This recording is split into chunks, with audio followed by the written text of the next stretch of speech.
Good morning, everyone. Good morning. Good morning. We'll be starting shortly. I'll ask my fellow task force members to get seated so we can start. Thank you.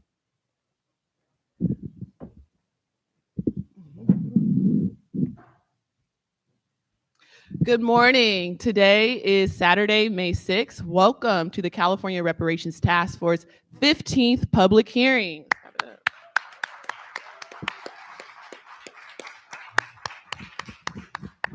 As you all know, we are almost to the finish line. So thank you on behalf of the task force for running alongside us on this 2-year journey. I'll now turn to Parliamentarian Johnson to establish a quorum. Madam Chair, I will begin to call the roll with Madam Chair. Present. Madam Chair is present. Vice Chair Brown. Present. Vice Chair Brown is present. Member Bradford. Member Bradford is present. Member Grills. Present. Member Grills is present. Member Holder. Member Holder. Member Holder is absent. Member Jones Sawyer. Member Jones Sawyer. Member Jones Sawyer is absent. Member Lewis. Present. Member Lewis is present. Member Montgomery Stepp. Member Montgomery Stepp is present. Member Tamaki. Here. Member Tamaki is present. Madam Chair, excuse me. There are 9 members on the task force, and the number required for a quorum is 5. The number present is 7.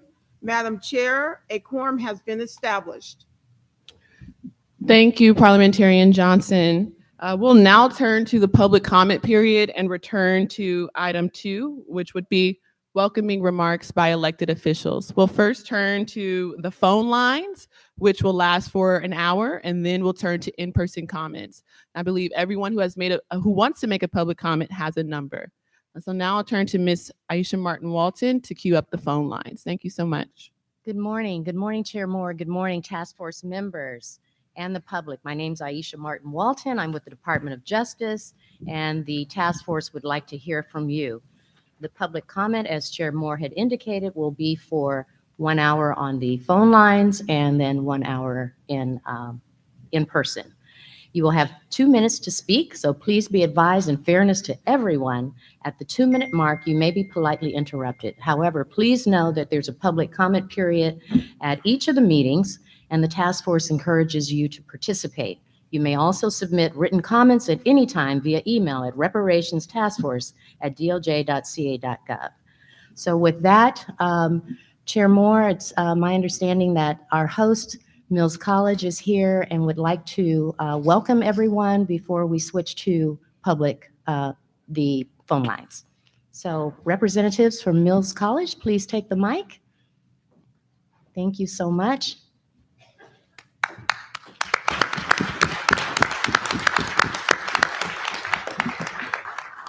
Good morning, everyone. My name is Dr. Ashley Adams, and this is Ife Tile Walker, Dr. Erica Weisinger, and Dr. Darcel Lar. We are the co-founders and co-directors of the Mills College at Northeastern University Black Reparations Project. The Black Reparations Project is a collaborative effort between students and faculty here at Mills and UC Berkeley's Goldman School of Public Policy. Our work is focused on promoting public education and research on Black reparations policies and initiatives. In 2022, Mills College merged with Northeastern University to become Mills College at Northeastern University. Our campus has a proud history of advocating for social justice and equity for Black lives, dating back to the late 1950s. When Dr. Martin Luther King Jr. and Mrs. Coretta Scott King visited Mills College, and Dr. King spoke to a nearly all-white student audience.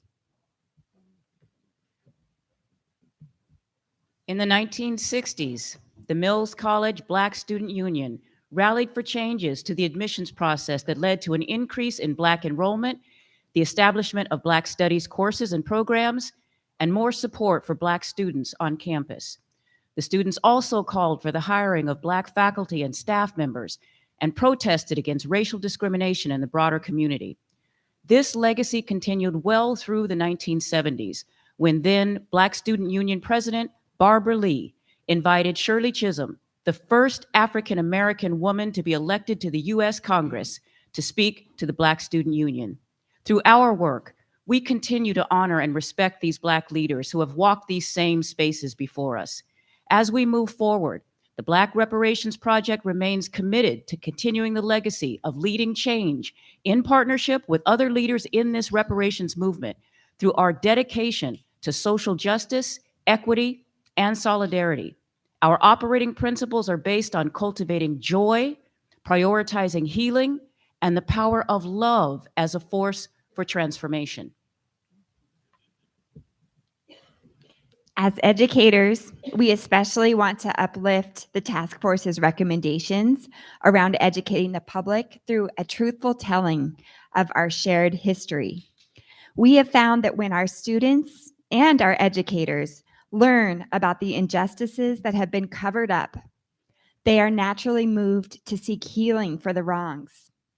We recognize the connection between individual and collective liberation, and that we all need each other to achieve the liberation and social justice we so desperately want.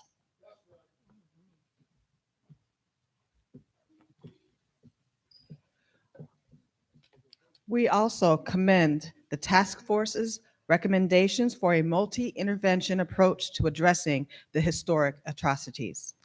We appreciate the challenges you have prevailed under over the past 2 years, and we are here to support you in the next phases of your work.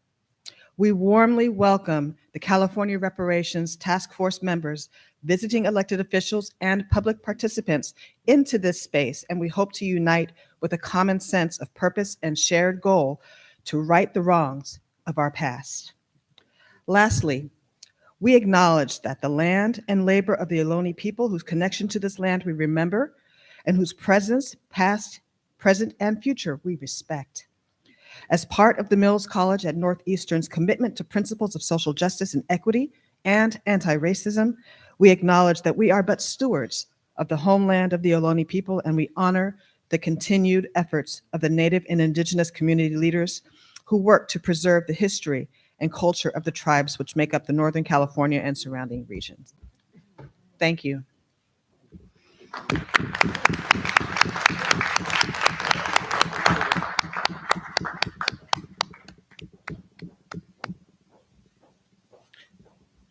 Thank you, Mills College, for that welcome message and for hosting us today. So now we'll turn to public comment on the phone line. All right, thank you. If there are any elected officials before we start, task force members, if it is with your pleasure, we would like to acknowledge any elected officials that may be in the room who would like to come up for a moment and welcome. Otherwise, yes, can you please introduce yourself? Absolutely. You are an elected, yes. So my name is Kevin Jenkins. I am the Oakland City Council member for this district, and I'm so grateful to have you guys here today in Oakland, California. It's my pleasure to welcome you all here to the Reparations Task Force. As a City Council member, I'm honored to have the opportunity to share in this crucial event. Today, we gather a diverse group of individuals from various disciplines, all of whom share a passion and dedication for addressing the issues of Black reparations. It's through the collaborations of these bright minds that we can effectively discuss and promote education and research on reparations policies and initiatives. The Black Reparations Project is a powerful example of what can be achieved when dedicated people join forces. So I want to express my gratitude to everyone here today. Your presence and participation in this event underscores the importance and urgencies of addressing this topic of reparations. I am confident that through our collective efforts, we can make a significant stride in advancing reparations in our great state of California and ultimately the country. Thank you, and I wish you all a productive and inspiring day. Thanks so much.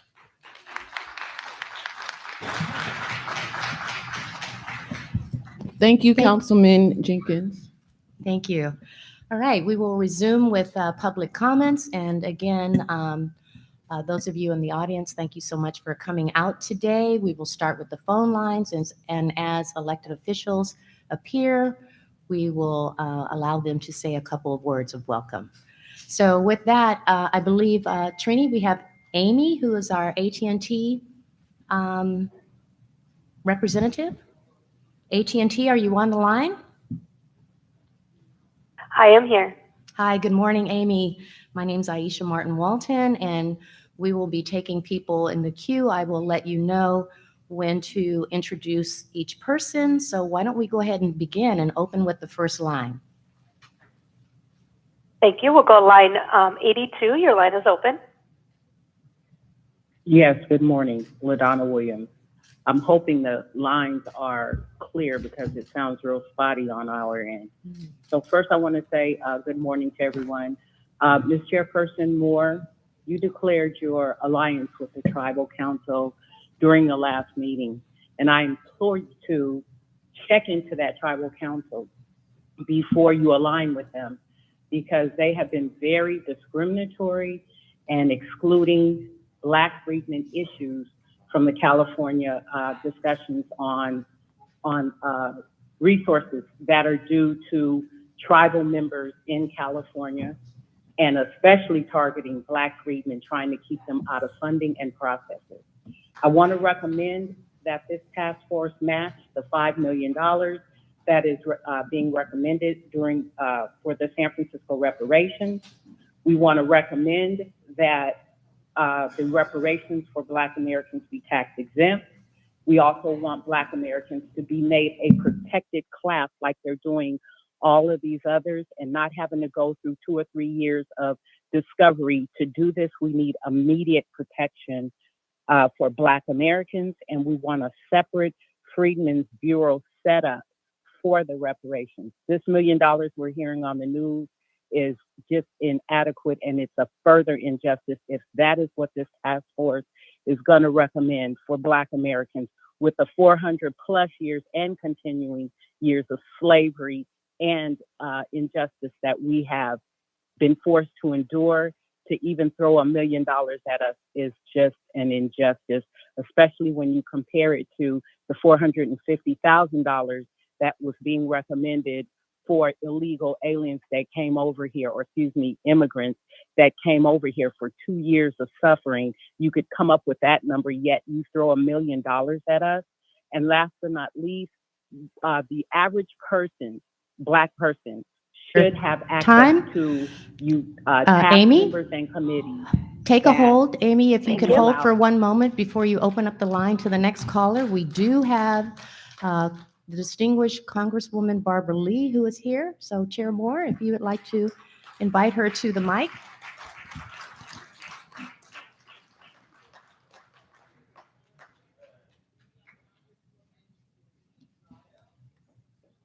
Chair Moore's mic is not on, please. Hello? Hello? Okay. U.S. Congresswoman Barbara Lee represents Californians in the 12th District, which includes Oakland, and she is the highest ranking African American woman appointed to the Democratic leadership. She served as a representative in both the California State Senate and California State Assembly. Congresswoman Lee is a graduate of Mills College. Thank you for gracing us with your presence. Well, good morning, everyone. I want to just thank all of you so much for being here. Welcome to my congressional district, the 12th Congressional District of California.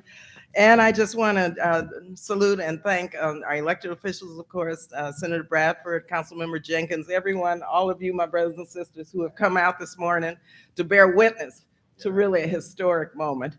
To Reverend Brown, thank you so much for your leadership. We've known each other for many years. I've been to Mississippi and in the South many, many times.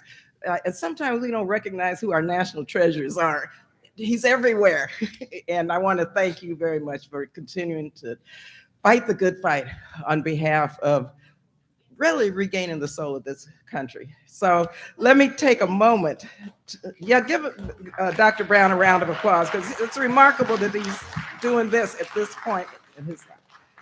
Let me thank all of you again who have come before us in terms of leading the way, but also taking a moment to lift up our ancestors, for whom we firmly stand on their shoulders. Firmly stand on their shoulders.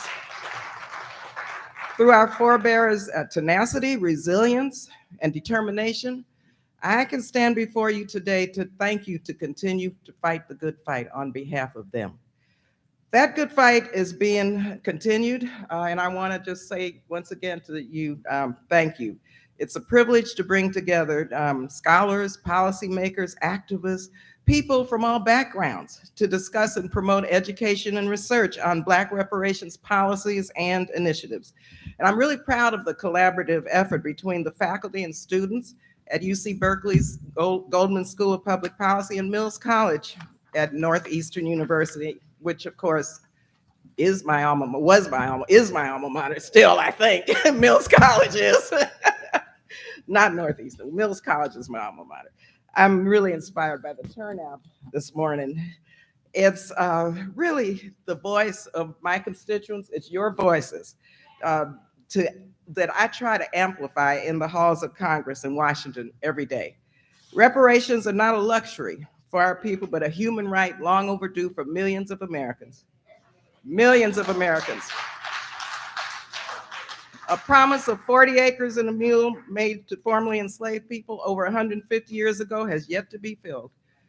And it's critical that the promise be made, that was made to our ancestors many years ago, is kept. And the process of truth-telling and racial healing, that's got to be carried out also.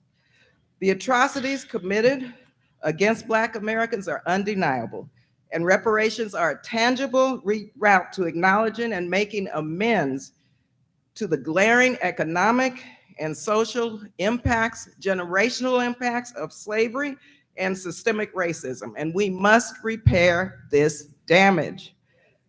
We must repair it.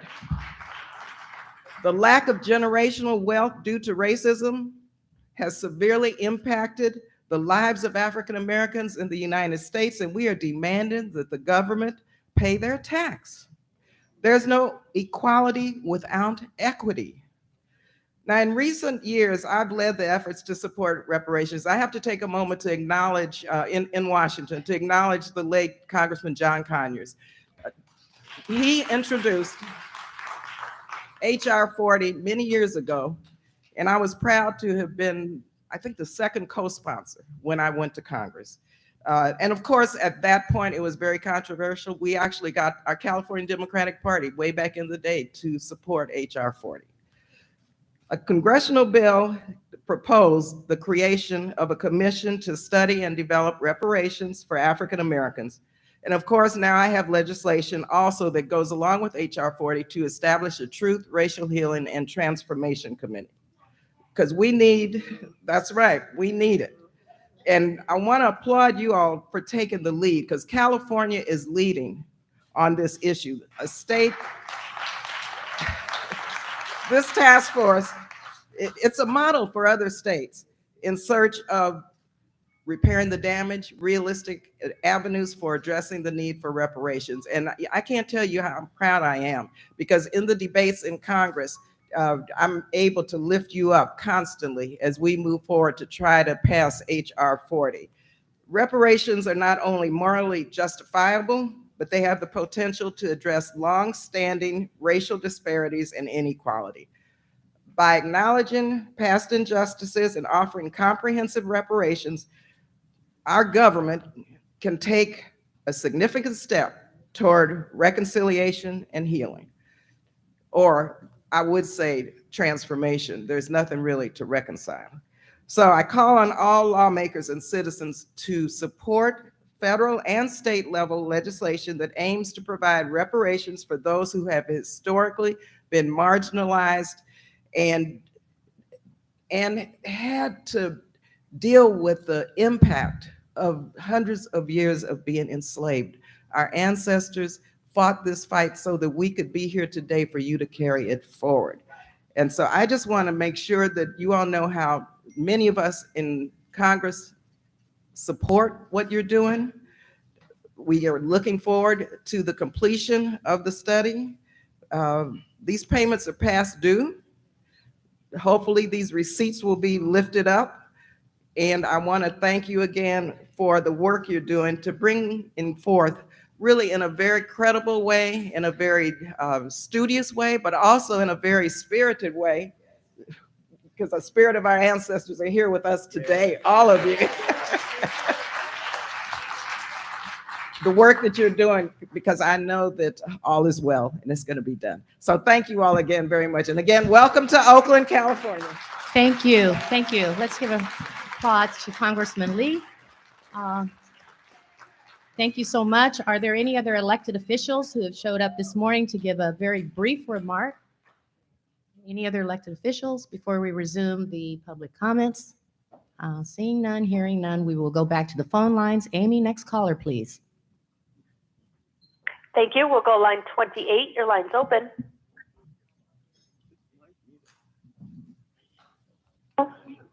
Hello. Hello, we can hear you. Can you hear me? Yes. Hi. My name is Renee Turner, and I am an African American freedman. I mean, a Black American freedman, Negro, person of color misnamed as African American. The misnaming of African Americans towards Black American freedmen as if we are owned as property stemming from enslavement and the selling of our ancestors by other Africans, and not as a culture and lineage of free people, either consciously or subconsciously. Has America, people on this panel and the diaspora, acting atrociously, and it's traumatizing, expecting us to trauma bond with other people who suffer from the work from their own politicians that look like them, where they are the majority. I also find it interesting that we have already given repair to the diaspora through civil rights, equal employment opportunity, minority enterprise, educational opportunities, housing, anti-poverty, and social programs that were made available for Black Americans and not the immigrants. So in my landing statement, I would also like to ask, why is it that we are being treated as people who cannot speak for themselves, have people on a panel misusing money, and also not misrepresenting us because you're not talking to the majority? As freedmen, all have talked to freedmen from state to state in America, and we do not appreciate being misnamed African American. We are not with the flat blackness. We want respect for our lineage and our culture, and most importantly, the reparations that's a debt to our ancestors. Cut the check. And from the bottom of my heart, I would like to say thank you, and thank you from the bottom of my ancestors' heart as well. Thank you. Amy, next caller, please.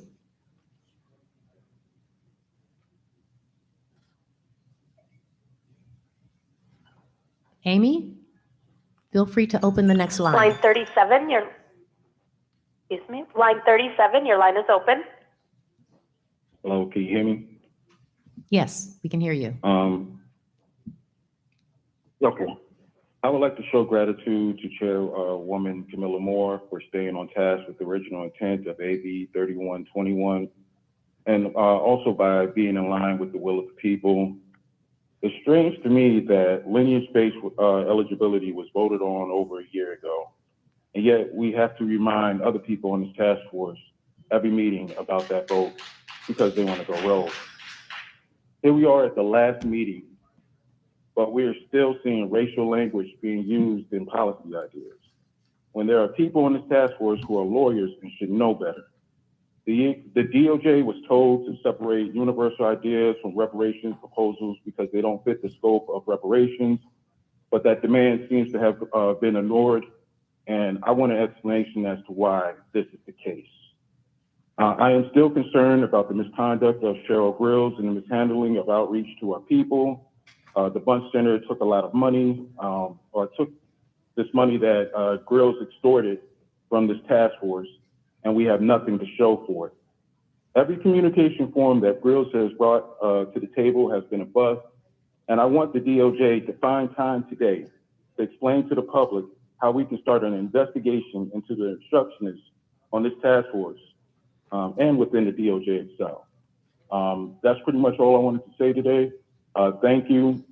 We are for lineage-based reparations, and we want policies to be specific to the descendant group, the descendants of American chattel slavery. Okay, thank you. Next caller, Amy, next line. Thank you. Line 43, your line is open. Can you hear me? Yes, we can hear you. Thank you.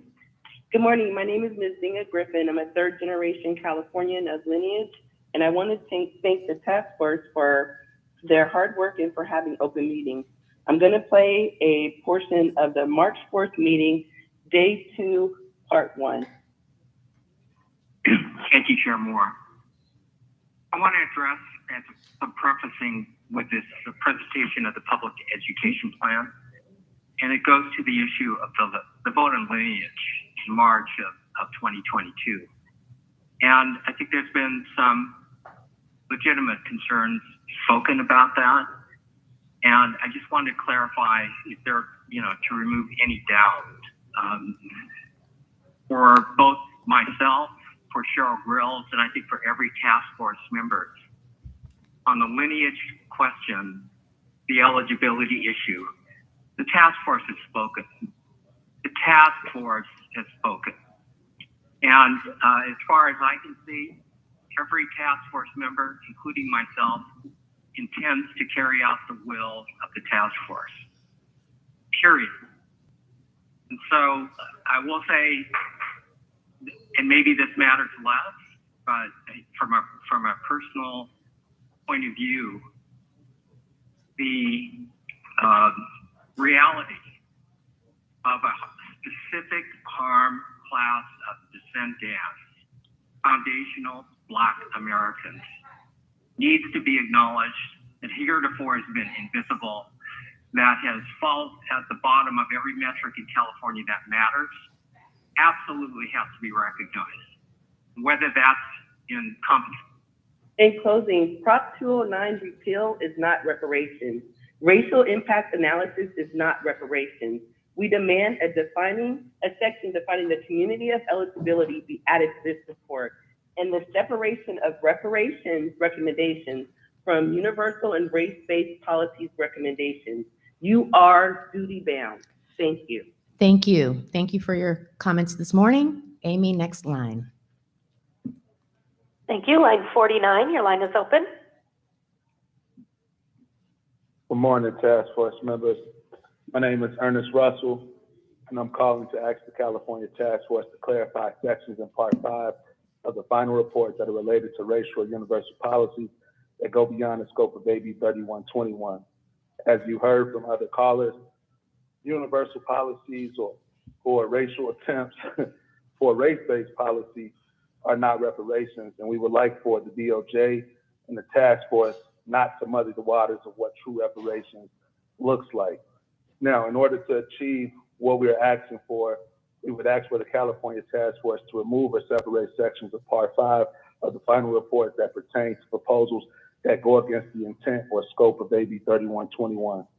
The scope of this repair should be limited solely to the descendants of those who suffered the generational harms of California injustice, and the intent should be to prioritize and deliver that repair to the community. Lastly, it is important to note that the current efforts to communicate and educate the general public on reparations have failed miserably. I would like to highlight the comments of the last caller that asked for an explanation of why communication efforts have been squandered and why the DOJ lawyers are writing racial/universal language that opposes the will of the lineage-based standard established by the task force. With that being said, I thank you for considering my comments.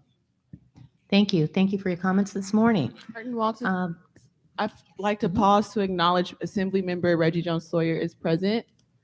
So it's a bit hard to hear. Can we turn the volume up a little bit if we can? Thank you.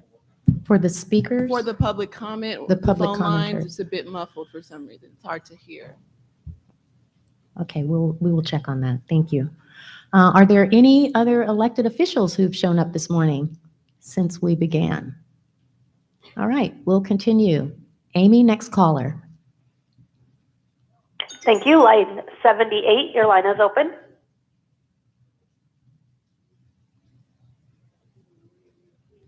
Line 78, please check your mute button.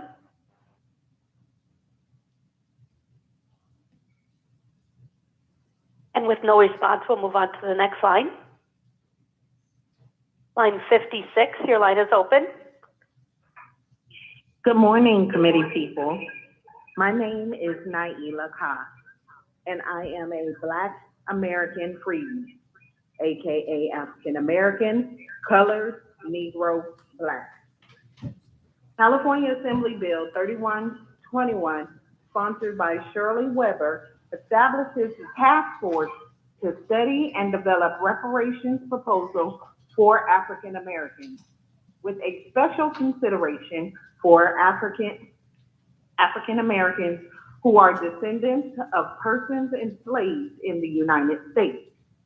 However, this final report contradicts the intended creation of the task force, AB 3121, stating many recommendations cannot be implemented only for descendants and must instead be framed to benefit the larger community of African American Californians, or even all Californians. The majority voted on lineage-based solutions and recommendations, yet this is a direct contradiction to the purpose and intent in the creation of the task force. As examples of this obstruction interference is HR 40, HR Res 194, which all refer to the transatlantic slave trade and their descendants. This modification must not be considered. Thank you. Thank you. Amy, next caller. Thank you. Line 36, your line is open.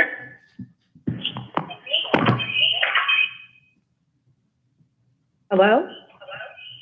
Hello. Good morning, committee people. My name is Mazan, and I am a Black American freedman, AKA African American, colored, Negro, and Black. Reparations historically has never been an all-inclusive claim. No other ethnic group that has or is receiving reparations have been forced to include other ethnic groups in their specific claims. Not the Native Americans, Jewish community, nor Asians. By introducing the larger African Americans, Californians, or even all Californians to this conversation, this now becomes an entitlement program. Now we are not in opposition to introducing programs to fulfill those needs. However, that is not the premise nor direction of this task force. Thank you. Thank you. Thank you very much. Amy, open up the next line. Thank you. Line 46, your line is open. Line 46, your line is open. I'm sorry, we will move on to the next line of 53, your line is open. Hello, can you hear me? Yes, we can. All right. Well, good morning, committee people. My name is Winter Boyd, and I am a Black American freedman, AKA African American, colored, Negro, Black. I want to address this committee this morning because I'm concerned about the final draft being proposed. I would like to start by saying that this final draft, as proposed, obstructs true reparations. These proceedings have been heavily laden with obstructionist behaviors and practices. Commissioner Tamaki, you of all people are fully aware of the importance of having a committee that is representative of the aggrieved group. You are a member of the San Francisco Japantown Foundation mission, a foundation made up of entirely Japanese immigrant people. The purpose of the foundation is to address concerns of the Japanese immigrant community here in the United States. There are no Black, white, Caribbean, nor Hispanic people on that foundation to act as obstructionists to the progress of the Japanese immigrant community. Why do you believe that type of sovereignty isn't deserving of Black Americans? Commissioner Tamaki, you are fully aware that the JACL, aka the Japanese American Citizen League, was an organization made up of entirely of Japanese immigrants. They were responsible for determining the harms to Japanese interned here in the US and what reparations for that internment should look like. There were no Blacks, no whites, no Hispanics, no Caribbeans, or no other ethnic group that was a part of the JACL. Therefore, there were other ethnicities acting as obstructionists to the justice claim for Japanese immigrant citizens. Thank you for allowing me to speak. Absolutely. Thank you so very much. Amy, the next caller, please. Thank you. Line 86, your line is open.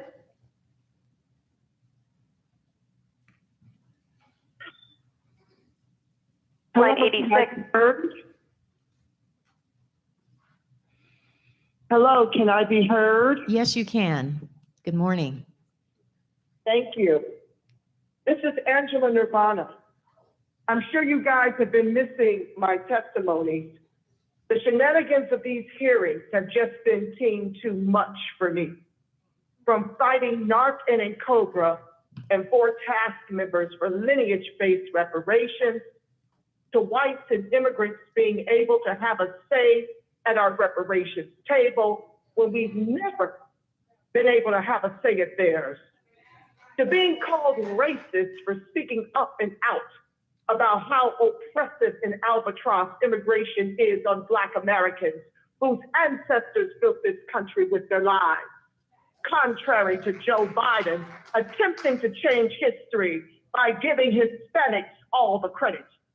To the latest betrayer, Democrat-loving Amos Brown, who as president of the San Francisco NAACP wrote a hit piece of a letter opposing cash reparations for the handful of Black American San Franciscans who are too poor to even relocate, reducing their reparations to remedial education programs, public housing, and more just over broke jobs. And I've got zero confidence in our anti-Black representatives voting for us to get the cash repair. We are long overdue after being legislated out of the state from 17 to 3%. I believe y'all are playing in our faces and grifting off reparations to keep us sheep walking to the polls to vote for Democrats to our own erasure and replacement with immigrants. But I'm holding on to my seat. What my Massachusetts comrades wants to know about the residency requirements to receive whatever comes of the reparations you all decide on. Thank you for your time. Justice for Jordan Neely. Thank you. Thank you very much. Amy, next caller, please. Thank you. Line 32, your line is open.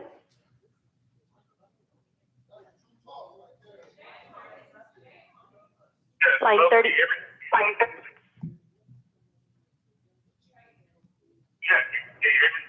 Yes, we can barely hear you. Can you speak into the mic a little bit more? All right. I'm sorry, sir. Can you maybe lean into the chair, committee people. Yeah. Can you hear me? That's better. Go ahead.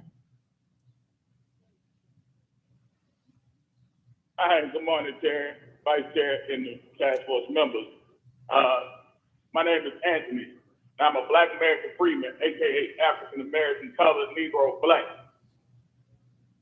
Slavery is exploitation that a person cannot refuse or cannot leave because the threats of violence, coercion, deception, or abuse of power. By the definition, the existence of Black American freedmen in the United States is one perpetual enslavement. The United States government not only exploited,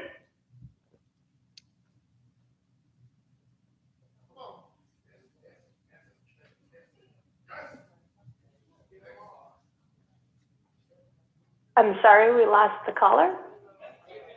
Okay, let's go to the next caller.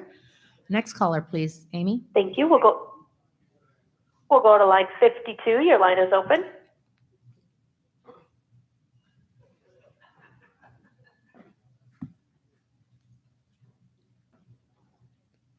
Line 52, your line is open.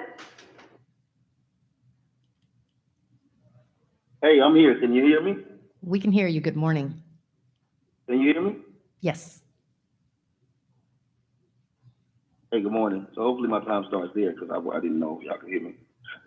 Good morning, Grand Risings Committee people. My name is Brandon Tharp. I am a Black American freedman, aka African American, colored Negro, Black. Slavery is the exploitation that a person cannot refuse or cannot leave because of threat, violence, coercion, deception, or abuse of power. By that definition, the existence of Black American freedmen in the United States is one perpetual enslavement.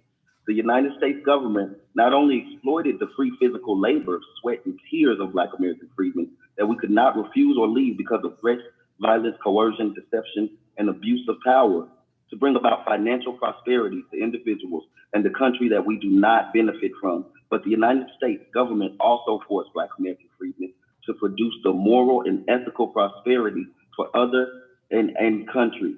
That is manifested from our trauma as the result of centuries of terror enacted upon the Black American community. I see you all are trying to bamboozle things, but I want you to be martyrs, not to be perpetrators. We were forced to fight for citizenship codified in the 14th Amendment. We are forced to fight for the Civil Rights Act of 1965. We were forced to fight for affirmative action, and yet the Black American freedmen, due to government policies and practices, has not been able to receive any.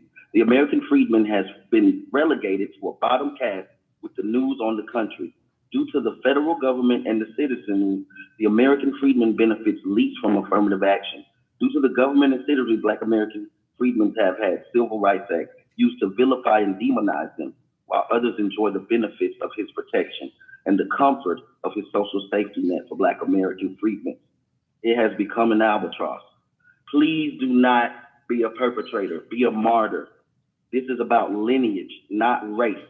Stop trying to all lives matter this situation. All lives do matter, but this is about a specific group, a specific debt, and a specific country. Thank you.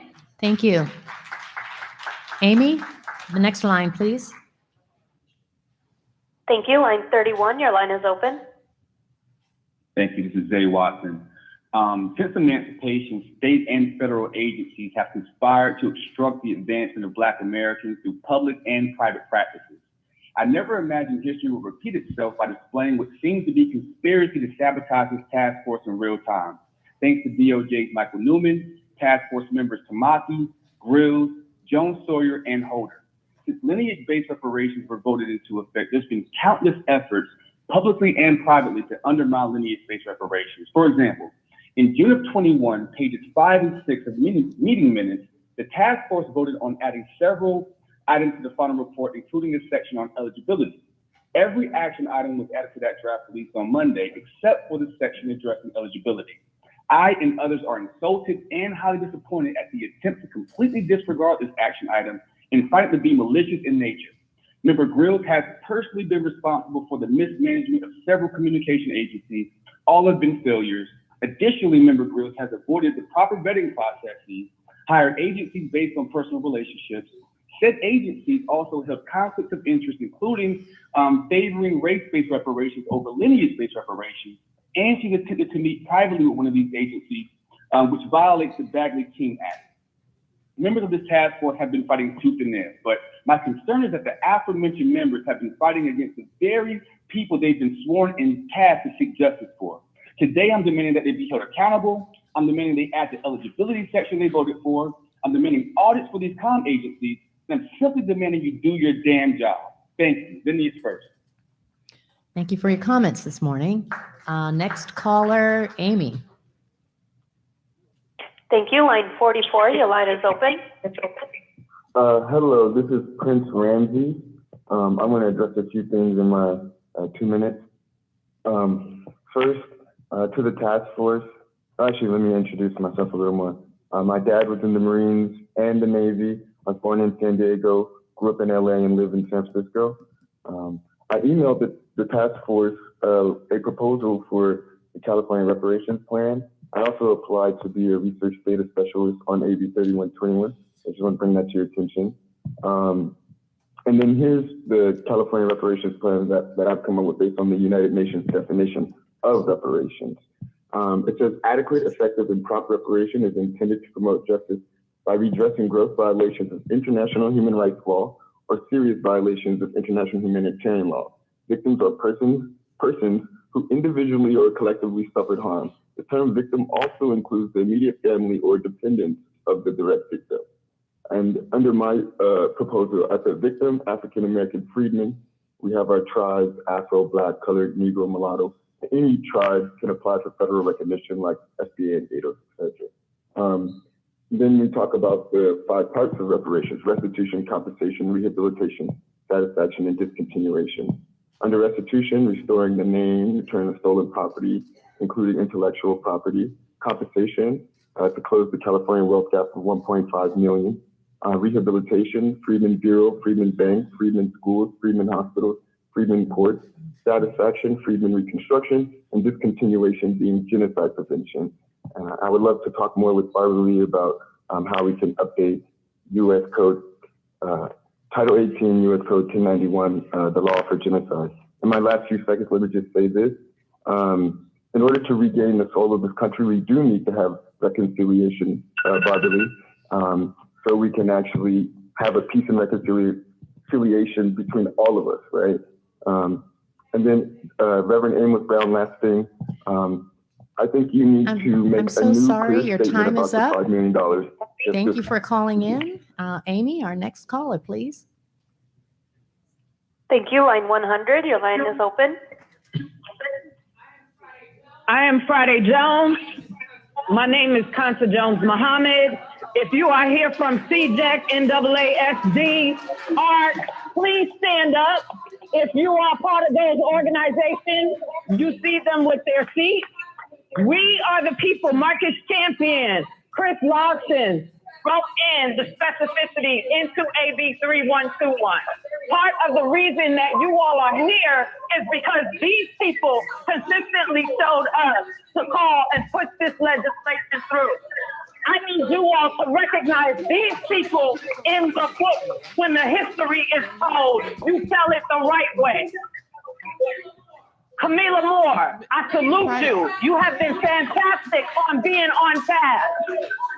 The people who voted, the 5 voters for lineage-based repair, I salute you and thank you. You can't speak in person and on the phone at the same time.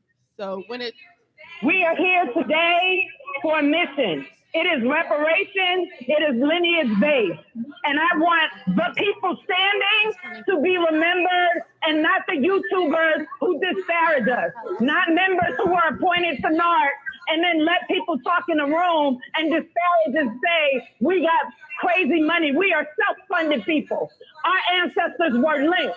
My grandmother left the state because Black women were being rich. So when you don't remember us, you put respect on our name. And that's for some of the people up in this audience too, who don't know how to keep my name out their mouth. Okay.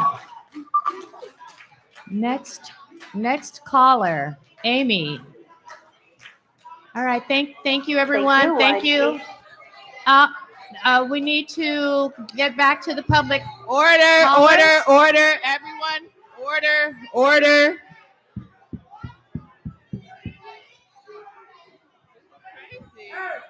This is.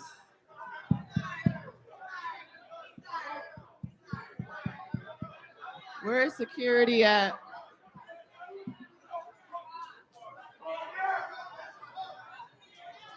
Where's security at?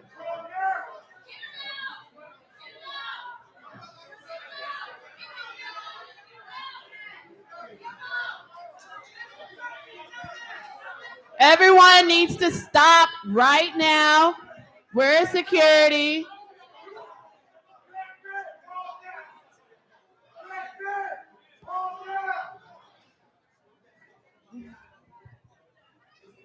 All right, thank you, everyone. If you take your seats, please, we can resume the meeting.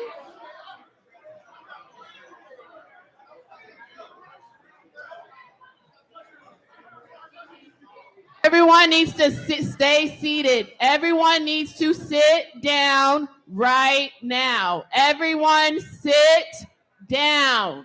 Sit down. Everyone sit down. Sit down. People in the center, sit down. Sit down. Sit down. We are resuming the hearing. Sit down. We are with the phone lines right now. I'm going to turn to Vice Chair Brown for a comment, and then we're resuming business. Brothers and sisters, please.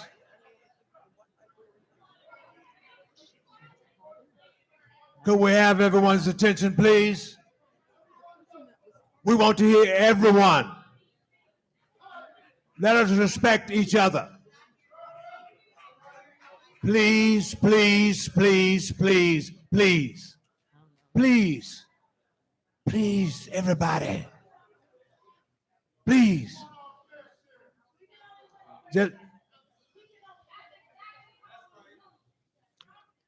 brothers and sisters, Excuse me, Vice Chair Brown Just for a has the minute. floor. You need to sit down. Please, And sir. Please, brother. We know that, brother.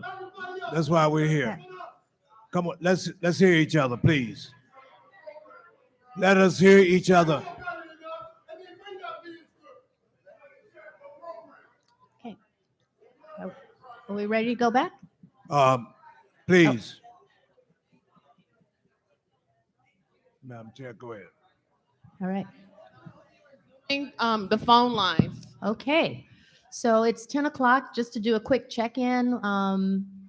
We have several callers on the line. We've been taking calls for a half hour, and recognizably, we started a little bit late, so we'll just continue. Amy, next caller. Thank you. Line 84, your line is open. Thank you so much. Hello, my name is Stephanie Martin, Director of Quantum Consultations, located in Desert Hot Springs, Riverside County, Southern California. This is north of Palm Springs. My social location is that of a Californian. My race is white, Scots-Irish, English American. My ancestors have been here since the colonial days. I'm calling in for support of this work. I want to express my thank yous to Secretary of State, Dr. Shirley Weber, for being such a wonderful leader of our time. Also, I love Congresswoman Barbara Lee's presence and important comments and wisdom. Also, thanks to this panel and everyone who cares to have taken the time to participate on this. I want to thank Dr. Cheryl Grills for being aware of Southern Californians' plight and social location, in particular Section 14 survivors and descendants of Palm Springs, and coming out to the United Methodist Church back in late February. I really hope your intention and motivations align with the descendants of enslaved African Americans in your position on this task force. And also understand the living people who qualify for reparations are more than descendants of those held in bondage. They do have multiple identities and lineages. For this purpose, this is a specific population of descendants of the enslaved. That is the root of the harm of it all. The specific stories local here in California have the power to tie into the larger picture of the generational past and wider history of California to the United States of America and its peoples. Also wanting to say this, to the people who don't qualify for reparations, much respect those who do. We all need to support this. Reparations mean to make whole, harm's done. Restitution is owed. Monetarily, happen to these people, it could happen to anyone again if we all don't take the time to recognize and reconcile. Segregated neighborhoods with little known multicultural diversity can be traced directly to a housing or economic direct harm committed to those segregated neighborhoods in California.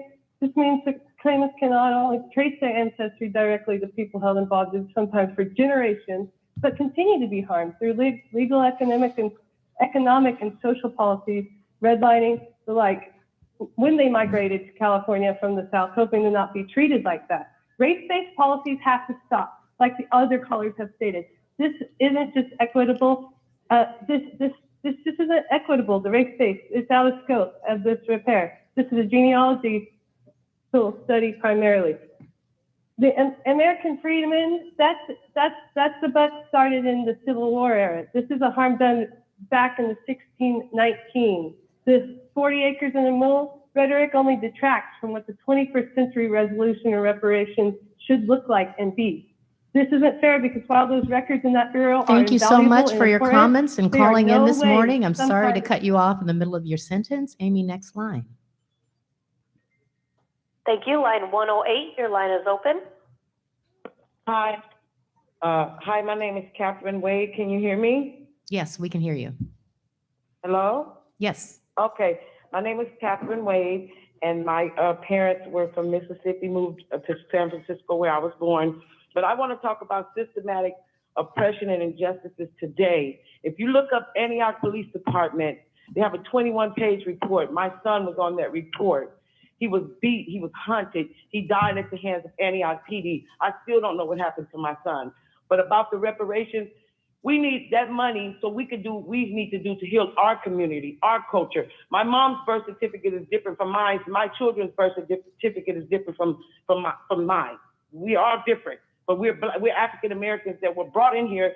Slavery, our ancestors built this country up. We need our money so we can teach our children the joy and the glory and how powerful we are as Black people. They don't talk about the Marcus Garveys. They don't talk about the Black Panthers. My daughter didn't have a chance to meet her uncle, Little Bobby Hutton, right there in Oakland because he was murdered by the police. So we need to get our money, put our funding in organizations where we can run them and we can help heal our people. We can empower our people for generational wealth. The 40 acres and the mule, I remember the mule plowing the land while we was working in those crops. The land is already claimed, but yes, give us our money so we can purchase some. That's all I got to say. Pay us what you owe, Ashe. Thank you so much. Hello, is my mic on? Yes. Okay, thank you so much. Just a quick check-in, folks in the audience. We have about 20 more minutes of in-person callers, phone callers, and then we'll turn to in-person. So thank you for your patience. Next caller, Amy, next line. Thank you. Line 109, your line is open. Yes, good morning. I'll be heard. Can you speak up a little bit? Yes. Thank you. Okay, my name is Jesse Paris. I'm a foundational Black American, descendant of American chattel slavery, and I am calling to stress the fact that we need to keep stressing that this is a lineage-based, this is not race-based, it is lineage-based. Shout out to C. Jack, shout out to the FBA family that's in attendance today. This morning, I see you. I appreciate all the work that you're doing. We have to make this clear because California is going to set the tone for the rest of the nation.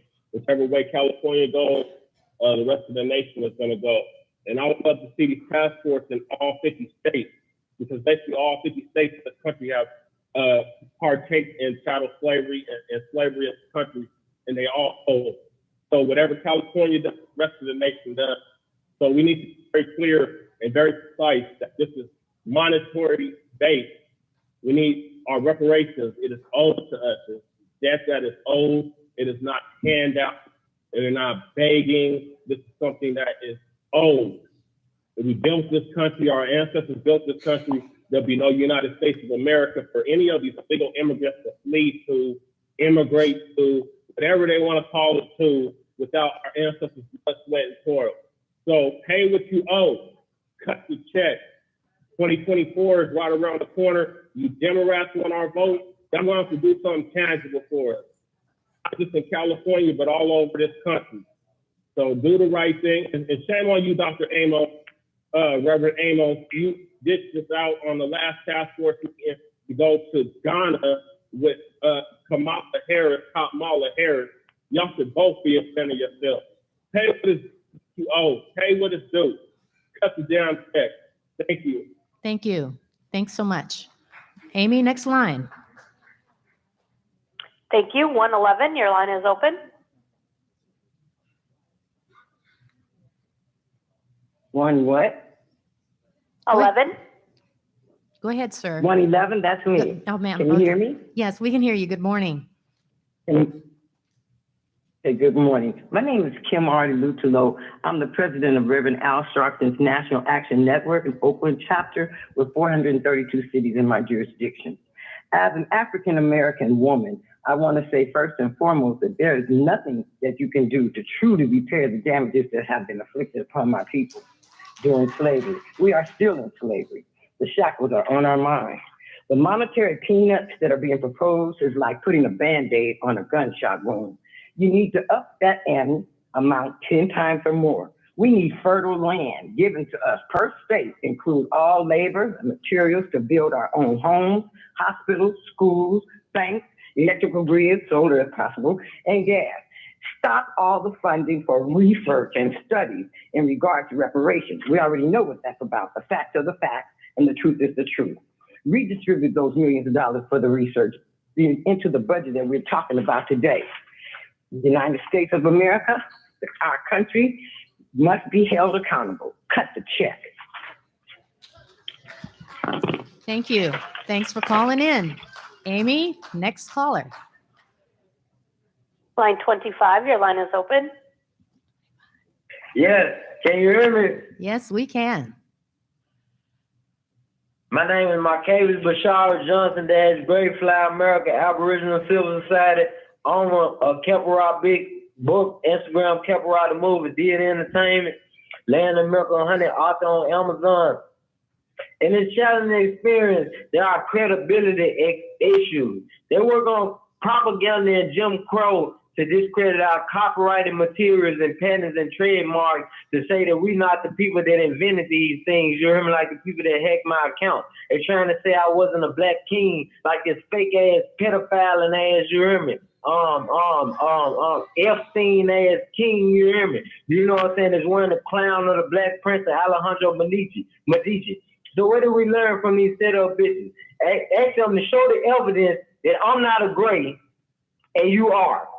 In parliament and government, you hear me? We need to change the disposition and the depositions of the succession, and we will be successful in a lineage-based approach. But government who tends to do it over administration, over traditional societies, that's the checkmate. We fucking checkmating this shit, you hear me? Good day, Chef Cherry Host.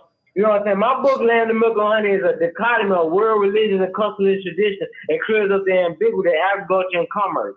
You know what I'm saying? You hear me? Like, if you say, I don't give a fuck if you're in the streets, I don't give a fuck, you know what I'm saying, about none of that shit, you hear me? If you can't prove that I'm the king of the streets, you hear me? And say that I'm not, you hear me? I'll act the biggest, you hear me? And that's my time, you hear me? I'll rest with that, you hear me? I bet you can't say nobody say I ain't, you hear me? I bet you can't say nobody say I ain't the realest nigga they ever met, you hear me? And still living, you hear me? And broke out of jail 100 times. Try me 100 times, you hear me? I'm out, you hear me? I love y'all, you hear me? Anybody fuck with y'all is murder.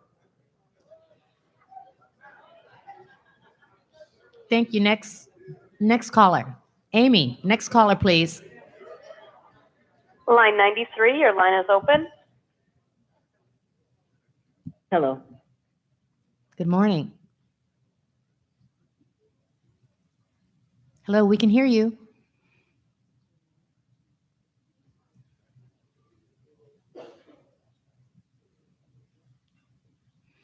Line 93, your line is open.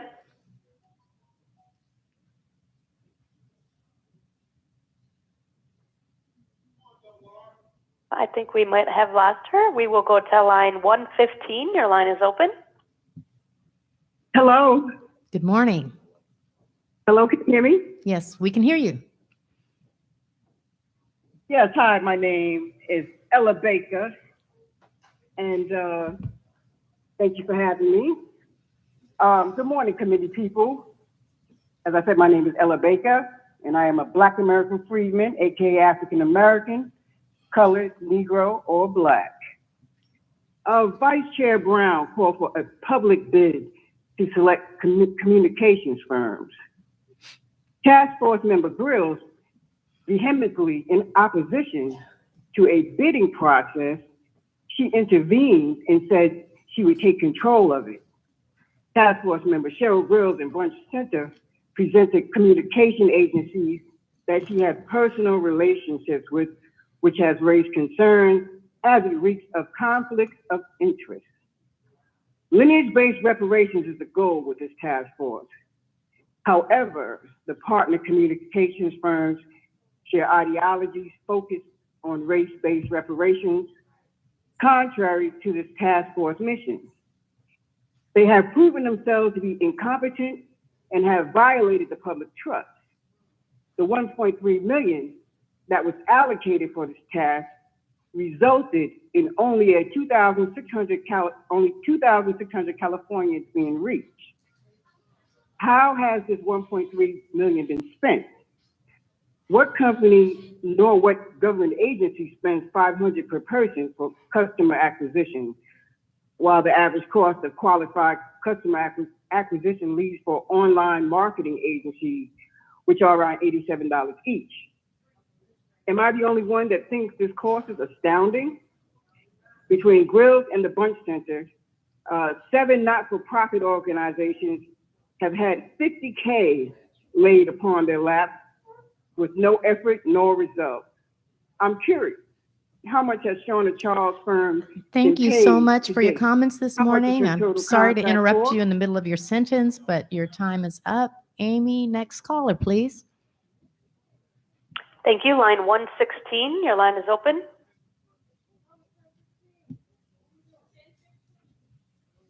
Line 116, your line is open. Hello, can you hear me? Yes, we can hear you. Can you hear me? Yes. Thank you very much. Good morning, all. Hello, Task Force. Thank you for taking my call. My name is Dr. Tish Crawford. I am a part of the California Black Lineage Society, and I'd like to bring to your attention some things that need to be added to the final report. First of all, March 29th, 2022, your lovely task force determined that lineage would be the base for eligibility. However, a section is not devoted at all to what the eligibility would look like in the task force report. So I plead to you, that section needs to be put in before we say that this is complete. Second, we need to make it clear that part 5 of the final report is not reparations by removing it, separating it, or adding clarifying language. It just is not going to work.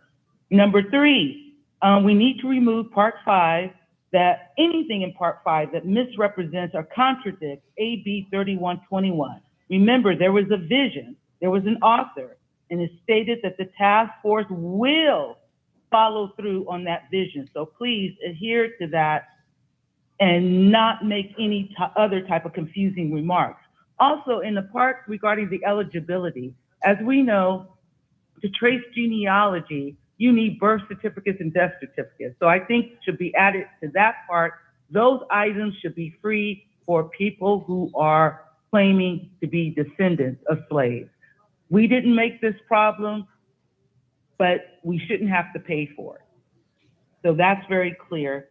That needs to be changed immediately. And also, I'd like to thank the task force for sending out Chairman Camilla Moore. She spent 2 days in Riverside, and it was wonderful. The people came, they responded to her, they responded to everything that you guys are doing here. And I'm just really appreciative that you brought out so many of the descendants, and she was there for 2 days. So thank you for that representation. Please stay on task, add that eligibility section, and most of all, stay clear and stay with the true vision of AB 3121. Thank you so Please. much for your You guys call have a this great morning. day. Thank you. Amy, next line, please. Thank you. 112, your line is open. Good morning, good afternoon, California Reparations Task Force. Hello, Chairman Moore. Thank you for all your hard work, CJEC, and everyone else out there on the ground. This is Dawn Page of Concerned Black American Citizens. I wanted to mention just a couple of things.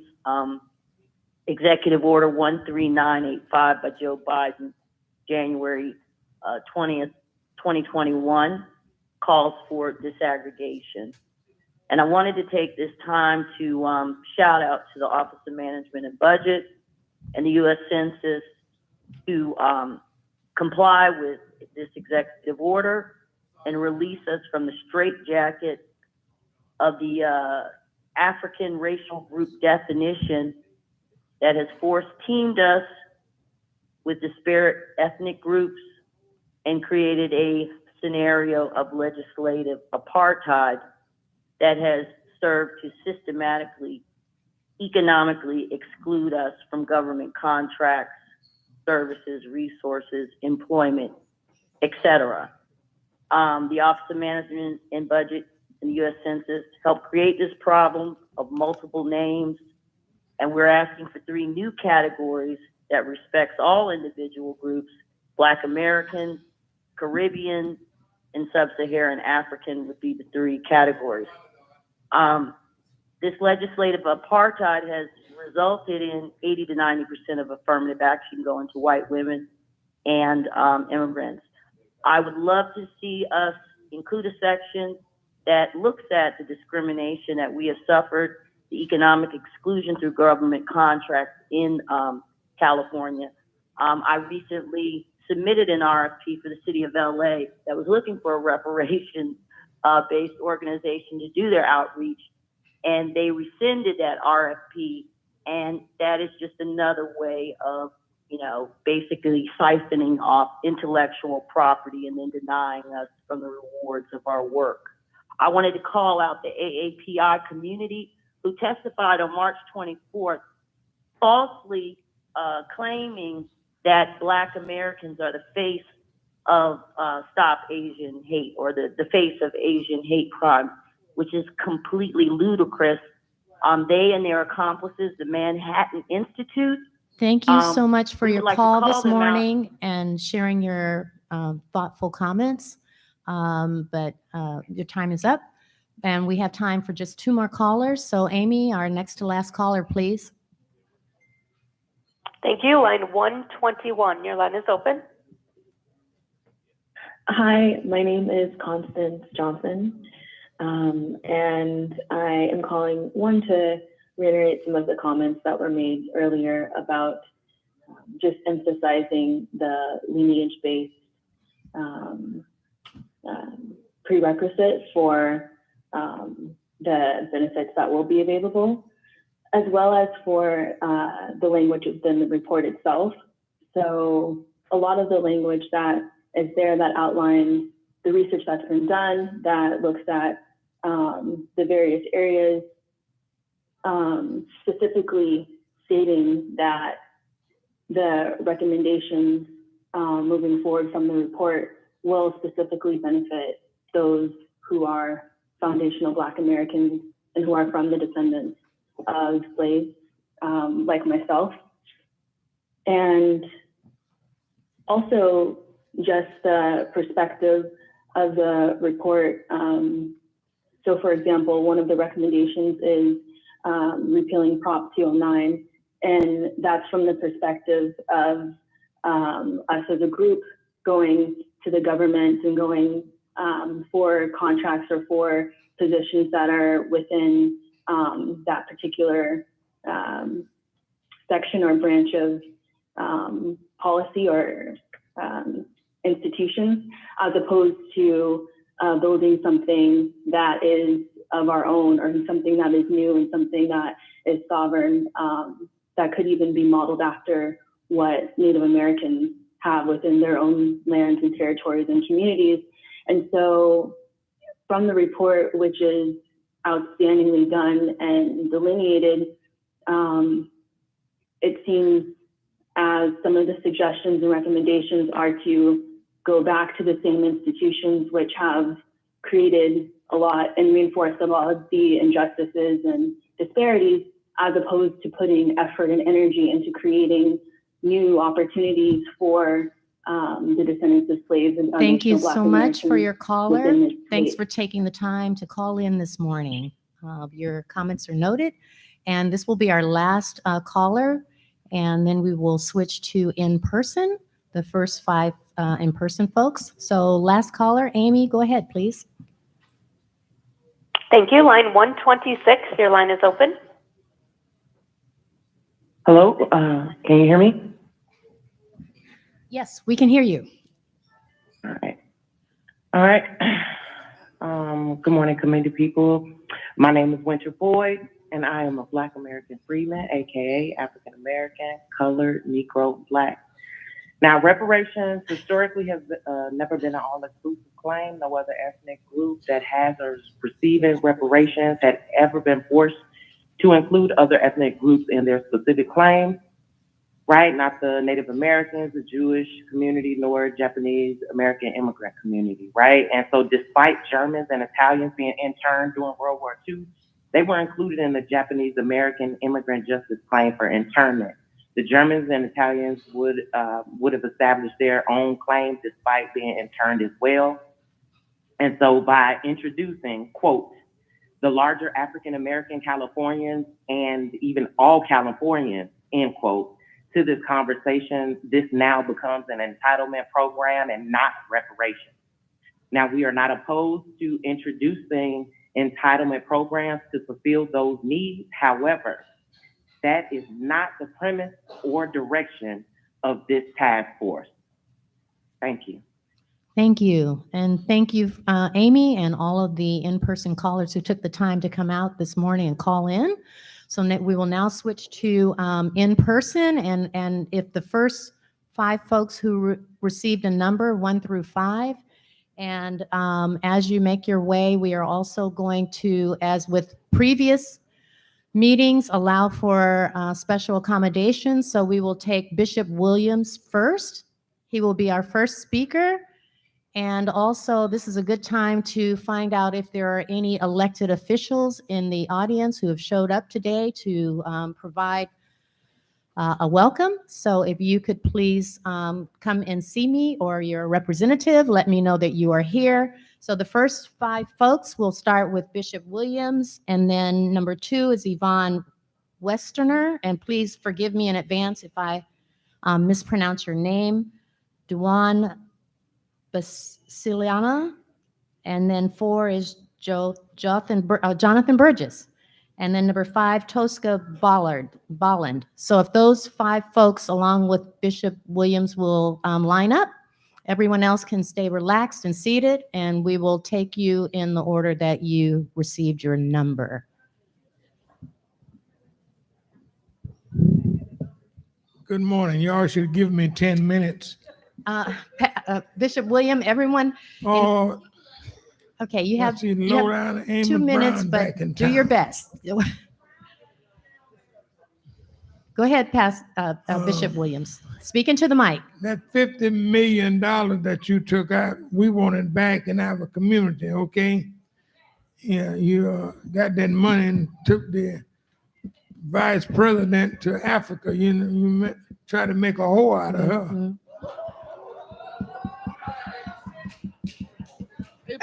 It works now. Okay, thank you. Please, Bishop, honor the title that you carry. And don't speak about my member, Kamala Harris, that way. You ought to be ashamed of yourself. Shut up, man. You ought to be ashamed of yourself. You ought to be ashamed of yourself. Thank you. You Okay, dirty old man. Everyone be quiet. I have something to say before we go to public comment. I'd like to acknowledge an important person in the room, Elaine Brown, who was the first woman chairwoman of the Black Panther Party. Please stand up, Elaine Brown.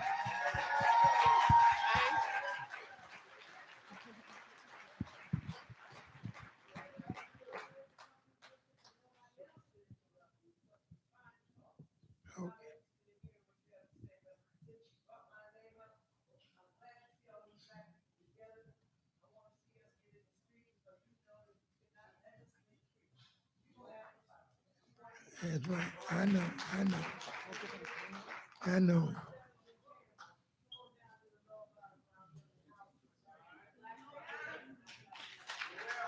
Thank you.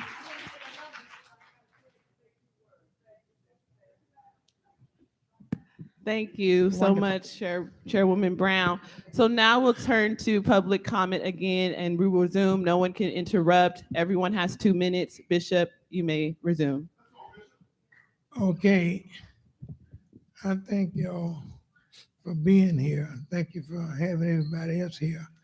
But the thing that I want to say through all the research that I've been doing for 50 years, I told y'all I'm 88 years old and I'm a slave, real slave from Alabama and Florida, okay?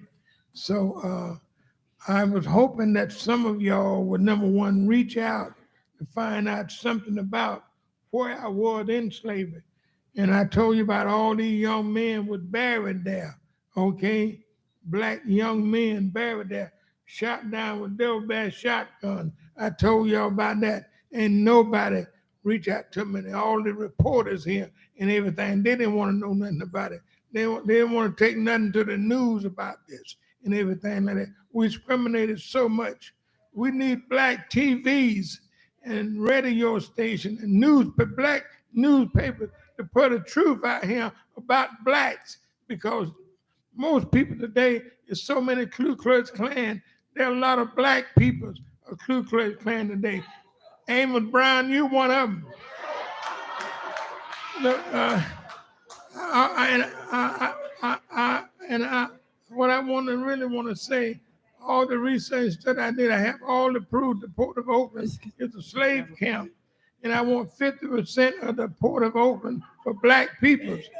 Money, land, and everything. I want part of the airport, part of the golf course, and everything for black people right here in Oakland. I'm put a black town there, Black Wall Street for black people. Okay? It's been 2 minutes. Thank you, Bishop. And the personal attacks are unwarranted. Thank you. Next person. Next person. Thank you. It's been 2 minutes. You're out of order. Next person, please. Thank you. I'm busy. Person. Thank you, Bishop. Next person. Next person, please. Thank you. Thank you, Bishop. Bishop Henry Williams has been fighting this good fight for 50 plus years. Excuse me, sir. Do you have a number? My number is 2. Okay, go ahead. And we're right here on behalf of Bishop Henry No, you're out of order. and Number this 2 is back there. that manifested with him today. Number 1 is Les Robinson, and number 2 is the woman behind him. Thank you. Yvonne Number 1, you're Westerner. next. Thank Yvonne you. Westerner is number 2.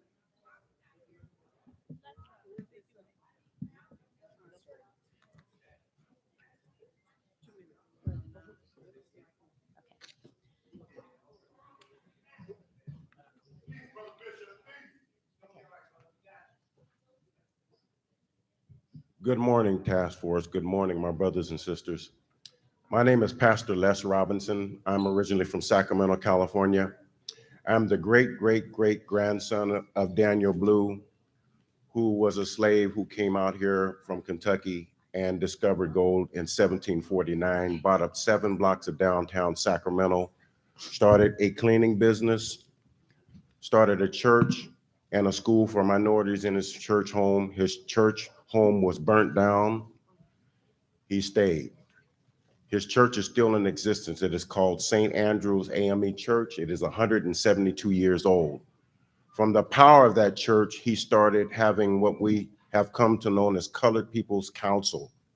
And he rallied from 10 Northern California counties, the black leadership, and they began to raise money to hire lobbyists to have 2 initiatives passed. The first one was the right to vote. They started this process in their first meeting in 1854 at St. Andrew's AME Church. The second initiative was the right that African Americans could testify against whites in court. It took them 9 years, but they achieved this in 1863. Amen. That's okay. You can clap for that. We have a right to vote today. We have a right to testify in court today because of this great man. I'm upset because no one knows his name. His name is Daniel Blue. He's my great-great-grandfather. Why isn't there a school named after him? Why don't we hear about him? Why didn't we learn about him in our history books? And I'm here to fight for that. Why aren't our accomplishments as Black Americans recognized in American history? Because if they were, we wouldn't need a Black History Month. If we were included in the American history and given the credit for what we've done, we wouldn't need Black History, we wouldn't need American History Month or Hispanic History Month. I'm saying equity for everyone. And I want to know what happened to all that land that he owned. On the land in which he is reported to own, it now stands the Southern Pacific Railroad Museum in Sacramento, California, the Southern Pacific Railway Yard, an Amtrak station, the federal county courthouse, and the county courthouse and the city jail. What happened to that land? It was taken by eminent domain. I want to know what happened to that land, because I didn't get the benefits of that land. I grew up in poverty. Thank you so much, sir. I'm so sorry to interrupt you in the middle of your sentence, but thanks for coming all this way. Thanks for coming out. We need reparations. And your important comments. Thank you.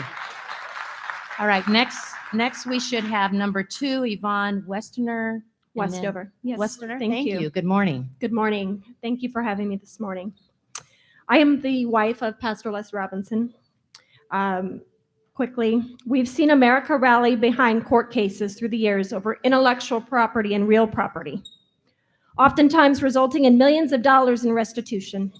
We rally behind it without the blink of an eye because it's something that has been stolen, and restitution should be made. We cannot forget or ignore the fact that we stole people from their native land.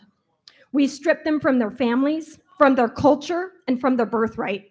Yet white America has turned a blind eye to this and say they should get over it, or it's been so long and it doesn't affect the African Americans today because it happened so long ago.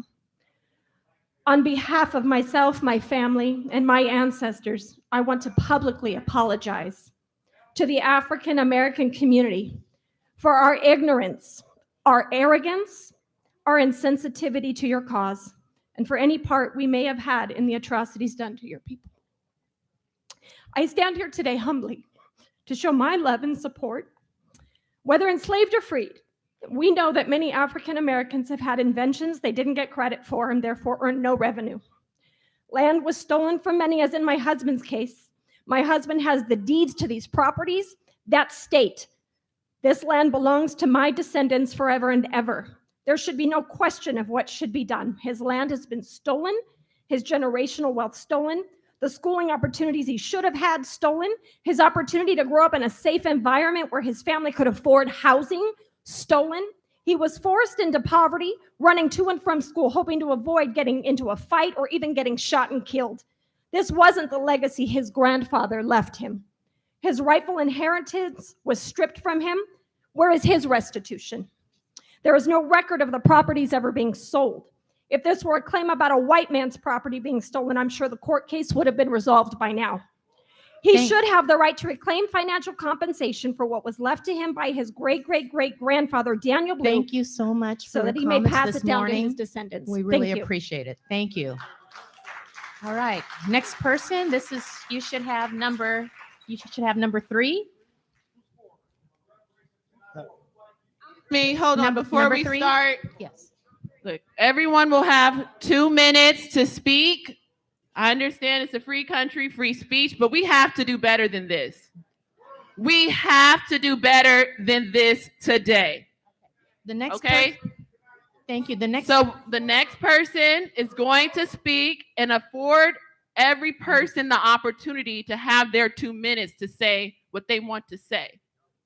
Thank you, Chair Moore. The next person at the mic should be Dawn. Dawn, it's your turn. Thank you. Good morning. I'll be quick. I want to speak to organizations that continue to harm. Speak a little bit into the mic. We can't hear you. I said I want to speak to organizations that continue to harm and thwart this effort. Racist organizations such as the Native Sons of the Golden West and the Gold Discovery Association formed alliances with the Attorney General, California State Parks, and the governor to steal land from Black families throughout this state through eminent domain. These 2 organizations, although there are many others, still thrive today and work hand in hand with state officials. In fact, there's a reference to both organizations on the California State webpage. Their bylaws included statements such as preserve America for the white man, keep California white, race mingling is a sin. These organizations funded UC Berkeley and other institutions of higher education, work wrote curriculum for public schools, funded state parks, assisted in the drafting of legislation to take property from Black families. The Native Sons were very local and took a public position in favor of Japanese internments. They prolifically partnered with the Commissioner of State Parks to secure land for the white race. Their statements, not mine. The pain they caused is evident today. So if you ask why we don't learn the true history of Black Californians, the true history of what was taken, the pain, the harm, look to these organizations that still are alive and here and thrive and partner with the state of California. We must take lead on creating curriculum for schools, preserving our heritage, commissioning our own plaques, monuments, taking back our history and artifacts kept by the state of California in educational institutions, like the Native tribes in California have done. With the Freedmen's Association Bureau, whatever you want to call it, let's ensure we craft legislation that historically preserves our land, our history, our story, and removes historically racist organizations from partnering with the state of California. Thank you so much. Thanks for your comments. Next, we should have Jonathan Burgess, number 4. Good morning. Good morning, Task Force Chair Brown. You guys, I want to thank you for your work, but I want to, I'd be remiss if I didn't tell you my disappointment. Assembly member Reggie Jones, you said, so go California, so goes the nation. That's been said a lot. What this report is missing, and Reverend Brown, you fought tooth and nail to take this back to 1850. As I said before, there were Black landowners, some of my ancestors, that had millions of acres of land in California. And for us to not put a dollar amount on it is a miscarriage of justice and it's disingenuous. I know what my family had. Got deeds that go back to 1870. Those ancestors that lie under Folsom Lake, that were pushed off ravines, lynched in the gold fields, and made millionaires out of some of the European families, paid for it. And if our economists don't evaluate those numbers, well, the $1.2 million, that's a drop in the bucket. I'd rather there be $10 million. Reverend Brown, in fact, $5 million is not enough when you look at the atrocities that happened to our ancestors. Nobody's talking about it. When I can have a white friend tell me about the folks that were lynched in Coloma behind land that was Black land, and we want to be silent about it today, those are the harms that happened to my ancestors that we don't talk about. When you talk about generational trauma, right, that exists today in my DNA, it's because that happened in Tamaki. We don't talk about it, but we know about the internment camps. We know about what happened to the Jewish folks. What about our folks? And when the President of the United States, who was the California governor, Ronald Reagan, can sign off on resurveying land that belonged to Black families, many that we don't know because we don't know our DNA. But if I look at my DNA, because my ancestor left an autobiography, I got white descendants in Virginia. Mr. Burgess, thank you so much for coming out today. And as always, thank you for your comments. I want to thank you guys too. I appreciate you. I'm gonna go. I'm gonna leave it right here. Thank you. Thank you, sir. All right. Our next speaker should be Tosca Bullen, number 5. Who has number 5? Sir, do you have number 5? Is that number 5? Thank you. Good morning. Good morning. I Good can't see morning. that far. My name is Donnie Brown from Los Angeles, California. Watts Baby, Watts Riot.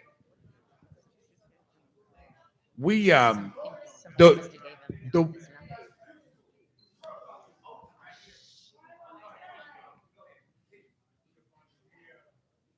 Please, brothers and sisters, as Aretha Franklin said, R-E-S-P-E-C-T, let us respect each other, give each other the honor and the respect. We don't need to go out or rap on this meeting to this American media that we did not respect each other here. That's all we're asking. We all have different positions, and we should respect each other's position. We get nowhere other than giving the enemy some negative mess to say about us. And I'm asking, I'm pleading that we not let this happen. Security, I want them out. I Get want security, that get contingent security. out. Security, I need Security. that contingent out. I need those contingent in the corner out. They have to go. They have to go. CHP, I need that contingent over there out. Escorted out. Escorted out. They're disrupting the meeting. They need to be escorted out now. Out. Okay. Sir, you are our next speaker. Escorted out immediately. Okay, thank you, everyone. Thanks for your patience. Our next speaker, please approach the mic. We will start your 2 minutes over.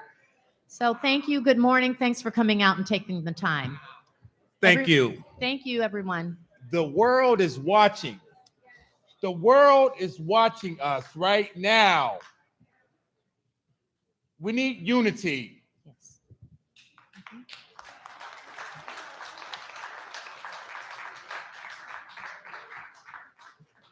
The United Nations declared that the United States of America owes African Americans, slavery descendants, reparations. Look it up. That's in the United Nations. What Dr. Shirley Weber has done for the state of California was find a way that nobody else could to get reparations in legislation, the first of its kind. So let's not mix apples with oranges.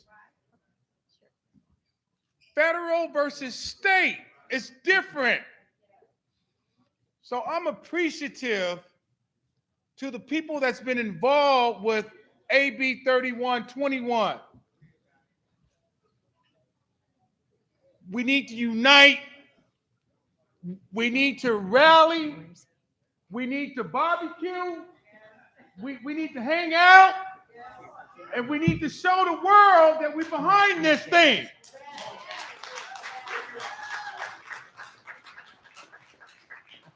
Now, just like our ancestors done to get out of slavery, I'm sure they went into prayer. I'm sure they prayed and sung gospel songs through hard times. And we have these two men right here, Honorable Reggie Sawyer, Honorable Stephen Bradford. These two brothers are going to be doing the rest of the heavy lifting through the legislation. We have to lift them up in prayer. We have to keep them in prayer every day as they fight the fight and communicate and put together the proper package Sir, that's going thank to pass you. this thing. Thank you so much for your comments this morning. Thanks for coming out.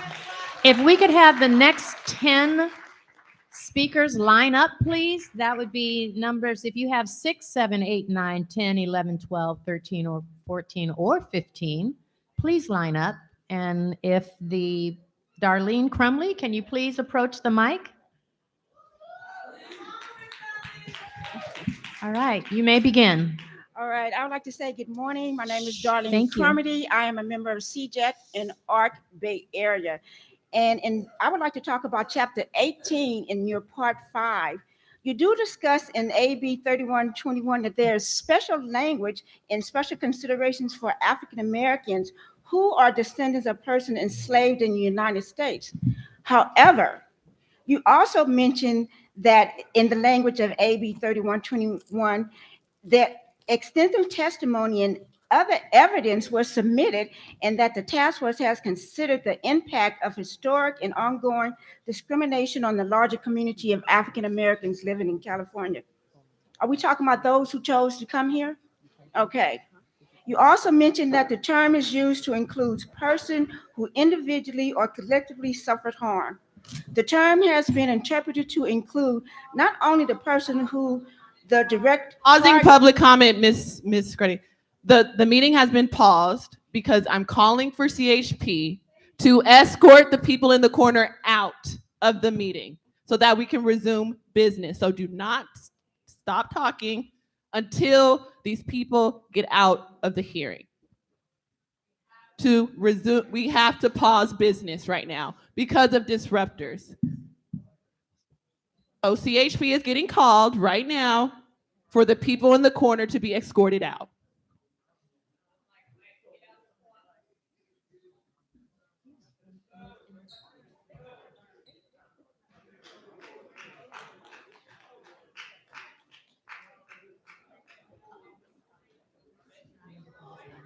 Let me see.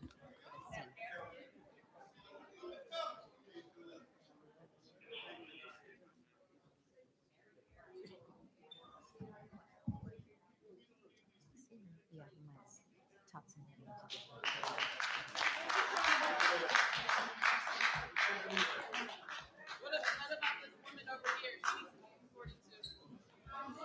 You need to be escorted out too. Okay. All right. Okay.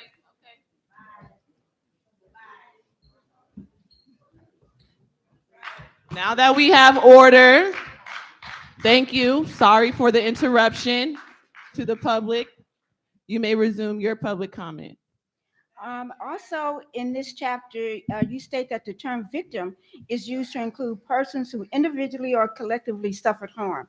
The term has been interpreted to include not only the persons who the direct target of the violation, but any other person affected directly or indirectly. Every one of the task force recommendation is intended to benefit descendants, and a substantial number is intended to benefit descendants exclusively. But you go on to say at the same time, many recommendations cannot be implemented only for descendants and must instead be framed to benefit the larger community of African Americans or even all Californians. That is not reparations. You know what this reminds me of? This reminds me of when in 1961, when President Kennedy signed Executive Order 10925, the Equal Employment Opportunity or Affirmative Action.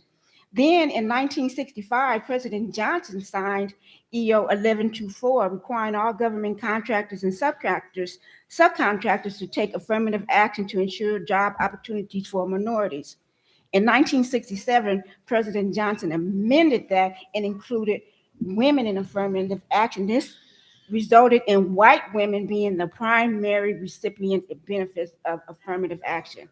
And in contrary to what the media shows you, white women marry white men. So therefore, the benefits and the wealth is still inside the white family, which the black families do not get. So they have a more transfer of wealth than black families. Although affirmative action have helped some Black Americans, it did not achieve the goal to repair descendants of U.S. chattel slavery. So let's not repeat history. Let's remove the language from Part 5 that is misrepresented or contradicts AB 31 or the stated will of the task force that was on March 29th, 2022, as the community of elementary is descendants who have been here from day one, and we are the ancestors of Thank you so much for coming out, Ms. Crumley. Your time is up. We really appreciate you. And our next speaker, please, Mr. Morris Griffin, should have number 7, please. Good morning. You may begin. Yeah, it's your turn. Yes.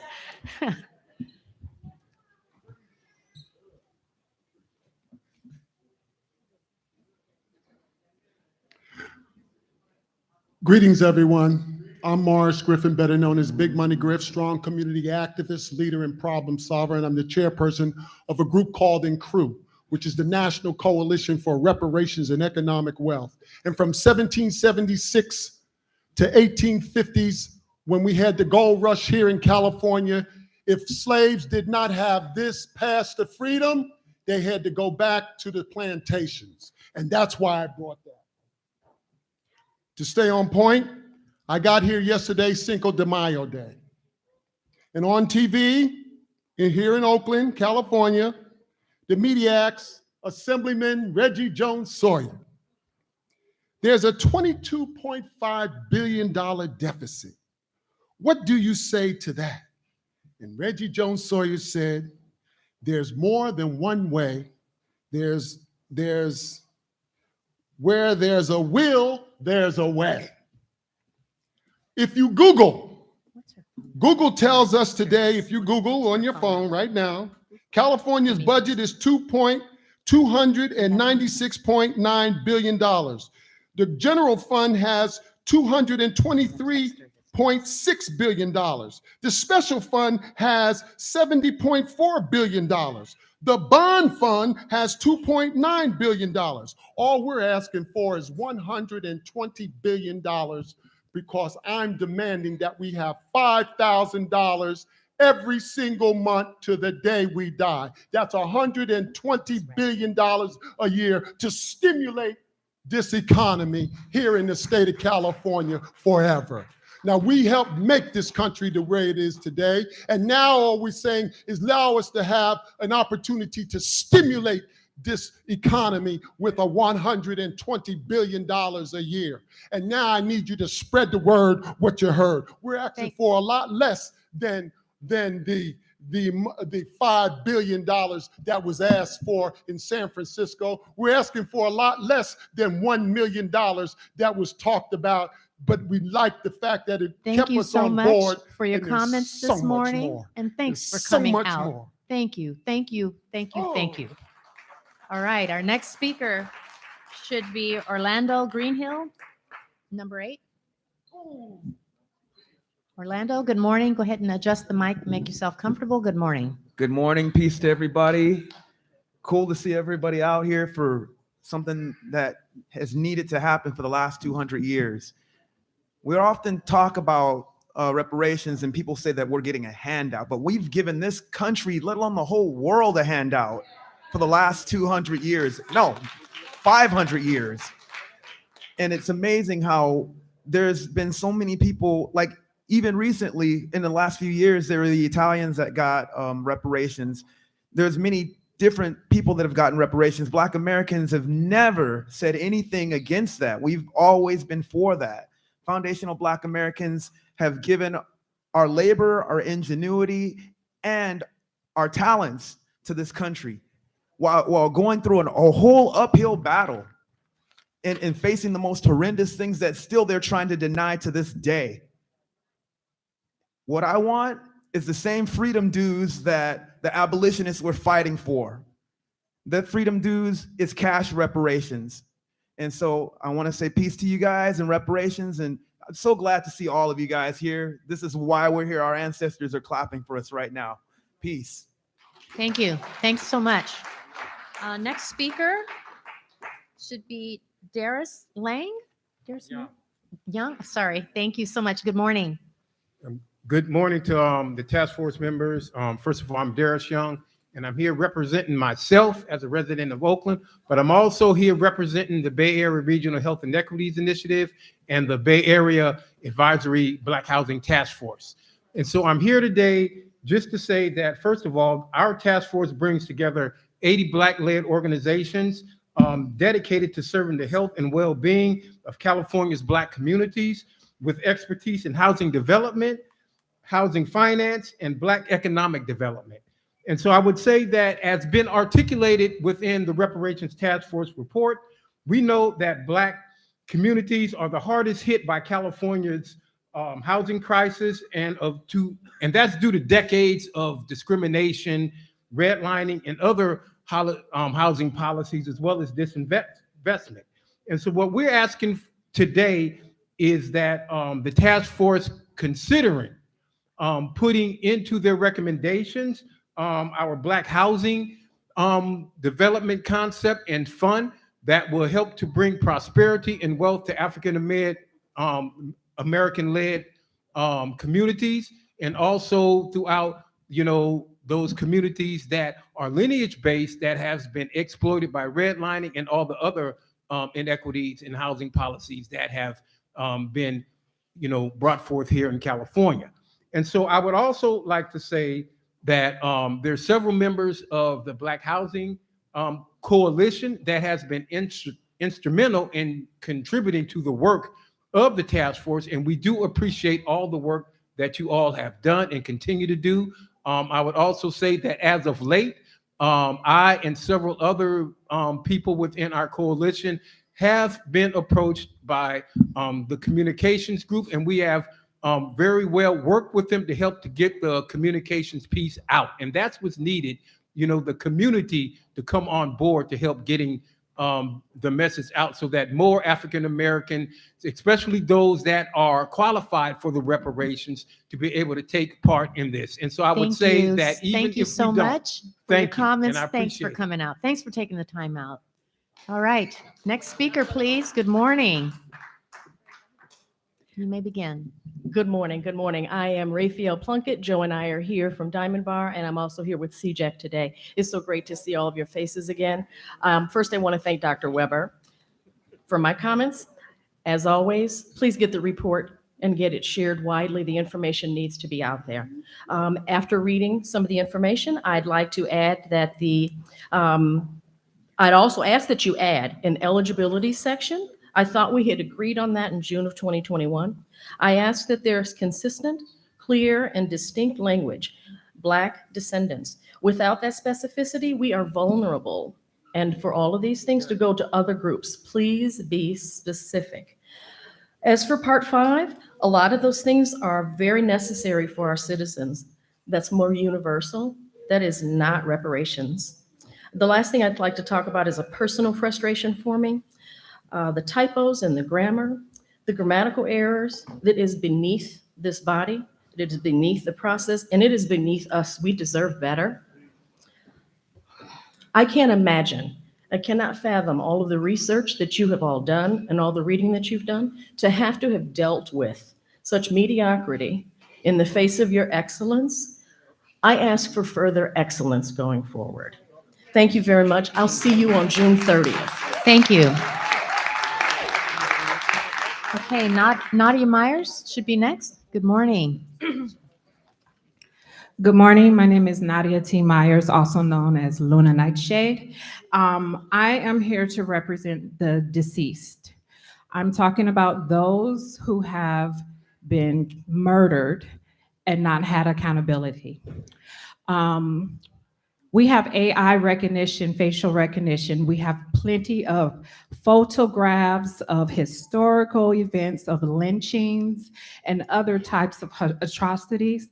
I would like to see that facial recognition filters will be added to these photos so that we can be able to prosecute those individuals and remedy and mitigate and bring closure to all those families who have lost their loved ones due to injustices. I didn't see anything on the proposal that actually dealt with accountability for those who have caused harm. And so I would like to see those efforts as well. And again, we don't need necessarily individuals, just give the people the money and then they can be able to use the money how they see fit. And I think that's what everyone is trying to say, that all the Wall Streets, the Black Wall Streets that we have, the Rosewoods, all of these places actually put their heads together as a community and they started whatever they needed to do.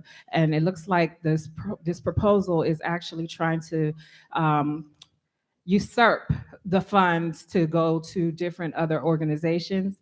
And if you just give the people the money and let them have the free will to utilize it as their ancestors was going to use it, then I think that would be the most beneficial. And again, using AI technology to actually identify those who were who caused the harm, and they can be classified as terroristic acts as well as gangs acts, and those laws can be used to help mitigate those families who had the loss of those loved ones. Thank you so much for coming out this morning. Our next speaker, I believe, should be Iris Peoples.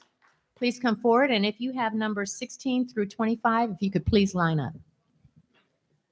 Thank you, everybody. Yes, my name is Iris Peoples. And first, I want to thank the chair and I want to thank the other members of the task force for fighting for lineage-based repair.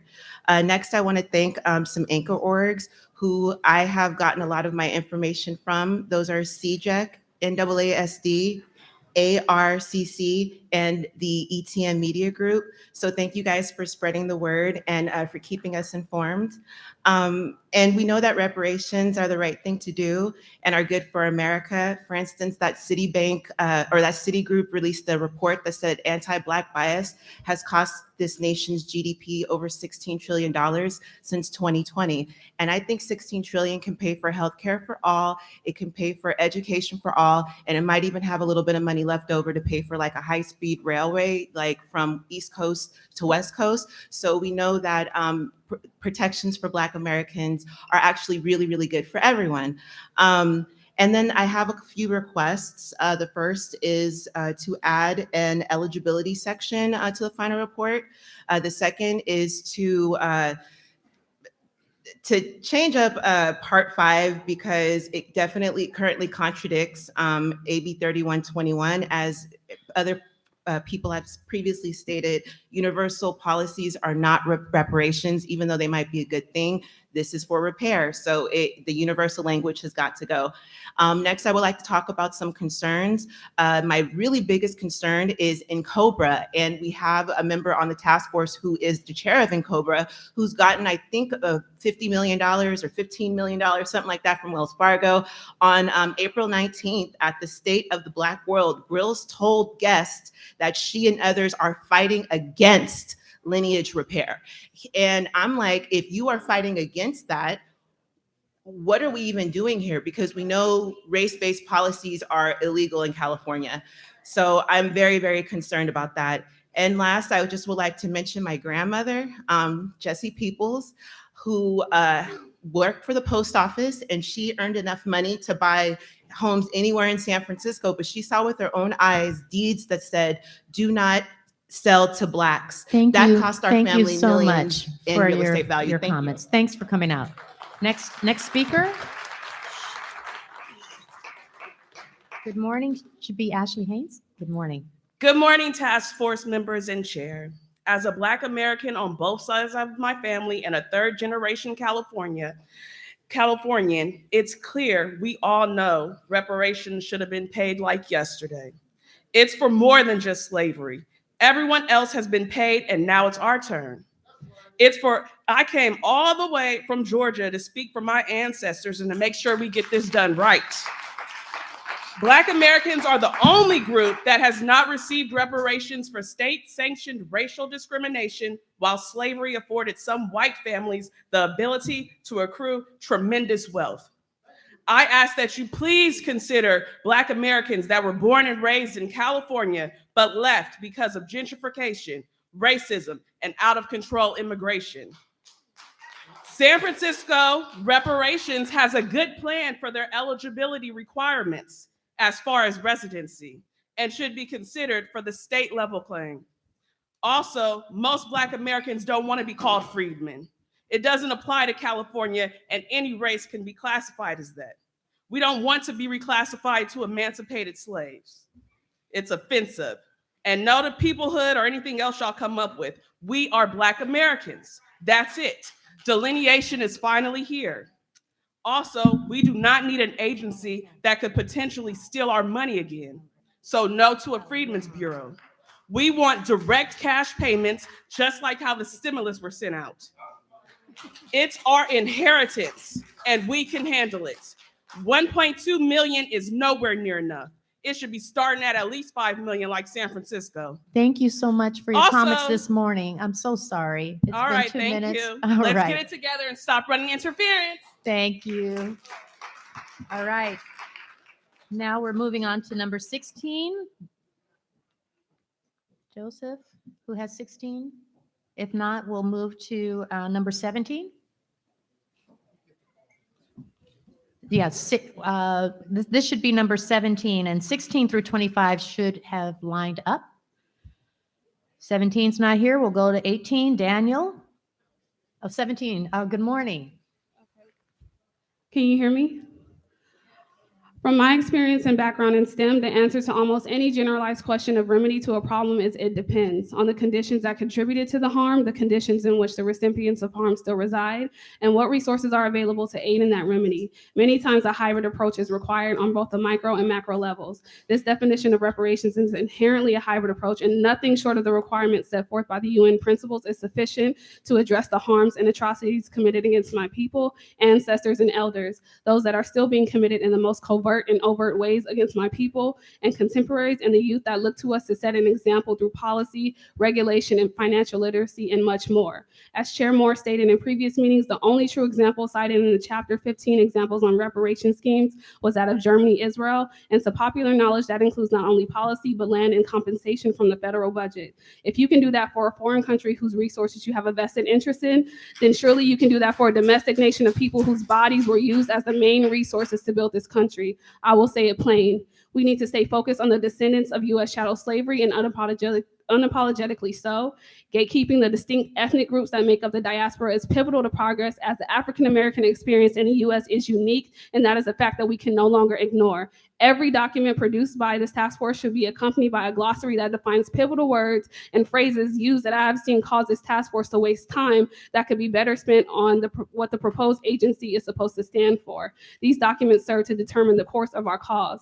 Part of the compensatory aspect of reparations should include tax exemption as well as cash compensation, as the Chapter 17 calculations recommendations could never truly put a number to the amount due in exchange for the labor that was forcibly taken and exploited. Not enough money in the world exists. In the same vein, we should be made a protected class and awarded all the benefits therein. As for the agency and eligibility, I hope that today all of the task force has read all the documents and gathered their thoughts as opposed to arguing about what they are reading in real time. In addition, but not limited to the oversight and direct service departments of the agency listed in Chapter 18, I argue that the legal affairs branch should include funding for awarding the descendants Thank of you so U.S. chattel much. slavery Thank you with so aid much for for the your comments intellectual this property morning. rights that they wish to protect and benefit from. Thank you for coming out, and we need to go to the next History, how speaker, the ingenuity please. of African Thank you. Americans. Your 2 minutes are up, but thank you so much. Your comments are noted by the task force. Thanks again for coming out. All right, next we have Daniel Landry, number 18. Please, good morning. Yes, good morning, Task Force, Chair Moore, of course, to Black people in the audience and Black people wherever you at. My name is Daniel Landry. I am the member of the San Francisco Reparations Task Force Committee, Advisory Committee, and I come before you this morning to speak on two things very quickly.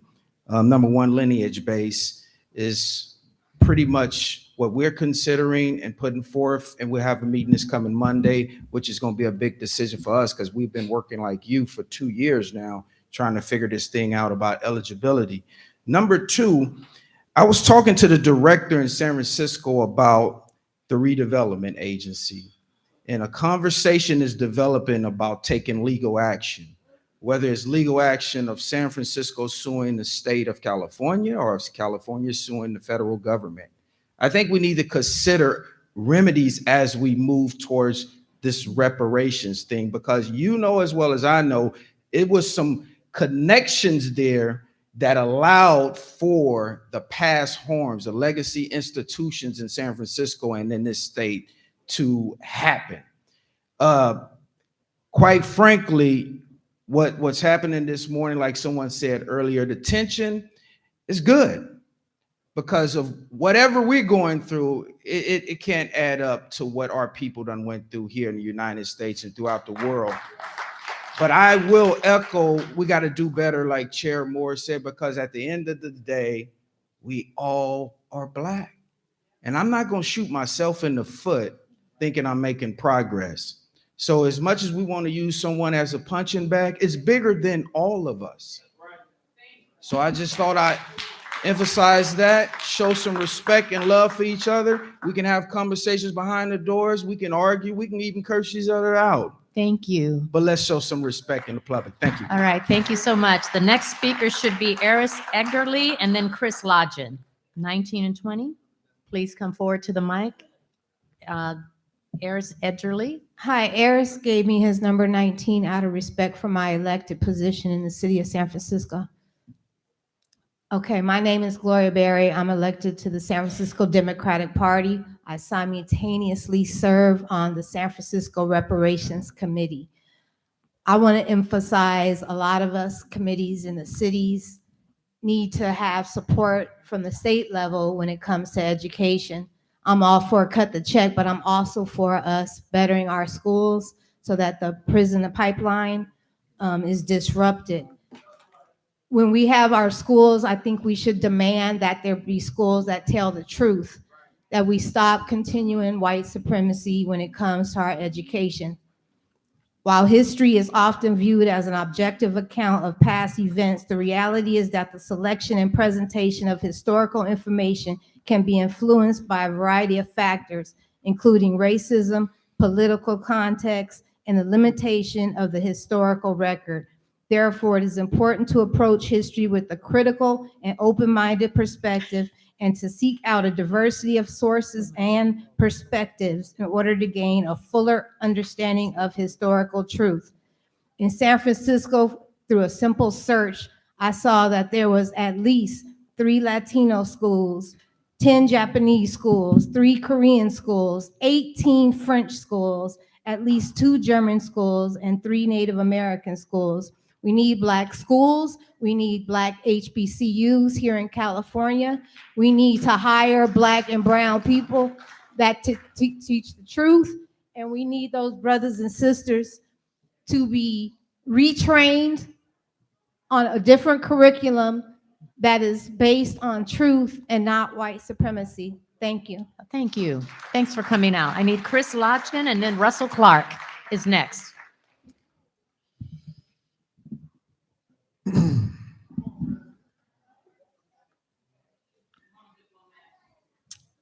You know, I had a whole thing here, but I want to talk to my people for a minute, and I get to this. So I know we hurting. I know we've been through it. We going through it. I know we bring our trauma into this work. As somebody who is an organizer for over 10, 15 years now, I know we bring our trauma into this work. I know what we are capable of also. As the task force completes this work and finishes this plan, I want to say to my people, I'm going to need you, because part of my job, along with these 2 brothers here and a lot of the rest of us, is to actually get you reparations. When this work is done today and at the last hearing, the next part of the battle begins.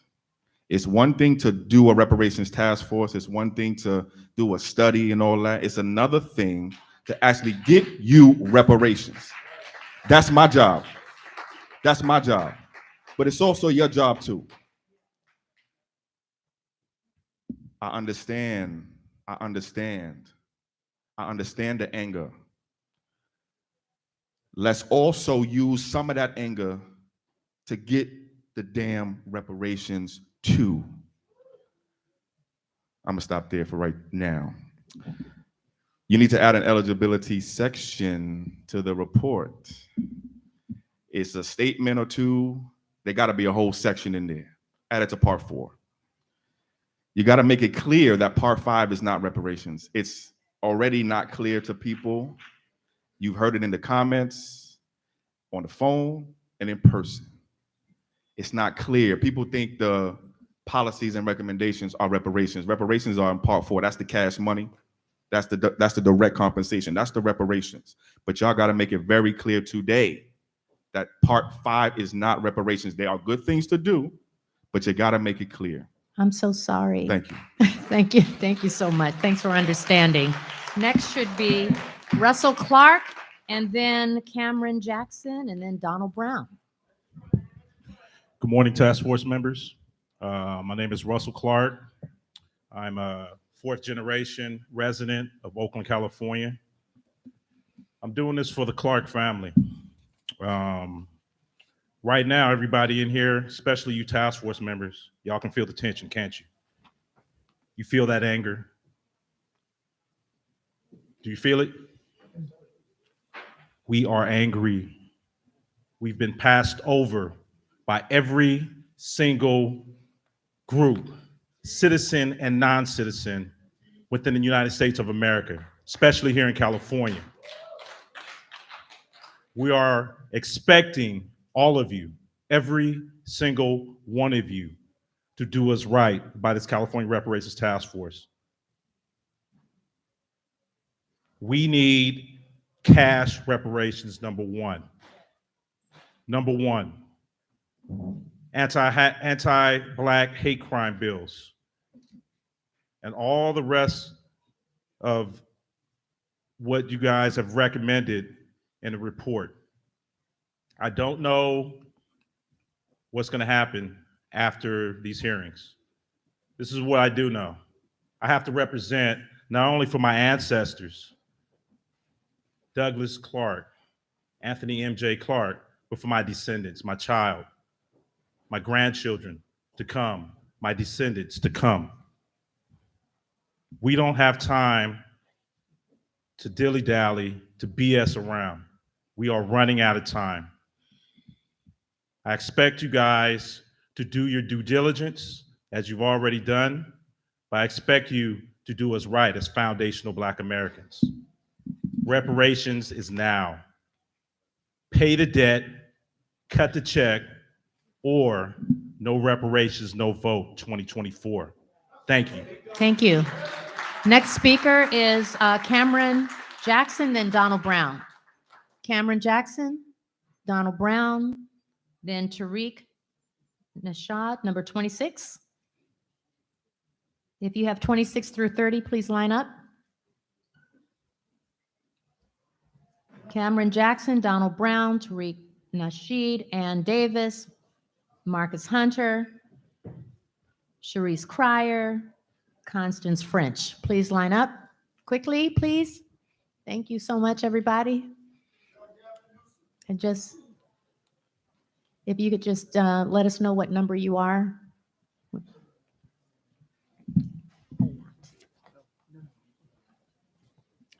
About 5. Okay, who's next? Cameron Jackson, Donald Brown, Tariq Nasheed, Ann Davis, Marcus Hunter. Those folks who have received a number, please come forward quickly. Approach the mic and tell us what number you have. And if you are not here, we'll keep going.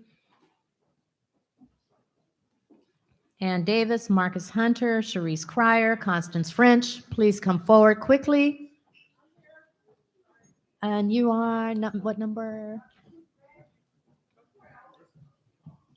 I'm not sure. Okay. And what number, please? 12. Thank you. Go ahead. Dear red and blue attention, our Black vote is for sale. What's the price? It is land. We're asking for land and land only, primarily because we know the monetary value goes back and forth. First and foremost, we thank you, Task Force, for the work that you have done since 2021, but your services are no longer needed after Amos Brown did what he did. And yet, when you want to speak about respect, tell me what politician respects the Black constituents in their community to give them housing, to give them business, to give them just a better way of life.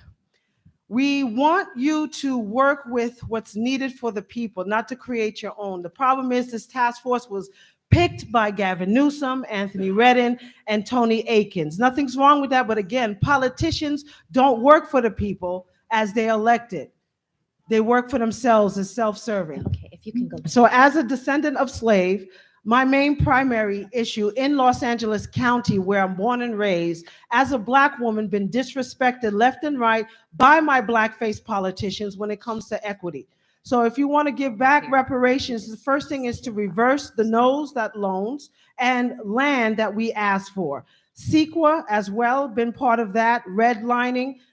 We need to build our own clinics, mental health, and legislation to protect our Black bodies. It is power to the people. Again, we can't keep waiting for people to give the answer because we're not in these political arenas. You got to go to your city council. You got to teach your children how to enjoy, how to do political science as well. Without these things, Without these things, we're going to keep waiting for the answers. You got to know what's going on and stop waiting for someone to give you the answer. That's why we're going through all this. Stop fighting and say we're not political when politics dictate how we live. Again, we thank you for your job, but you're fired.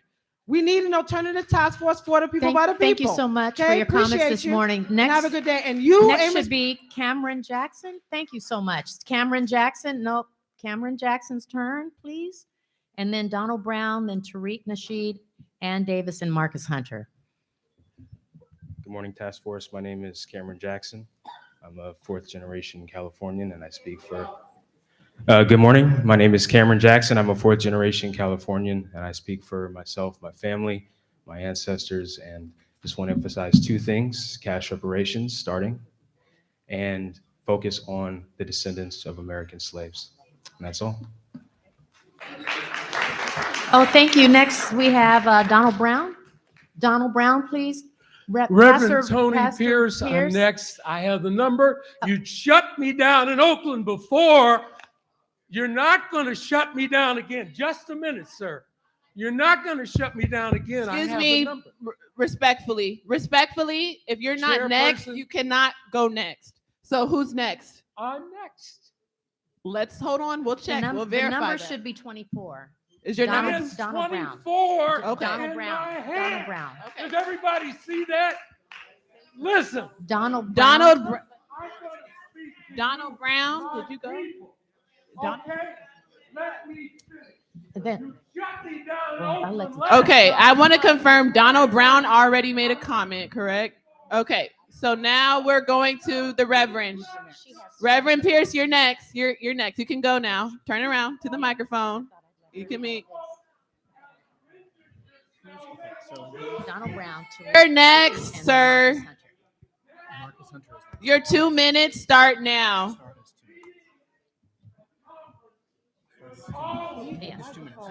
All of you. Okay, we your 2 minutes has convening started. a conference on June Please begin. 17th, and you're welcome to come. She said it. You failed us. This is the second time you tried to shut me down with my number in the hand, and it won't happen. You know that the number should be equivalent to what an acre was back here when we were given 40. Okay? When we were given 40 acres, you know what that number is. You keep trying to talk about now, yet you research back to slavery and you say nothing about slavery. Nothing. So the equivocal number from the 1860s for 40 acres today is $200 million for each and every African American. You're not supposed to be afraid. You're not supposed to be afraid. You're just supposed to tell the truth. You're not supposed to be the gatekeepers. You're supposed to say what the people want and hear from the people. So on June 17th, this will not be handed out here. It'll be handed out outside. But on June 17th, we're convening a conference at First AME Church for Juneteenth. We'll be serving barbecue. We'll be having fun. But we're looking for the real solutions.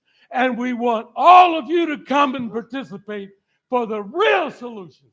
And tell Governor Newsom, we're coming. He knows me. Thank you, Pastor. Okay, we have, we're wrapping it up. The task force is asked to hear all the way through folks who have number 30. So that would be Tariq Nasheed, Ann Davis, Marcus Hunter, Sharice Cryer, and Constance French. If you are those people and have numbers through 30, please line up, and that will conclude the in-person. So, sir? Much respect to all the brothers and sisters here in the Bay Area. First of all, I want to make 3 quick points about reparations and then let our other brothers and sisters speak. First thing, we have to understand we have to focus and keep the emphasis on it being lineage based. The problem is we see a lot of trick bag language being mixed into it where it opens the floor for other groups to come in and undermine us. Reparations in the form of lineage-based compensation is not a compensation for racism. Let's be very clear. If we open the door to racism, Hispanics can come in, Asians can come in, Middle Eastern people can come in. It will become affirmative action again, where we are left holding the crumbs and everybody else is holding the cake. So we have to focus on the lineage-based reparations, especially the aggrievement that our foundation of Black American lineage accrued out here in California. In California, this was a state that allowed slavery. People say that this wasn't a slave state. There was informal slavery here. The only reason they made it a technicality to make slavery illegal in California, they didn't want the white wealthy slave owners back east coming here getting all the prime real estate. They had slavery out here. Our foundation of Black American brothers and sisters and our ancestors were out here working enslaved. San Bernardino, California was a slave colony. There were slave colonies here around the Bay Area. We couldn't get out of slavery because they made it illegal for Black people to testify against white people. That's how they trick bagged us up into slavery here. We have to be compensated for that. The second thing is we can't include all of these other groups with our reparations package. We hear a lot of Black and Native American. We hear a lot of Black and brown. That won't work either. All of these other groups, they've been compensated. Every single group besides Foundation of Black Americans has been compensated. White slave owners were compensated. White immigrants in the 1800s were compensated with the Thank you, Homestead sir. Act. Okay. Thank you so much for your Thank comments you so this much, morning. family. And next, thank you so much for coming out. Ann Davis should be next. Ann Davis, please come forward. Thank you. My name is Ann Davis, and I started a movement a few months ago. Attention, red and blue. Our Black vote is for sale. The lady, excuse me, she mentioned something earlier about HR 40. Won't you guys go in this audience and Google HR 40, which was something that a federal task force committee that was recommended to do on a federal level for reparation that sat dormant for 33 years with 9 presidents, including a Black one, with nothing done, even talked about reparations. I am so tired of my people suffering. They are suffering across America. Every nationality comes to this country and get a piece of the white privilege. While you can go to downtown Oakland, East Oakland, and see just travesty. I'm tired of my people suffering. And I just want you guys to put yourself in those shoes of the unfortunate Black Americans in America, and I appreciate your scholars and your education, but the majority is suffering. And all I'm asking is to be considerate of the suffering of our people and the pain of our people. That's it. Thank you. Thank you so much. All right, next we should have Marcus Hunter, Cherise Cryer, and our last speaker will be Constance French. Please go ahead. Peace and blessings, everybody. My gratitude to the commission and to all of the volunteers effectively doing a very difficult work. I appreciate you. My name is Dr. Marcus Anthony Hunter. I am a professor at UCLA, and I was the inaugural chair of the Department of African American Studies. By show of hands, I love to know how many people have ever heard of the phrase hashtag Black Lives Matter. Yeah? All the hands go up. I'm here to tell you today you are blessed with the presence of the creator of hashtag Black Lives Matter. Why I bring that up is because when I was creating that hashtag in August of 2012, I recently really thought a lot about the bid. By show of hands, how many people know what the bid is? How many people know what the bid is? The bit is what was put into your mouth when you were enslaved. An iron bit was put into your mouth. That meant that many people lost their smile. Why I'm bringing that up is because when I was saying Black Lives Matter, it was because we had lost our smiles. Why are smiles important? Smiles are important because they are the anchor of your thymus gland system, which keeps your immunity high. When we think about COVID and people dying from pre-existing conditions, enslavement is a pre-existing condition. It made it so we couldn't smile and heal ourselves. So whenever we're talking about what kind of repair is needed, I think we need to have a radical repair mindset, because it is about more than a check. How much is your smile worth? How much is it worth? And my idea is that we should also think about solutions. And I want to be here to be able to provide a solution for the report. And I thought to myself, you know, we always hear about how much money goes out, who's getting what, how much. And I think it's about more than just a check, more than money, because a smile, again, is invaluable. And my thought is, for example, what if Black people woke up tomorrow finding out that Equifax, TransUnion, and Experian have given them an 800+ credit score? We need that. That's not a cash payment in your hand, but it is a version of repair, that all of a sudden makes you, as a small business owner, you get an opportunity to get a loan. All of a sudden you can get a credit card. So I would encourage those in the room.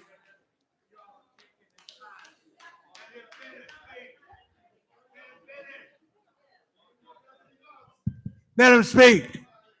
Go ahead. You're disrespectful, please. Go ahead, brother. Thank you. I just want to offer that when we're thinking about this space, I just want to make sure that we're encouraging solutions as well, because this is an environment and a forum where we're able to offer up our voice and our solutions. And one thing I think a lot about is the ways in which we are disadvantaged in ways that money can't buy. And credit and loans are one of them. And how it repairs is because slave ships were purchased with credits and loans. Property, credits and loans. So please be mindful and really think to yourself, what would it mean if your child going to college didn't need to co-sign for a loan because they have an 800+ credit score? All right. Thank you so much for your comments. Thank you. Okay, our last two speakers this morning are Sharice Cryer and Constance French. Please step forward.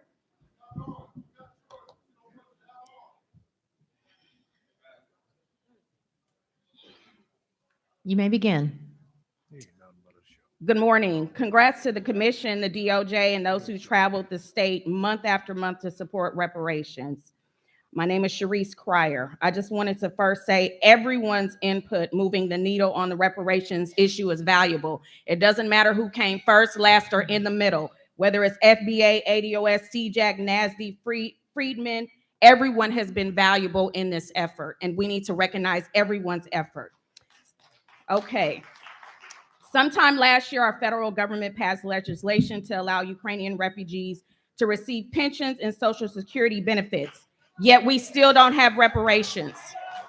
If you are running for office, do not think you are going to win your election if you don't have a concrete plan for reparations.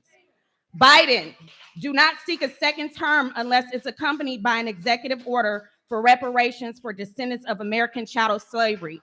And that goes for any other person who is running for office in these United States, okay?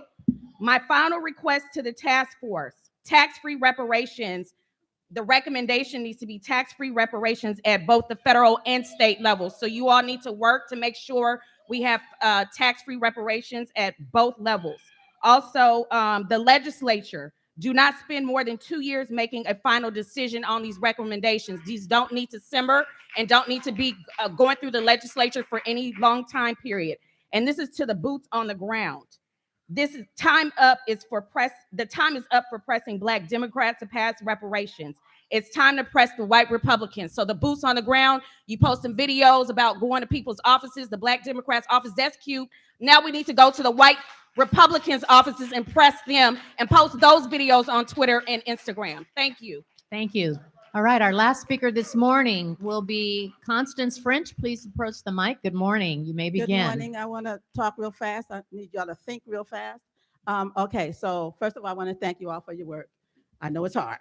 And I want to thank our people, our young people, Yasmin, Fiani, and Emmanuel for their work, because we can't get it done unless somebody's organizing. The last speaker was on point. No reparations, no vote. Everybody, when we leave here, we got to get together on our concurrent work. Every time I come up here, I talk about what we need to do and how we need to respect each other. And we're not going to get everything we want. We're divergent. but stay focused on the main thing. We can do this. And we do have to hold people accountable, like the Reverends Amos Brown. We have to hold people accountable for what they do. So the other things I'm with other people on, yes, it is lineage based. And yes, they have to clear up part 5 and define it. Like I said, you guys are doing good work. We have a lot of a concurrent work, like the other sister just said. We have to do our work. We have to contact these people. Don't let us stay in committee. We have people who know how to do the political thing. We have to do it. Okay, that means each one of you need to call, video, or whatever you do, but make sure they hear from us. Okay, we've got our work to do to get this done because it's a beautiful day for reparations. Okay, we're going to do this. We're going to win. Hold the passionate people together. Help them remember we have to win this. Now, remember when Malcolm was killed, there was a scuffle in the audience. Do you all remember that? There was a scuffle while they killed our leader. So like remind these people, you know, we got to be on point and we got to get this done. And I have one more thing. I hope I have time for it. Listen, I have one thing that I think would do that would help us in our self-esteem and our children's knowledge. We need to create billboards, posters everywhere you go. You know what you need to see? You need to see an apology from the descendants of the slave owners saying, we lied when we said that you were animals. We lied when we said you couldn't do science and you couldn't do all this uplifting work. We lied when we didn't honor people who did all the work in this country. We need to see that all over, okay? Descendants of slave owners, beneficiaries of slave owners. Yes, you're a beneficiary if you don't have my color. Okay. Thank you All so right. much for your Thank comments you so this very morning. much. I'm so glad. Thank you, everyone. Thank you, folks who have called in. Thank you, folks who have showed up today. If you did not get a chance to speak this morning, please, the task force invites you to submit written comments or testimony via email at reparationstaskforce@doj.ca.gov. Also, the next meeting will be June 30th. Thank you again. The meeting will continue. I'll turn it back over to Chair Moore, and I'm sure the task force would love for everyone to stick around to hear the rest of the business meeting. Thank you again. Thank you, Ms. Martin Walton. Thank you, members of the public, for the public comment that you all provided on the phone and in person today. We'll now turn to the next item on the agenda, which is item number 4. Action item, approval of March 29th and 30th, 2023 meeting minutes. Task force members, we've been provided copies of the meeting minutes in advance. Members of the public can follow along on our website for a copy of those meeting minutes as well under the meeting materials tab. Seeing that we've had the opportunity to review the minutes, entertaining a motion to approve the minutes as presented, or entertaining a motion to amend the minutes. Madam Chair, I move the approval as amended. What are we amending? Any amendment. Oh, it has been properly moved by Vice Chair Brown and properly seconded by Senator Bradford that we approve the minutes as amended if there are any amendments. Are there any amendments? I have a correction, Chair Moore. Member Tamaki, you're recognized. So this is a correction of the, on page 14, which is the names of the curriculum professors. It should be Professors Brinton and Bristol. So if you could, it's a minor, very minor thing, but I think because it's a name, it should be accurate. Bristol. Thanks. Any other amendments? Hearing none, I'll turn to Parliamentarian Johnson for a roll call vote. Thank you, Madam Chair. Thank you, Madam Chair. I will begin calling the roll, beginning with Chair Moore. Aye. Chair Moore votes aye. Excuse me. I'm sorry. This is to approve the minutes as corrected. Next is Vice Chair Brown. Aye. Vice Chair Brown votes aye. Member Bradford. Member Bradford votes aye. Member Grills. Member Grills votes aye. Member Holder? Member Holder? Member Holder is not voting.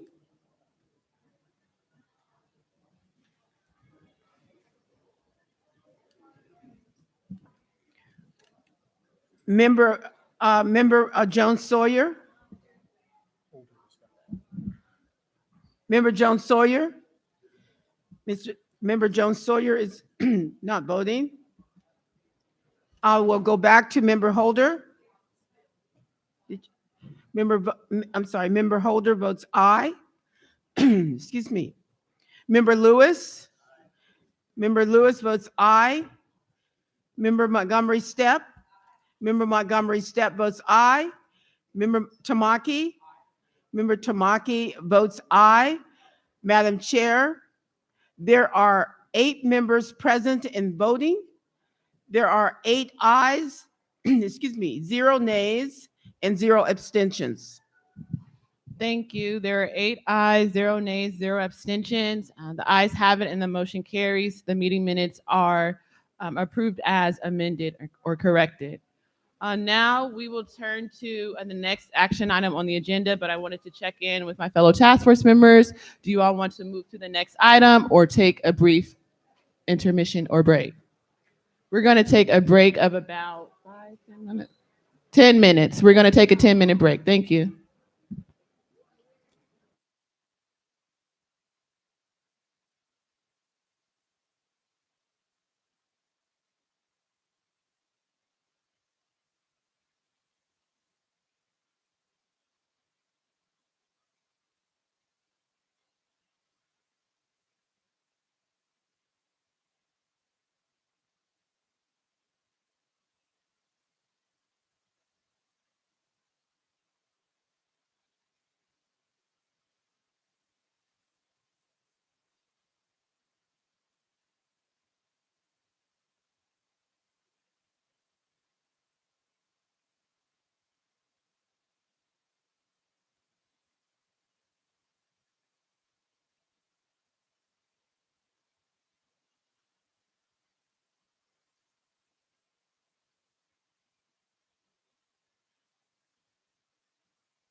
We will resume at 1:20. So we're going to go to lunch. Okay, we're going to resume at 1:20. Thank you so much.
Are we ready to begin? Are we almost over here?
Oh, it's on. Okay.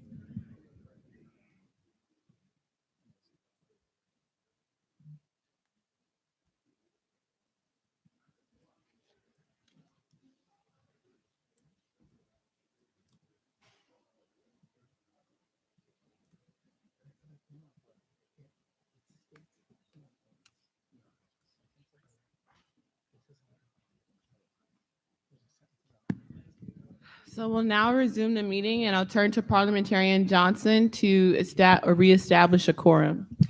Thank you, Madam Chair. I will begin with calling Chair Moore. Present. Chair Moore is present. Vice Chair Brown.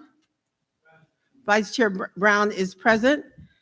Member Bradford. Member Bradford is present. Member Grills. Member Grills is present. Member Holder. Member Holder is present. Member Jones Sawyer. Member Jones Sawyer is present. Member Lewis. Member Lewis is present. Member Montgomery Stepp. Member Montgomery Stepp is present. And Member Tamaki. Member Tamaki is present.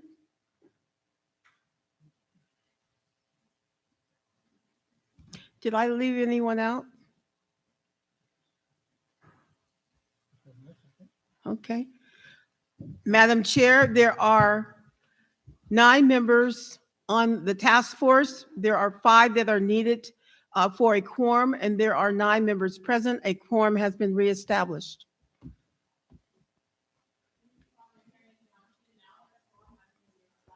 We will return to business. So the next item on the agenda is action item number 5. Final discussion and vote on the full final report, part 1, detail of historical atrocities. Is there any additions, changes, or discussion around action item number 5?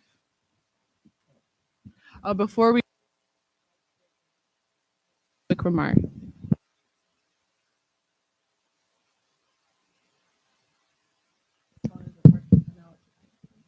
Thank you, Madam Chair, members of the task force, ladies and gentlemen. I beg your indulgence that I would make a very direct comment here. For I feel that I could not and must not leave this assemblage in good conscience without expressing, as a human being, a pastor, and a civil rights activist for nearly 70 years.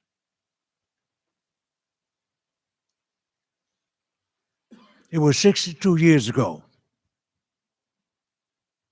that I spent time in jail in Jackson, Mississippi. Why? Because when I went to the University of Mississippi Hospital to take my 85-year-old neighbor to the emergency room, a young white doctor came out with his stethoscope in his hand, and Joe jivingly said, "What's wrong with that boy?" And immediately, the prophet Amos came up in me. And I looked him dead in the eyes, and I said, "What's wrong with you?" Can't you see that this is a man and not a boy? And this young man, with his bad manners, said, "I know what it is." And I retorted to him, "Well, your insistence on calling this gentleman a boy or an it is just a byproduct of stupidity. And when the nurse called the police to deal with this smart Negro, the sheriff came with the chief of police. They both looked at me and looked at the nurse and said, "What are we going to get him on this time?" And you know what they said? "We're going to arrest him for using profanity in public." It was profane in Mississippi for an 85-year-old man to be called a man. Why do I cite all of this? I just could not keep quiet for what I heard this morning. For silence does make, as they say, a statement of consent. Finally, for the record, I want the world to know, even though we have free speech, but it was uncivilized, uncouth, and disrespectful for Bishop Williams. I wish he were here still to have made that unsavory, ungentlemanlike comment this morning, and you all heard it. Yes, I know we're upset and we're angry about what this nation has done and what the world has done because of the color of our skin. But I also know that one great philosopher said, "He or she whom the gods would destroy, they first make mad." And I trust that in the subsequent proceedings of this task force, that this body, whoever's here, will rise up in righteous indignation to hear such verbiage as came out of Bishop Williams' mouth, insulting the integrity, the personhood of a lady, the vice president of this nation. My mama taught me when I left home always, "Amos, behave. Don't take anything that doesn't belong to you. Don't ask for anything. Let them offer it to you, and be kind." Thank you, Madam Chair. So let us be kind. We don't need to be just mad, but we ought to have righteous indignation for what this nation has done to us. Thank you very much. Thank you so much, Dr. Brown.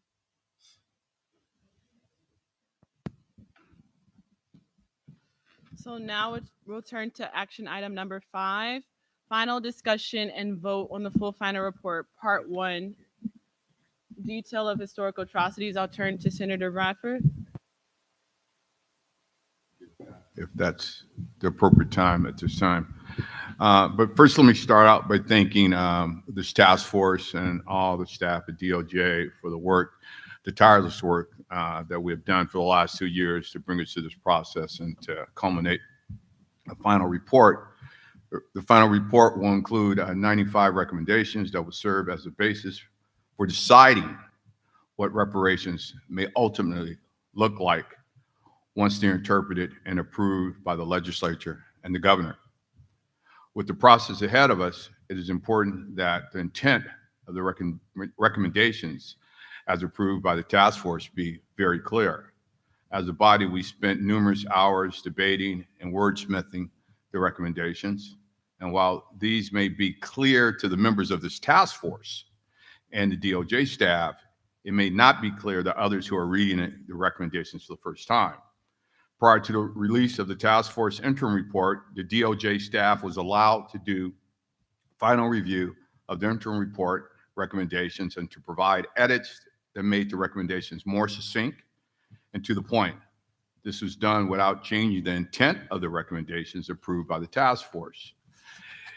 I would like to propose the same opportunity be authorized working in conjunction with both Assemblyman Jones Sawyer staff and my staff to give editorial discretion and working with the DOJ to make those reports make those edits, I should say. Specifically authorize Department of Justice staff to edit and make recommendations that will include the final reparations task force report, more succinct and to the point, so that the intent will be clear to those in the legislature who will be charged with analyzing and approving the policies. So I would hope that's a motion I would like to put forward. Is there a second? I heard you. It's been moved by Senator Stephen Bradford and seconded by Member Tamaki that there be a advisory committee comprising of Senator Bradford and Reggie Jones Sawyer, who will work with the DOJ to finalize the report and make sure that it's succinct as possible as it relates to the intent of what we decided in March 2022. Is that a good synopsis of the motion? Yeah, I think it's the same process that we did on the interim report. So, okay. Is there any discussion on the matter? Could you state the motion one more time, please? Can you restate it, Senator Bradford, please? That, again, the DOJ staff will have discretion to edit in a similar fashion that they did on the interim report, working with both Assemblyman Jones Sawyer staff and my staff as well to make sure it's something that will be acceptable by the legislature in order to move forward to the governor's desk. In terms of discussion, can you describe, since this process has already happened in the past, can you give a synopsis of what that process was like for the interim report? What did it entail? Just works, making sure that we made it very succinct in a legislative process. That's something that you can move into final legislation or bill, because again, we can throw a whole lot of things out there, but in order to get legislation done, it has to be very succinct, drilled down to the point. So that's all. We just want to make sure that we wordsmith it as best as possible so it's deliverable and where Ledge Council is agreeable with it as well. Any other questions, comments? Hearing none, I'll turn to Parliamentarian Johnson for a roll call vote.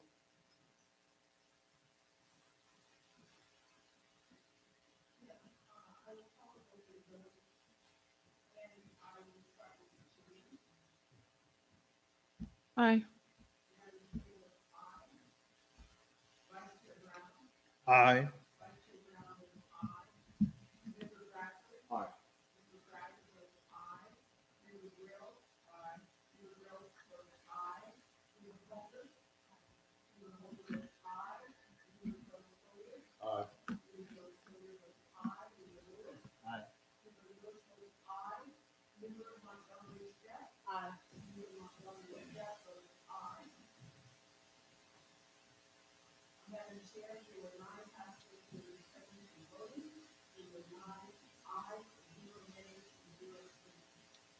For the record, I vote aye. I didn't vote. I'm sorry.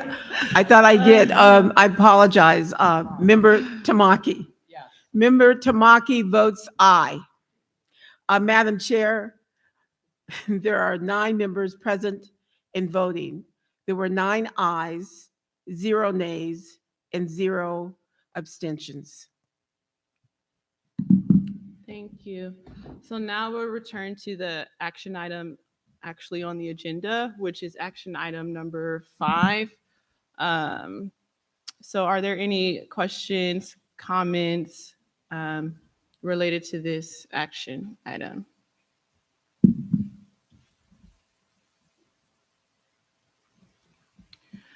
Okay, I have one comment. In preparing for this penultimate meeting, I reviewed all of the meeting minutes for the past 2 years, so for the past 15 hearings. Just prefacing that. So the comments that I have relates to page 39 of the interim report. So I spoke to the DOJ about this in April of last year. On page 39, there is a sentence that reads, "Name changes, destruction of culture, inaccurate records, forced family separation, and other consequences of 400 years of racial oppression make it extremely difficult to trace which Black individuals living today are American descendants of people who were enslaved." I raised this concern with this particular sentence again with the California DOJ last year before our April hearing in San Francisco, noting that this particular sentence has no citation. The task force did not come up with that conclusion, and I noted that this sentence needs to be taken out entirely. A great number of African Americans can trace their lineage to the period of enslavement. With technology today, it's easier than ever before, or to an ancestor living to the period in the South prior to 1900, which is a rebuttable presumption of being a descendant of slaves, as mentioned by one of our expert witnesses, Dr. Evelyn McDowell. Also, an African American reader of this report may also find this particular sentence highly offensive and culturally insensitive. As it also goes against the majority of expert testimony on the issue. And so in raising that concern with the California DOJ before our April hearing, I asked if I needed to raise that concern in the public at the April hearing, and I got confirmation via email stating the following: "I do recall your request to delete the reference below from the text. I'm going to look into what happened and why it was not omitted from the final copy of the interim report.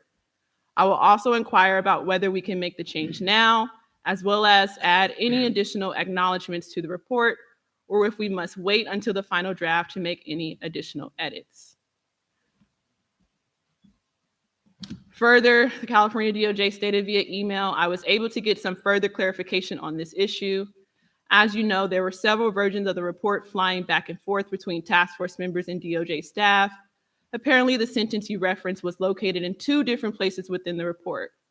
One was deleted from page 453, but the other one on page 39 slipped by. I'm informed that there are some additional fixes being made to the report. I will flag this one and provide to the advisory committee the additional acknowledgments you requested." So summarizing, in this reproduction of the interim report, that problematic sentence is still in this draft section. Raised the issue again in preliminary meetings with the DOJ about this, about let's just delete it. However, they requested that I make this concern known to the public and entertain a motion to formally delete this sentence out of the report. Page 39 of the interim report. Sure, I'll have to pull it up. Third paragraph. And I'll speak up when it comes to action item 10, where I am going to entertain a motion that we do have an independent section for the community of eligibility. And when we get there, I will explain why. But I think that in that community of eligibility section, that would be the appropriate section to chronicle this 10-month-long debate that we had that led up to the majority of us voting in favor of lineage. I think it's appropriate for task force members' concerns around that decision to be memorialized in some sense in that particular section, but we did not come up with the conclusion that tracing lineage is difficult.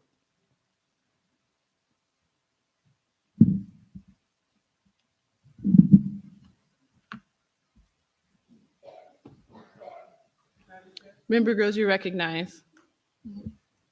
So I appreciate your concern, but I think perhaps it may go a little too far. I wouldn't recommend removing it, but perhaps softening some of the language, because the truth is, well, there's a couple of issues here. One, we've never tried to really trace the lineage for a large proportion of African Americans in this country. So we don't know fully how easy or difficult it really is. Second, there is the reality that records have been burned and destroyed in courthouses that burned down, that records were not kept accurately and consistently from certain parts of the country, certain states, certain counties, et cetera. So at the end of the day, for some people, it is in fact difficult to find records to substantiate one's lineage. So perhaps that rather than removing it, because it does in fact reflect the experience for some of us, that the language be that, and other consequences of 400 years of racial oppression make it difficult for some to trace which. I think that's a fairer statement than completely removing it. So again, if that would be the change, it would have to be followed up with a citation. Do you have a citation in mind? Do you have a citation in mind that says that it's not difficult for anyone? Yeah, that's exactly why I followed up by saying that we need to have an independent section on the community of eligibility that chronicles the debate that we had over 10 months, where both sides, so to speak, if you want to characterize it as such, can be memorialized in that particular section. And the citations could be the expert witnesses and personal witnesses that gave testimony in February 22 and March 2022. Right. We didn't really have a full discussion on the issue because, well, we ran out of time, frankly. So We did, because initially we were going to vote on lineage eligibility in February 2022. And again, I read the minutes for the past 2 years. It was then pushed to March 2022. So we had 2 full hearings on deciding on who should be eligible. But even prior to that, we've had debates and discussions on the community of eligibility as official discussion items on the agenda. Chair. Member Holder, you're recognized. Call for the question. Question is called. There was no motion made, so. Well, there's no motion made on this section. Again, I'm calling to entertain a motion to delete that sentence from page 39, as it was already deleted in another section in the report last year. So I'm calling for it to be fully deleted. And then on top of that, I'm asking for an independent section on eligibility where the debate on eligibility will be chronicled and memorialized. And that section would have the background of eligibility, a description of our decision, and rationale. So just briefly summarize for now, I want to entertain a motion to delete the sentence from page 39, as the DOJ already deleted that same sentence from another part of the report last year. So we need to complete that by deleting the sentence on page 39. You want to entertain a motion on that?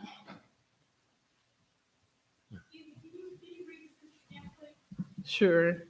Name changes, destruction of culture, inaccurate records, forced family separation, and other consequences of 400 years of racial oppression make it extremely difficult to trace which Black individuals living today are American descendants of people who were enslaved.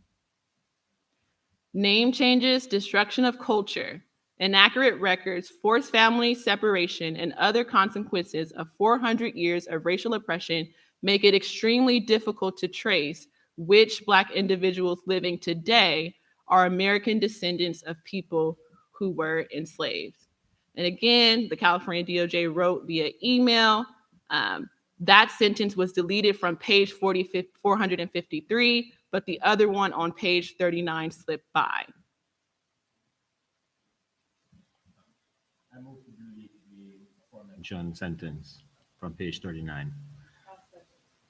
It has been properly moved by member Scott Lewis and properly seconded by member Montgomery Stepp that the aforementioned sentence, name changes, destruction of culture, inaccurate records, forced family separation, and other consequences of 400 years of racial oppression make it extremely difficult to trace which Black individuals living today are American descendants of people who were enslaved. Is deleted from page 39, as it was already deleted on page 453. Is there a discussion on the matter? Yeah, I'm just want clarity. The motion or suggestion that Dr. Grills made, does that not capture a more inclusive approach to this? No, it doesn't. And my suggestion, which will come in action item 10, is actually, it would actually support what Dr. Gross is saying, in that if that is the opinion of any individual task force member or any personal or expert witnesses that we've invited, that's fine. Put that in its own independent section, where that, history of our debate over the past 2 years is in that section. But we didn't come to a conclusion that that is difficult to trace. It's already been deleted in one part of our report into the California DOJ's admittance. They were going to delete it on page 39, but it slipped by. So it has no need to be in there. So is the DOJ saying they missed that in the initial report, or was it intentionally left in there, in that section?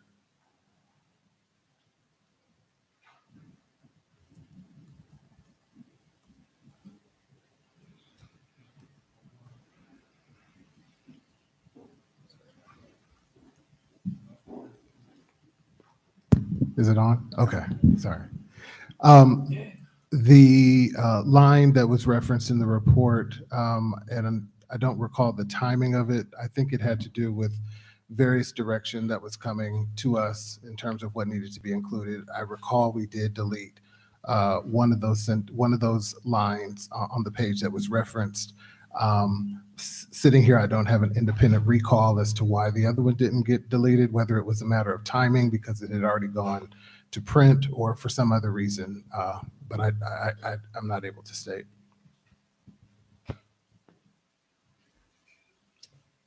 Is there any other discussion on the matter? So would leaving it in create conflict to what our intentions are, or does removing it bring us more clarity?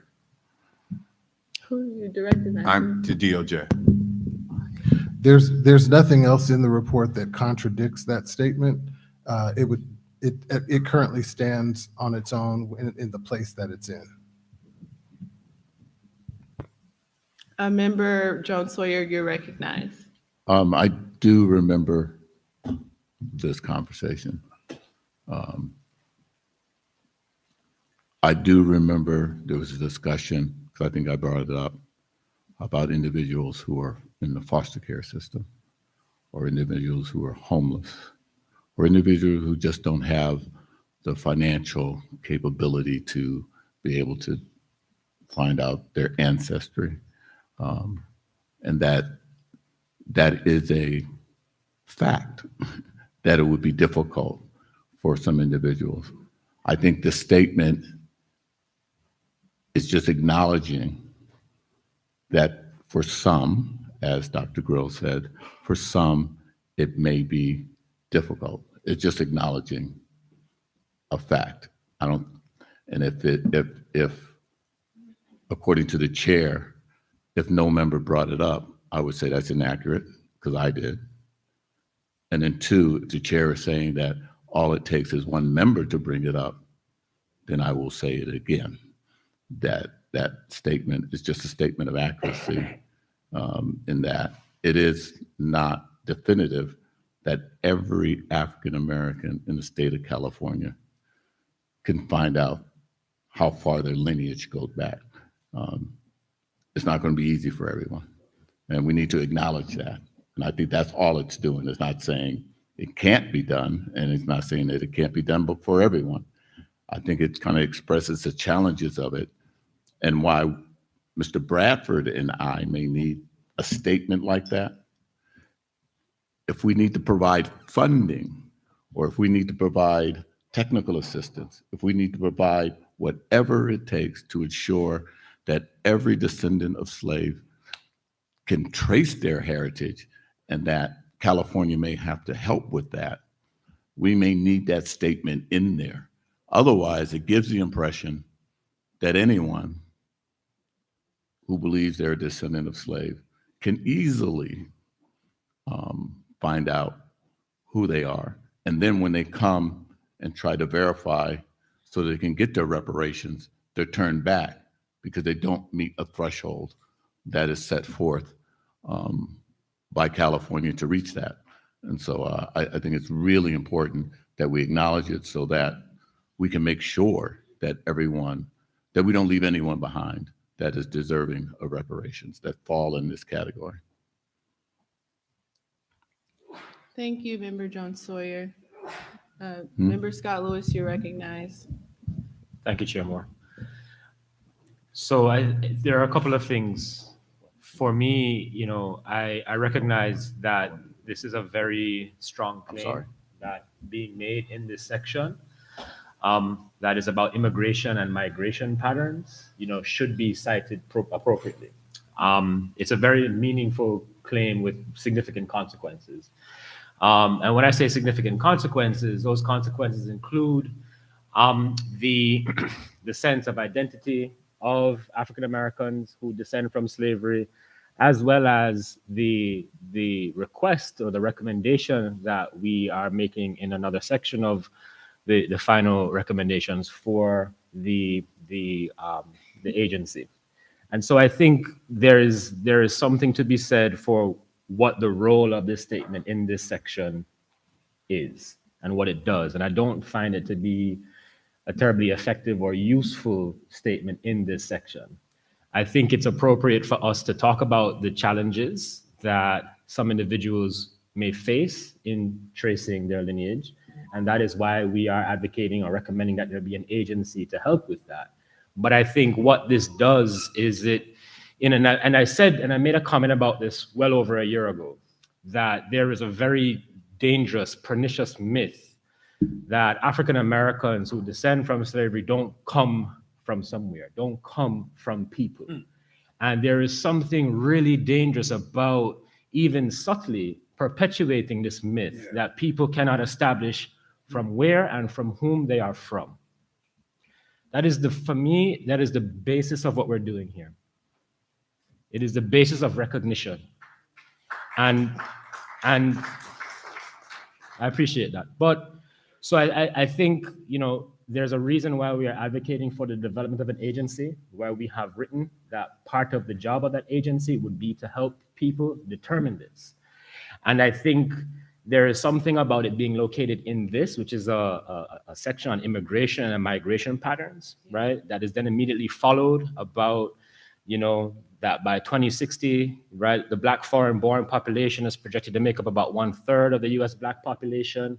There's something in there that doesn't actually sit quite well with me, if I'm being honest. And I appreciate you, Chair Moore, for bringing this bringing this up.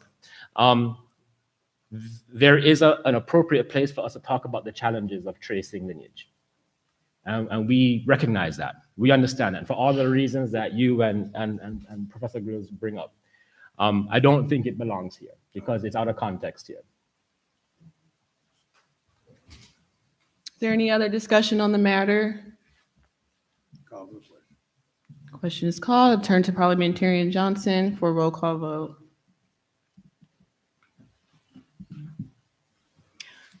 I will begin the roll call beginning with the chairman. Chair Moore. Aye. Chair Moore votes aye. Vice Chair Brown. Aye. Vice Chair Brown votes aye. Member Bradford.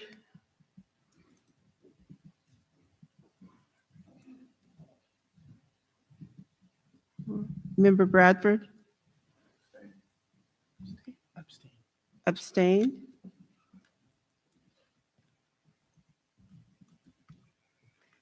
Member Grills. Member Grills votes no. Member Holder.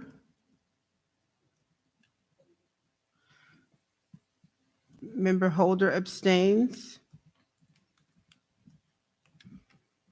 Member Jones Sawyer. Member Jones Sawyer votes no. Member Lewis. Member Lewis votes aye. Member Montgomery Stepp. Member Montgomery Stepp votes aye. Member Tamaki. Aye. Member Tamaki votes aye. Madam Chair, there were 9 members present and voting.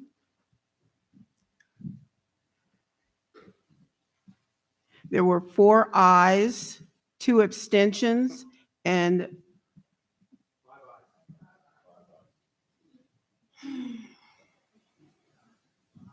that is correct. There are 5 ayes, there are 2 abstentions, and 2 nays. Thank you, Parliamentarian Johnson. There are 5 ayes, 2 abstentions, and 2 nays. The ayes have it, and the motion carries. Is there any other comments related to this particular action item? Again, Part 1, detail of historical atrocities, which is essentially chapters 1 through 13 of the interim report that will be reproduced in our final report. Hearing none, I will turn to the next action item. Huh? Oh, right. Yeah, sure. Sure. So now we will vote on the main item, which is final discussion and vote on full final report, Part 1, detail of historical atrocities. It's been moved. Is there a second? It's been properly moved by Member Montgomery Stepp and properly seconded by Senator Stephen Bradford to approve Part 1, detail of historical atrocities. Is there any discussion on the matter? Hearing none, I'll turn to Parliamentarian Johnson for a roll call vote. Thank you. I will begin with Chair Moore. Aye. Chair Moore votes aye. Vice Chair Brown. Aye. Vice Chair Brown votes aye. Member Bradford. Member Bradford votes aye. Member Grills. Member Grills votes aye. Member Holder. Member Holder votes aye. Member Jones Sawyer. I'm sorry? Not voting.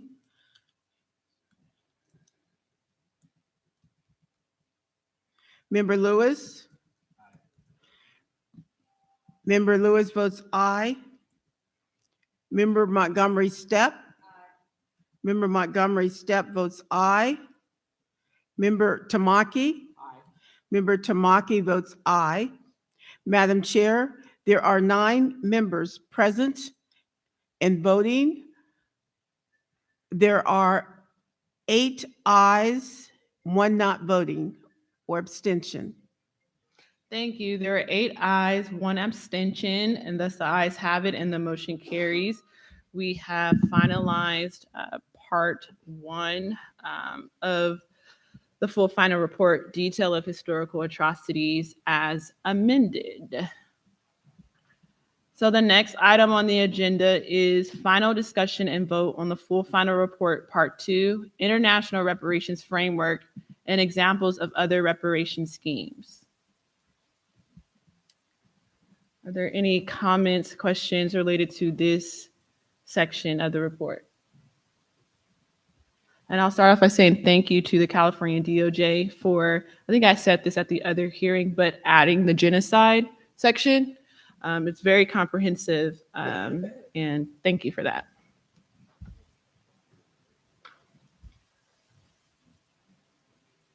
Any other comments, questions?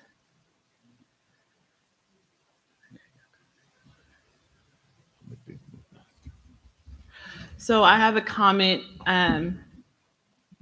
So in this section, the International Reparations Framework, in this section, this is really about the International Reparations Framework. However, there is a section in this report around the domestic history of the reparations movement as it relates to African Americans.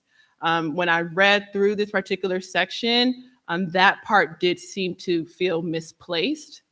And so I think that it would be good if we entertain a motion to move the examples of other international reparatory efforts to Chapter 14 that encompasses the International Reparations Framework.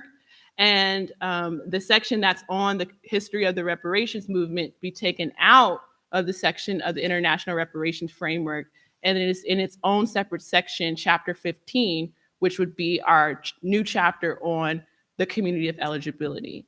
So again, as of right now, when you read the International Reparations Framework and examples of other reparation schemes, again, it gives you an overview of the international reparations standards. It gives you the example of international reparations examples, and then it talks about the history of the reparations movement in the United States as it relates to African Americans. I think that particular section around the history of the reparations movement in the United States for African Americans needs to be pulled out into its own chapter that will then be the chapter on the community of eligibility. And that background, I mean, that part that's already in this report, that will be the background for the community of eligibility section. Then there will have to be a description on how we decided who should be eligible, and then a rationale. So just to be more clear, entertaining a motion for Chapter 14 to only include the International Reparations Framework and examples of other international reparation schemes, taking out the section on the history of reparations movement for African Americans that cites people like enslaved people themselves, like Belinda Sutton, Callie House, descendants of slaves like Queen Mother Moore. That's an amazing section written by the DOJ. That should serve as the first or the introduction section to our new community of eligibility chapter. So again, I'm going to stop here, but in my opinion, there should be Chapter 14 should only focus on international law, the International Reparations Framework, and examples of other reparation schemes internationally, taking out that section on the history of the reparations movement in the United States, putting it in its own chapter. Senator Bradford. Yeah, I just got a little concerned with that because I think doing that makes the assumption that there's going to be a new chapter of eligibility. Shouldn't you have to do that first? You would have to first establish a new chapter before you could take the actions that you're asking for at this point. Oh, sure. So just going to bring it up on action item 10, because I personally thought that would be more relevant to do that. But to your point, I take heed to what you're saying. I think you're correct. So I think the first motion should be to entertain a motion to create a new chapter on eligibility. And again, reading the minutes for the past 2 years, our first hearing, June 2021, we voted on the structure and the contents of not only the interim report, but also the final report. And in the final report, there is supposed to be already a section on eligibility. And out of report 1 and report 2, all of the sections are in this draft final report except for eligibility. Eligibility is not in the draft final report, even though June 2021 at our first meeting, we said that that was going to be in the report before we even knew who was going to be eligible. Before we even made that decision, we said that that is going to have its own standalone section. But as it stands right now, there is no chapter on eligibility. So the motion should be to have a new chapter on eligibility as we voted on June 2021.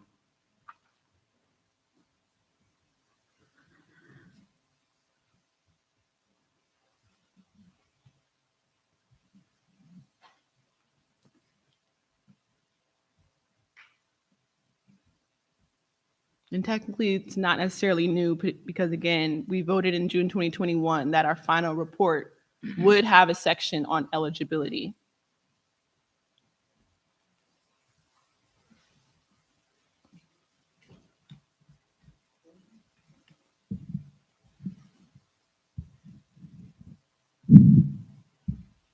So, I mean, in terms of discussion, I'd entertain a motion to,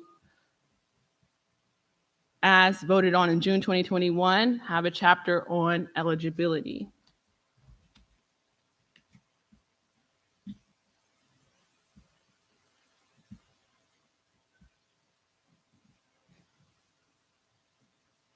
And as noted, the determination of eligibility is one of the most important decisions the task force made, and it will be very important to upcoming legislation. As such, a more thorough account of the recommendation on eligibility in the report is necessary. The section, again, as I said earlier, should include a background on the decision, the description of the decision, and a rationale for the decision. And my point is the rationale for the decision already exists in this final draft, but it's in the section under international reparations with the tab, the history of the reparations movement in the United States. My point is that there needs to be a chapter on eligibility. The rationale is already in there. And all we would have to do for this chapter would be to include a background on the decision that would include comments from task force members about their thoughts. It would include citations from our personal and expert witnesses. And then it will include a description of the decision that we made in March 2022. And that way everybody is satisfied because everyone's thoughts and opinions will be reflected in this chapter on eligibility.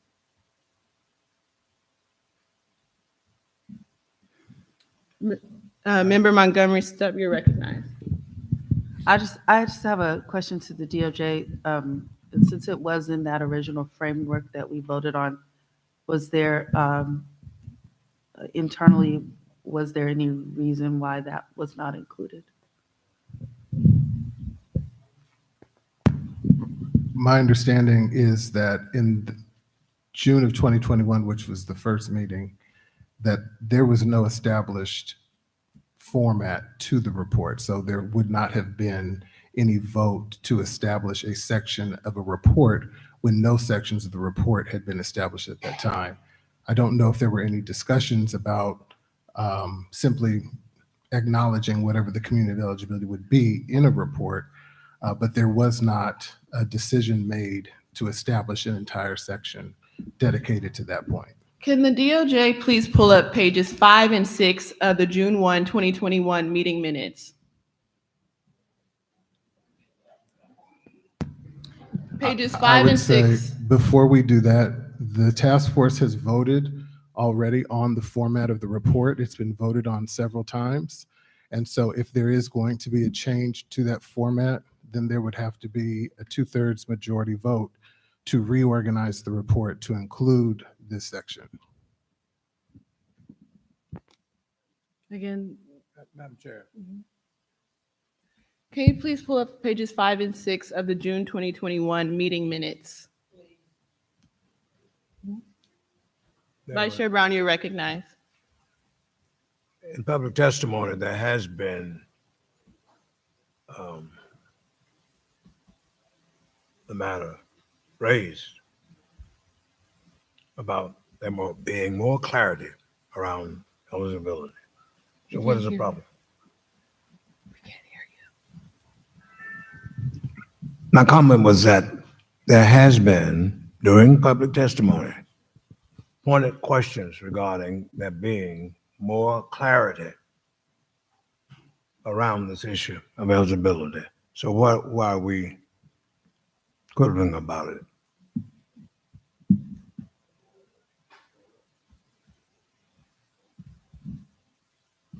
Department of Justice? Why would we be quibbling about this? I don't think there's any quibbling. The DOJ takes direction based on votes. So if there's a vote to do something, that's the direction that we take. We don't sift through comments that are made throughout the meetings and intersperse them, in terms of how we move forward in drafting the minutes. And I think that's the point on this particular section. We're pulling up the minutes now to see if they reflect a vote on the pages that Chair Moore referenced. Thank you. Member Groves, you're recognized. I'm just following, I'm trying to understand procedure here. Mhm. So if you call for a motion and no one made a motion, then shan't we move on? I was about to make a motion. Yeah, he was about to make a motion, and then Member Montgomery Stepp had a question to the California DOJ. Okay, well then let's make a motion. Madam And- Chair, I move that we Well, yeah. include that. Are you ready for a motion? Yeah, but I want people to see pages 5 and 6 of the meeting minutes because we made a vote on that, and the meeting minutes are very clear. It says the staff recommended that the report be issued in 2 parts. Part 1 of the report would be published June 1, 2022. Part 2 of the report would be published by July 1, 2023. Now, I'm going to read the contents of Part 1 and Part 2. All the contents of Part 1 are in the interim report. The following topics would be included in Part 2. An apology, that's in the final draft. International law justification, that's in the final draft. Economic rationale, that's in the final draft. Eligibility, not in the final draft. Summary of existing reparation schemes, that's in the final draft. Recommendations, that's in the final draft. How to educate the California population, that's the final draft. Out of all the contents we voted on having in Part 1 and Part 2, the only section that's not in the final draft is on eligibility. I see the citation that you're referencing. The minutes reflect that the following topics would be included. Eligibility is a topic. It's not a section. It's not a chapter. It is included throughout the report. And we do discuss eligibility throughout the report, just like we discuss health, international law justifications. All of those different topics are covered in the report. So the vote that took place subsequent to this June meeting was to organize the report according to parts, according to chapters. That has been voted on several times. At no point was there a request to make eligibility its own section or its own chapter. But what has been done in accordance with the June 2021 minutes is that the topic of the community of eligibility has been covered throughout the report. As of right now, eligibility is referenced in a footnote. And if you look at this, right, these bullet points, each of the bullet points represents a standalone chapter of Report 1 and Report 2, right? So any reasonable person would look at that and see that eligibility, as all the other topics, would have to have a standalone chapter as well. I think it would be appropriate if the task force chooses to vote on establishing, if that is the will of the task force, but again, that was not the direction that we received, and the votes that took place that established the structure of the report in all of the preceding meetings never included its own chapter or its own part. So we were following the directive of the task force and the votes that were taken when we structured it the way that we did. Thank you, Attorney Brown. So again, looking to entertain a motion to have a standalone chapter for eligibility. As Madam Chair, I move that we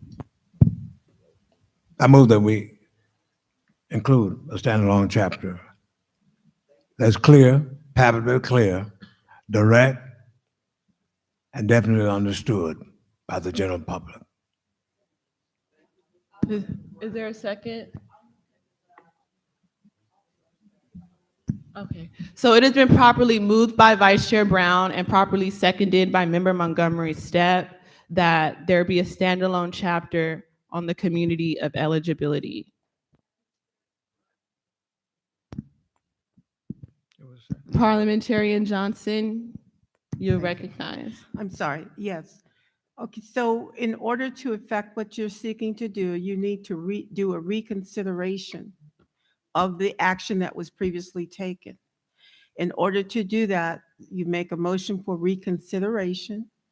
And then, I'm sorry, rescission, because it was already made, and it was made at a prior meeting, so you cannot do it at the same meeting you're voting on. Okay, But we you- can do but wait, that. what you can move to do the, to do the rescission of the last action. And after you do that, because it wasn't noticed, it's not on the agenda, it would have to be set. And so you would have to call, and you can do that, another meeting because you may have more than just this. So, you're going to have to put that down for another meeting. But the first step is to get the 2/3 vote in order to take the action that you're seeking. Senator Bradford's motion to create an advisory committee, that wasn't on the agenda either. Pardon me? The earlier motion that Senator Bradford introduced around creating a committee to work with the DOJ to have discretion on finalizing the contents of the report, that wasn't on this agenda. I'm making a note to you on that. Okay, I want to make a that's an note aside. back. Mhm. At the time that was done, the motion that was up was with regard to the action number 5. If you look at the motion, that's what was made. That was a motion that was made. Then to that motion, he moved to have the editorial team address that motion, and he said, "and all others." So it was captured in that. This is not that. This is a separate item, and it is, I'm not sure, but it would seem to me this could come up more than once, as you may have other actions that you're going to address. So what you're doing is you're asking to reconsider or rescind an action that was previously made. And you can't, I'm not saying you can't do it, because you can. The vote has to be there. And if once that's voted on, then you take the next step in making sure that everyone, first of all, they have the document. And you're talking about an entire criteria, which has to go to the public. You can't just do it here with one person seeing it. Not only do you have to see it, but all of the members of the task force must be aware of it, must be noticed of what it is that you're including in eligibility. The public has to be made aware of it as well, so that they know that when it's going to be discussed in terms of those eligibility factors, that they have an opportunity to be heard as well. Parliamentarian Johnson. So again, that June 2021 vote, that was a vote. We never did a motion to rescind that June 2021 vote. The last motion you did a motion to reconsideration, which you can do at the same meeting when the original vote takes place. This happened, as you said, I believe April, I'm not sure when, but it was not today. So you have to, this is the procedure. That's what you have, what you have to do. Member Montgomery Stepp, you're recognized. I'm looking at those minutes, and in part 1, we did decide on what the chapters would be, but it also describes what turned into chapters as topics for part 1. And so the only out of 1, 2, 3, 4, 5, 6, 7, 8, 9, 10, 11, 12, 13, 14, 15, 16, 17, 18, 19 bullet points. The only one that doesn't have a chapter is eligibility. They're all, they all have, and the only reason why I'm bringing it up, because there was an argument made, or not an argument, but a point made that the topics are not necessarily chapters, but they're all chapters with all the bullet points. And so I wish we didn't have to go back to the drawing board, but we did vote on this, and the way that it seemed to have been interpreted back then is what our report looks like now, except for eligibility. I think so. Hello? I understand how there may be divergent thinking on this. Again, the topics that were listed there are the topics. This task force has voted at least 3 times on the structure of the report. At no point did any task force member say, we're missing an eligibility chapter or part, we need to include it. So what you have before you is what you have voted on 3 times. And if you would like to reconsider that, you are, as Parliamentarian Johnson indicated, you do have that right, but it would require you to rescind your prior vote on the organization of this report. And once that motion is approved with a 2/3 majority, a subsequent motion can be made to include that. But to Parliamentarian Johnson's point, we cannot draft an entire chapter without the task force's approval of that, which would have to be duly noticed and voted upon in a subsequent meeting. So that would be the procedure, not to say that it can't be done, Right. but it has to be done in that way. That part, I do understand that, and I get the procedural part, but looking at the minutes, that's what the minutes say. And so I don't know, which is why I asked the original question. I don't know how that decision was made. Like you said, it came before us and we voted on it. But the most of our conversation in these last 2 years has been about eligibility. And I also think for purposes of the historical record, to capture that conversation is going to be important for the nation as they're going to look at it. So if it was something we missed, that's fine. I can accept that. But in the minutes, every other bullet point has a chapter, except for that one.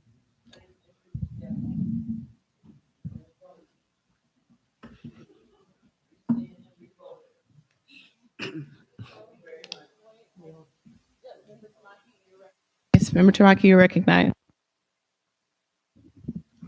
So thank you, Member Montgomery Stepp, for that. I could just tell you how I sort of interpreted the whole thing.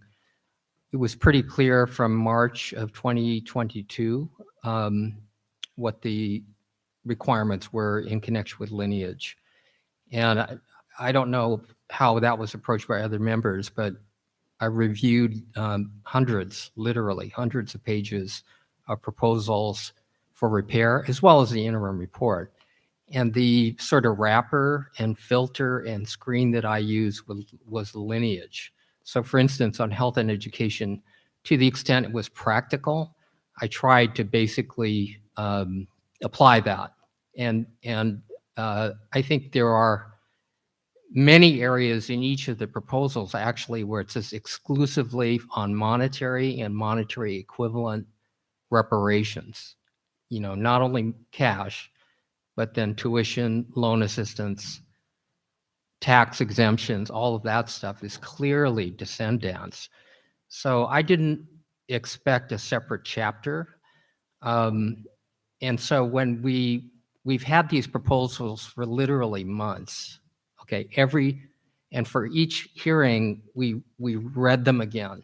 They were sort of modified, they were edited, but that descendancy lineage issue was infused in every single proposal. So I did not expect this and to have a separate chapter. And so I'm just concerned about timing. And your point is well taken. I understand what the point that the chair is making. I don't want to diminish that, but we are supposed to be down to the final nits of this. And that to me means non-substantive changes. And the reason is we have to get this approved. It then goes to a formatting and then a printer. And when the final report, which will be easily in excess of 1,000 pages, is presented to the legislature at the end of June, it's not like we're going to go on. We are done. I mean, we no longer exist as a body. So literally, we are, as a practical matter, out of time. So we've had these proposals for months. That was my interpretation, that lineage would be applied throughout. And I did that on the chapters that I read, and I was with Pastor Brown overseeing education and healthcare in particular. But I applied that to the other proposals as well. And I thought we did that pretty faithfully. I like this report. I think it's well balanced. I think it recognizes the harm to descendants and directs compensation in that direction. And I think the policy proposals also apply special emphasis to descendants. And so I'm struggling with how we do this, really. I mean, I don't know, I get the point about, it would be nice to have a standalone chapter, but I wish this had been raised like 9 months ago. And so, and now we're basically up against a legislative deadline where, legally speaking, we will no longer exist. So, Vice Chair Brown, you're recognized, and then we'll turn to Member Jovan Scott Lewis. Thank you.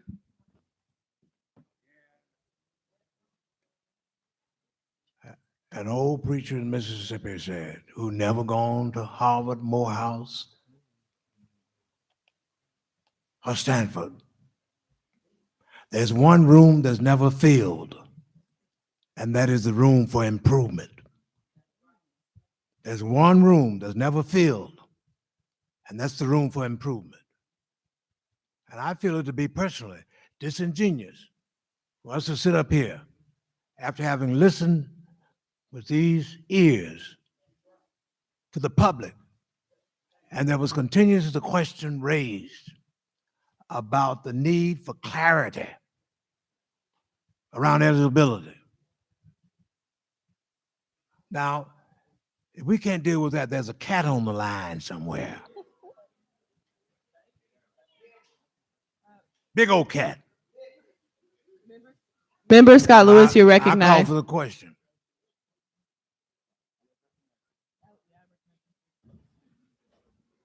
Hello.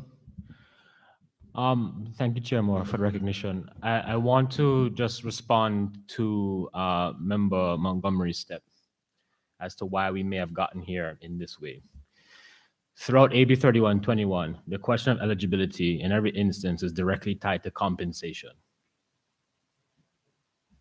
In the instances where the question of eligibility has been asked of the task force to answer, as part of our duties, it is explicitly asked in relationship to compensation. Who will be eligible for compensation? And so, in the compensation chapter, the recommendations that the economists have worked on, there, was a need at last meeting for further clarification, a more declarative statement as to who we were talking about. And I asked that we also clarify, when we're talking about beneficiary-driven policies and programs, that we make very clear that those beneficiary-driven policies and programs are directed towards the eligible community that we defined. And so I'm trying to give you some context as to, at least my understanding as why we might have gotten to this point without a standalone chapter on eligibility. Because AB 3121 asks us to deal with the question of eligibility as it relates to compensation. Who are we giving money to? And that's what we decided on. And that's what the recommendations, really do bear out. So I just want to clarify that. Everybody knows where I stand on the issue of eligibility. Everybody understands where I am on the question of recognition. But I just, from a procedural standpoint, from the vantage point of the history of how we've kind of moved from meeting to meeting, I think that there was an underlying understanding that what we're talking about is eligibility as it relates to compensation. At last meeting, I asked the DOJ, and I followed up in email, I think maybe a day after or 2 days after the deadline, but to make sure that that is more clearly stated. I would agree, and I think there was comments in the public comment section this morning that what I asked for at the last meeting and what I asked for in the email perhaps were not adequately responded to. And so I think, if the DOJ can maybe speak to how we might better declaratively and with respect and recognition identify and recognize the eligible community as we are asked to do in relationship to AB 3121's mandate, that would be really helpful. And then we can maybe decide what we need to do in terms of further recognizing the community of eligibility. Because it does need to be clear. I completely agree. It needs to be very clear. And it needs to be clear that what we're talking about, when we're talking about eligibility, we're talking about compensation and we're talking about beneficiary-driven policies and programs. Those things are for the eligible community. So that needs to be clear. And so if we can maybe get clarification from the DOJ as to how, within the limits that we're working with, because we are working with limits, and and you're right. Maybe we can come back tomorrow. But I live up the street, so But seriously though, I think it would be helpful if you can maybe tell us what that could look like, and then we could see if we would be satisfied with that, and then we could actually make a motion with clarity and with hopefully consensus about how to respect and recognize this community that we've long established is the community eligibility based upon lineage and descent. So yes, absolutely. And obviously this has been a subject of conversation, substantial conversation for the last 3 meetings, substantial, across both the monetary components and the policy components. So from the last meeting, based on your feedback, to this meeting, or from the last version of the report to the final version of the report, we have done a number of things to emphasize specifically feedback on a number of the different policy proposals, where we made very clear, essentially descendants first, in many cases descendants only, and made very clear that those even policies that are applicable to the entire general public, the intent is that they directly beneficially impact descendants first. When I use the term descendants, I'm using it as defined by the task force's vote on March 29th, 2022. So we've upped that across the entire policy section. In the section on financial compensation, Chapter 17, we also included a number of different references. I think looking at it now, especially in the light of this conversation, I think we can do more. And I think, to Member Montgomery Stepp's point, that is the eligibility conversation. And so I have sort of, as the conversation's been progressing, put together a little draft of a sort of a paragraph that I can read to everybody. I don't have it on a slide because I've just been putting it together, but it's essentially a conclusion to the Chapter 17, bringing the entire chapter together. The title of the subheading is Conclusion and Recommendation Regarding Monetary Compensation for the Eligible Class. The discussion is as follows. As set forth in this chapter, even limited to the relatively few categories of harms that the task force found to be calculable, the immense nature of the loss is significant. This loss must be compensated with monetary payments as set forth in this chapter to those who suffered the loss. The task force reiterates its recommendation that, however the legislature ultimately determines to make monetary payments for these losses, those monetary payments should be restricted to the African-American descendants of a chattel enslaved person or descendants of a free Black person living in the United States prior to the end of the 19th century, members of the eligible class as defined by the task force. And so that's basically a synthesis of the data, how it translates, and a very strong statement that that is the intent of the task force. Okay. I have a question. Go ahead, Member Scalowitz, you recognize. So thank you for that. And so I was having heard that, I wanted to know from my colleagues, what else do we think is missing? Right? I mean, I want us to have this conversation because I think there is again, right? If we say that this is, if we can agree ultimately that this is an appropriate place to make that kind of statement and commentary, then I think we can, within the limits of time and capacity and authority, say as much as we want to say about eligibility within this already established and voted on chapter on compensation. Meaning, so that could be a starting point for the discussion around an elaboration on eligibility. And so what I want, I mean, and this may even incorporate what you were saying earlier, Chair Moore, about moving the section from the comparative models of reparations into the eligibility discussion. Meaning we could have a much more robust chapter, but that chapter will still be tying the issue of eligibility to compensation. That's what AB 3121 asked us to do. And so the question I think I have for discussion here is what more would we want the discussion on eligibility to say? And I agree that it should say more. So I think that there needs to be an independent chapter. In that chapter would be a background on, the history of the reparations movement in the United States, which is inherently based on lineage. When you think about people who are already referenced in that section, like Belinda Sutton, like Hallie House, like Queen Mother Ollie Moore, who created the Reparations Committee for Descendants of American Slaves, to Malcolm X. These are already people referenced in our report in that particular section on the history of the reparations movement in the United States. That will serve as that could serve as the introduction for the standalone eligibility chapter. After that section, which again already exists, it's just in a misplaced section. It's in the international framework section right now, which is really awkward, right? That be moved to the eligibility chapter, and then the rest of the chapter will be a description of our decision. So chronicling that 10-month-long debate, capturing all sides of the issue, right? Capturing all sides of task force members' opinions about the issue, capturing all sides of the personal expert testimony on the issue, and then the conclusion. Thanks, Michael, Attorney Newman, for typing that up during the break. That's not necessarily sufficient, but I think it serves as a good first step, right?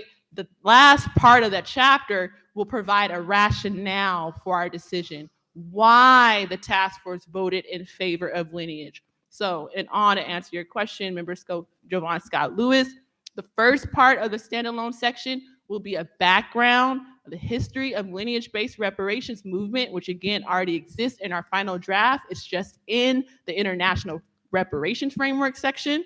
The second part of the chapter will provide a comprehensive overview or description of the 10-month-long debate that culminated into the majority of task force members voting to affirm lineage-based reparations. And the conclusion will provide a rationale for why we decided to affirm lineage-based reparations.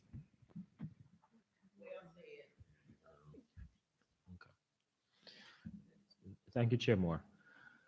Any other members of the task force have a response to my question about? I have a question though, because that's something that I wanted to raise in the part 5 of the agenda item, because the sentence that Member Tamaki read, while recommending that monetary reparations be limited to the eligible class, the task force recognizes that the 5 pillars of reparations and AB 3121 require that it also endeavor to ensure cumulative harms of the past 4 centuries do not continue to be visited upon living African Americans and on society in California and the United States. At the same time, many recommendations cannot be implemented only for descendants and must instead be framed to benefit the larger community of African American Californians, or even all Californians. That sentence I was going to advocate actually needs to be deleted, because that actually represents the motion. After reading through all the meeting minutes from the past 2 years, that sentence reflects the motion that failed. That represents the motion that failed when we were having our community of eligibility discussion. The motion that passed was, and I quote, Member Lewis moved to define that the community of eligibility for reparations, it didn't distinguish monetary from other forms. It says, Member Lewis moved to define that the community of eligibility for reparations be based on lineage, determined by an individual being an African-American descendant of a chattel enslaved person or a descendant of a free Black person living in the United States prior to the end of the 19th century. Member Montgomery Stepp seconded the motion. The motion that failed was as follows. This is on page 10 and 11 of the March 2022 minutes. Member Holder moved to amend the motion to define the community of eligibility to be consistent with the 2.6 million African Americans in the state of California, with an understanding that there will be special lineage considerations determined by an individual being an African American descendant of a chattel enslaved person or the descendant of a free Black person living in the United States prior to 1900. So again, to conclude, that sentence around in our final report that the California DOJ inputted, where it says, while recommending that monetary reparations be limited to the eligible class, the task force recognized such and such, and that recommendations cannot be implemented only for descendants and must go to all Black people and even all Californians. That's actually not what the task force voted for. That motion failed. We voted that all forms of reparations under international law, compensation, restitution, rehabilitation, satisfaction, and guarantees of non-repetition will be aimed to the descendants. And the California DOJ at our last hearing said they would do their due diligence in Part 5 with these policy prescriptions to clearly identify how each of the policy prescriptions would benefit descendants. They did not do that, as we just discussed. So a compromise again would be, when we'll get to that when that part of the agenda comes, that needs to be deleted again because that represents the failed motion. But going back to the item at hand, we need to be clear that all forms of reparations under international law are for African Americans under the community of eligibility, and that policy section needs to remain there, but we need to ensure and show that that section is not reparations. Dr. Julianne Malveaux in Palm Springs said very eloquently that good public policy is not reparations. So all of those policy prescriptions is good, but it's not reparations. And so there needs to be some separations so not to confuse the reader.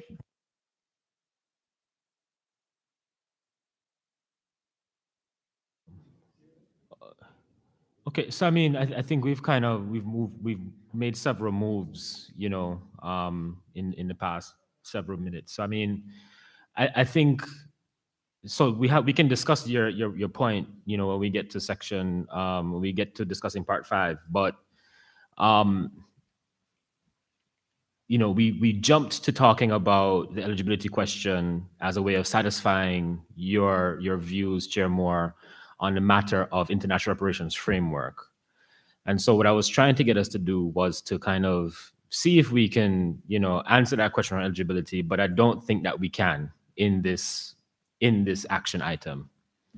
So because of that, I'm going to move that we approve, you know, Part 2, International Reparations Framework and examples of other reparations schemes as it has been presented. Before we do that, Vice Chair Brown had to be recognized.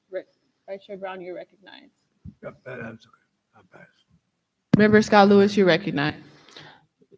Thank you, Chair Moore. So again, I move that we approve action item number 6, Part 2 of the final recommendations, International Reparations Framework and examples of other reparation schemes. Is there a second?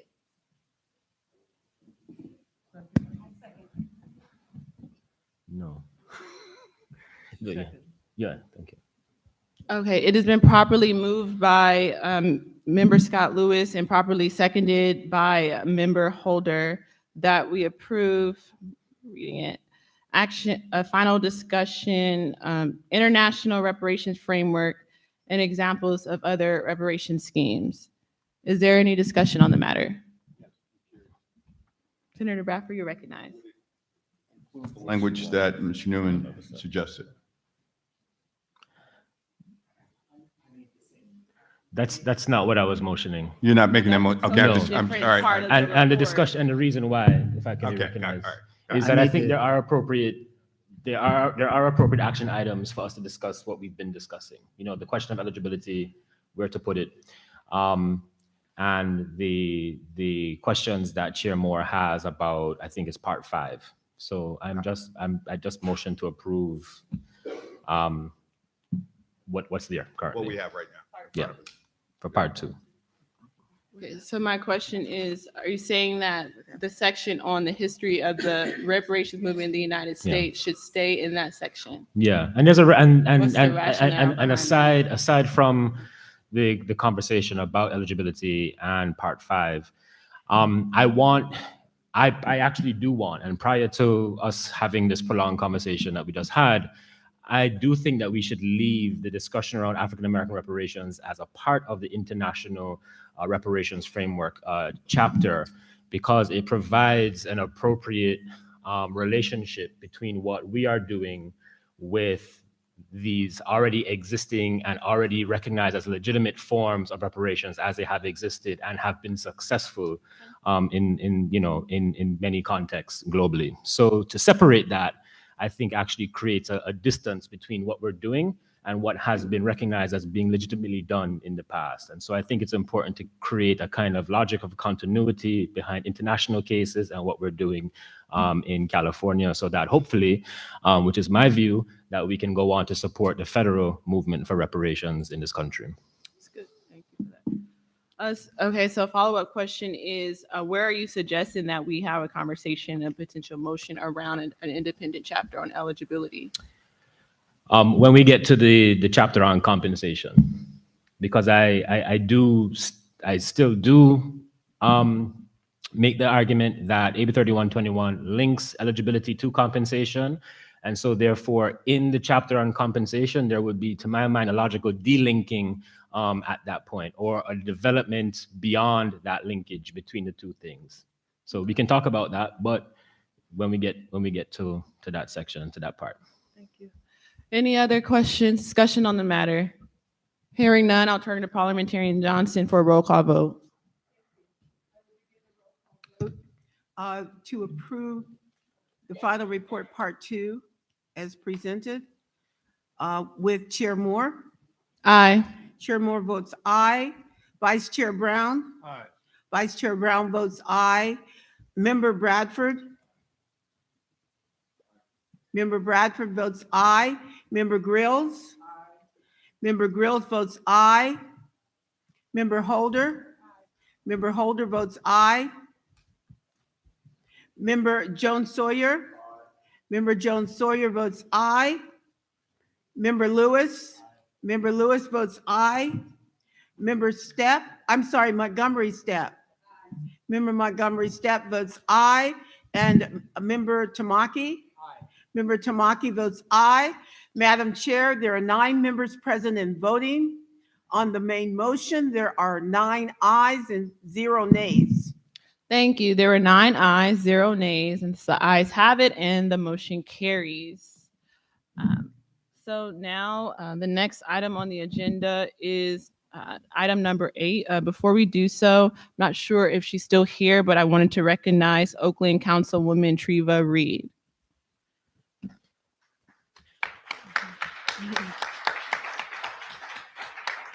Thank you for coming. So the next item on the agenda is communications advisory committee comments and communications firm implementation updates and outcomes. Presenters, member Lewis, Bradford, and Charles Group representatives.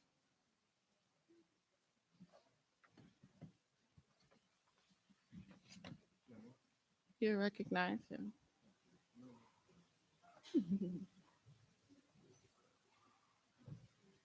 Oh, okay, there we go. So the Charles Communications Group sends their apologies for not being able to attend this meeting. So Senator Bradford and I, as the Communications Advisory Group for the task force in liaison with Charles Communications Group, will present their updates on their behalf. So I believe, there's not a presentation up there to I don't need it, just in case. All right, I'm just going to read. So the Charles Communications Group sends this report of notable activities since last meeting. There's a note that the media requests have substantially increased with the approach of the May 6, today's Reparations Task Force meeting. This trend, it is argued, will continue as the final report's delivery on June 30th approaches. Interview requests and published articles have focused on reparation compensation amounts in spite of the task force's decision to not deliver a sum. And this is in particular to the recent media reporting on the reparations amount of $1.2 million. There's been an increased interest in getting task force members' opinion on this amount and the rationale behind it. The Charles Communication Group has coordinated with the Communications Committee, which is myself and Member Bradford and the DOJ, to approve responses to these inquiries on behalf of the task force. Attributed comments to the task force members are being discussed with and approved by the members prior to sharing them with the media, meaning with Senator Bradford and myself. The Charles Communication Group is continuing to pitch task force member media opportunities on a statewide and national level. So what that looks like is seeking opportunities for us to speak to the media and to engage in activities both across the state and across the nation. There are 2 reparations task force flyers that have begun distribution to organizations, government entities, and elected officials. The task force will receive the flyers following this meeting, today's meeting. A public service announcement has been created for statewide broadcast. A commercial was created, narrated by Senator Bradford. I heard it's very wonderful. I haven't seen it, but Bradford is, impressive. And so Charles Communication Group also provided reparations task force update to elected officials across the state. As far as April activities, specifically, the Charles Communication Group booked and coordinated media interviews for task force members, conducted media outreach for Mills College, today's public hearing, conducted media coaching and provided messaging and talking points to task force members, wrote and coordinated the production of the Reparations Task Force commercial, again narrated by Senator Bradford, coordinated the production of the public service announcement for KJLH specifically. And looking forward, there are plans to coordinate and manage future and further media opportunities, to continue the distribution of task force information sheets, to identify opportunities to collaborate with community organizations, to support task force activities and update the documents that we request for our own presentations as needed, and developing post-task force communication activities, including collaborations, social media, and a landing page, I guess for some kind of website. And there is some planning underway to pitch to the media the kind of impact of an import of our final report. Okay, that's the update. Thank you. Any comments, questions? Hearing none, we'll turn to the next item on the agenda. Item number 9, final discussion and vote on the full final report, part 3, recommendations of the task force as to how the state of California will offer a formal apology on behalf of the people of California for the perpetration of gross human rights violations and crimes against humanity on African slaves and their descendants.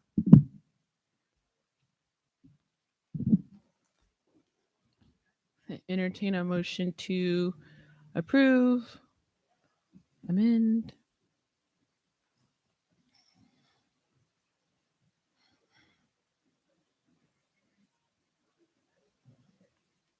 Are you asking for a motion? Mm-hmm. I move. Second.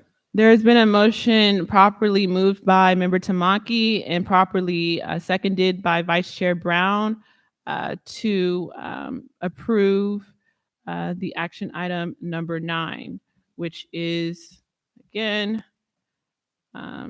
recommendation of the task force as how the state of California will offer a formal apology on behalf of the people of California for the perpetration of gross human rights violations and crimes against humanity on African slaves and their descendants.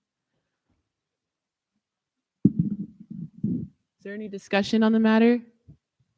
Member Groves, you're recognized. I'd just like to offer a couple of just very minor edit and suggestions for that chapter. On page 2, the paragraph beginning in June 2019, the last line, it should be or any other form of reparations instead of. That was very minor. But on page 9, the last bullet talks about African American physicians are underrepresented in California. And if that could just be expanded to say African American physicians, psychologists, and psychiatrists are underrepresented in California's health, medical and health fields or something like that. That's page 9. And then the last thing is that, is it possible, I don't know if this would be on page 10, somewhere on page 9 or 10, if there could be a statement or a clause added that says an intensive community education strategy for the state related to the apology occur, so that people are aware, because most people don't know about the federal apologies. So they came and went and with no fanfare, so there should be some community education about that. That was it. Thank you. Any other comments, questions, additions, changes?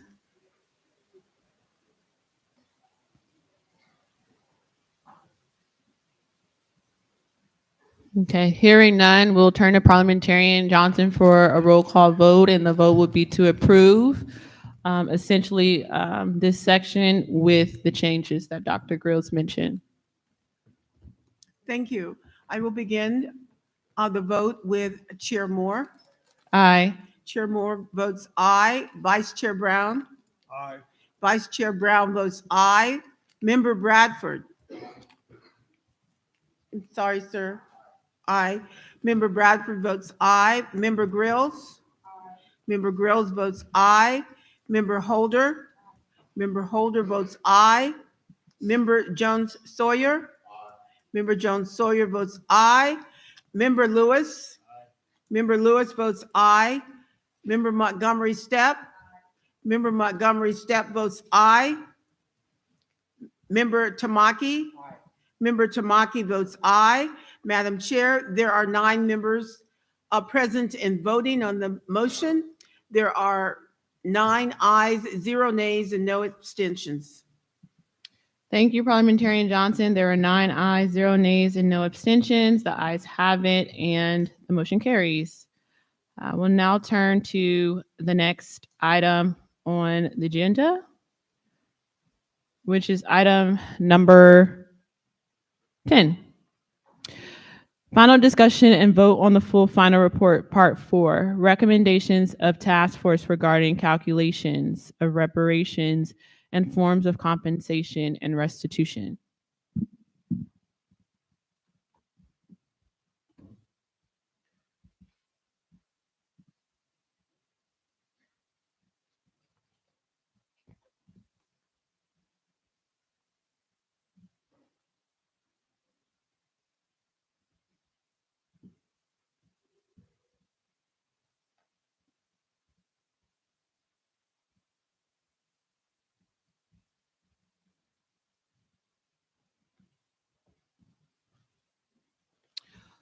So as it stands right now, in this section, the economists and the public policy experts reference the Freedmen Affairs Agency throughout that particular section, as that will be the agency that will be essentially fielding inquiries and eligibility for reparations in its various forms. And so right now, the Freedmen Affairs Agency proposal is in part 5. So it would be most appropriate if the Freedmen Affairs Agency is moved from part 5 and into part 4. So looking to entertain a motion. Again, that's a small minor change as well. We don't even really need a motion for that. To move the Freedmen Affairs Agency section to part 4.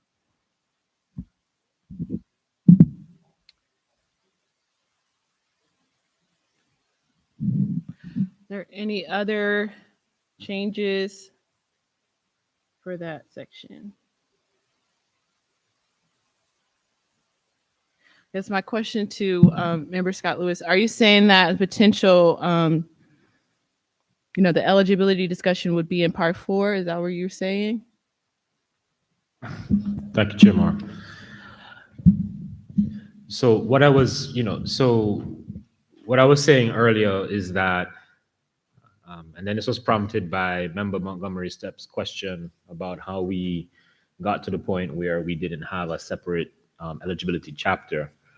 My explanation, based upon my own assumptions, really, and I guess my own view, was that the question of eligibility as put forward in AB 3121 was very directly asked in relationship to compensation. So that was just the answer. And so what I was proposing in my earlier motion to approve a previous section was that I think now is an appropriate time to then have the conversation about the eligibility question as you posed it earlier. And so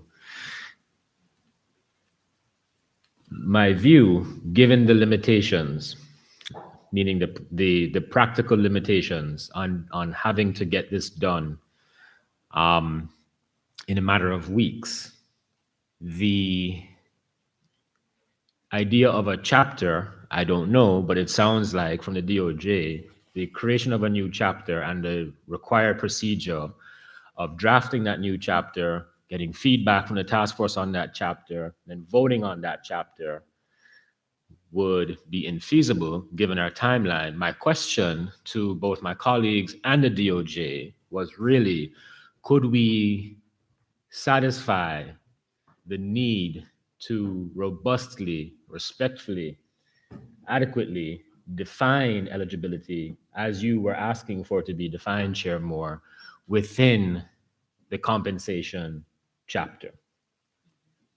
Because I think there's a distinction between there needing to be a separate chapter and needing for us to respect the definition of eligibility as fully defined.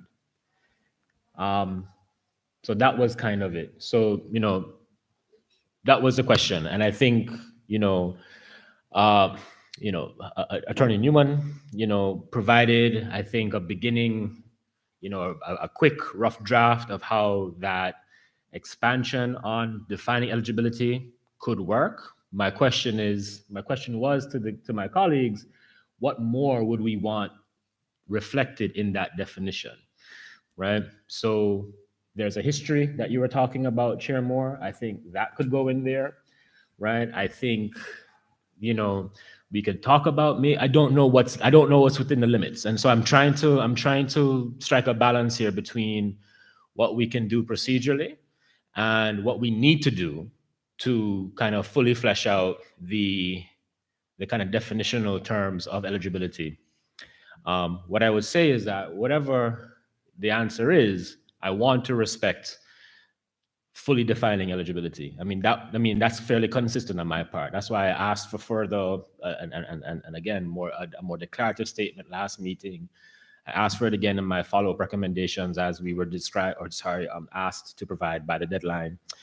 And so that's the question. I think what we could do is, obviously, Attorney Newman has presented a framework of what we think, based on the information that was provided today, would elevate the issue of eligibility in that chapter. If there are other thoughts and ideas, certainly we could share them today, and then we could continue to work with the legislative staff as we're finalizing the report to elevate that in this current section. As things are today, drafting a new section from scratch would not be feasible for us. We simply don't have the time to draft it, to provide 10 days notice for this task force to meet again to approve it based on our publishing deadlines in order to meet the statutory deadline of June 30th. We don't want to risk all of the work of this task force being for naught if we don't make that June 30th deadline. So the most that we could do is take and synthesize any information that's provided today, work with the legislative staff as we finalize the report to elevate what we have within the structure that we have. Chairman. Thank you, Attorney Brown.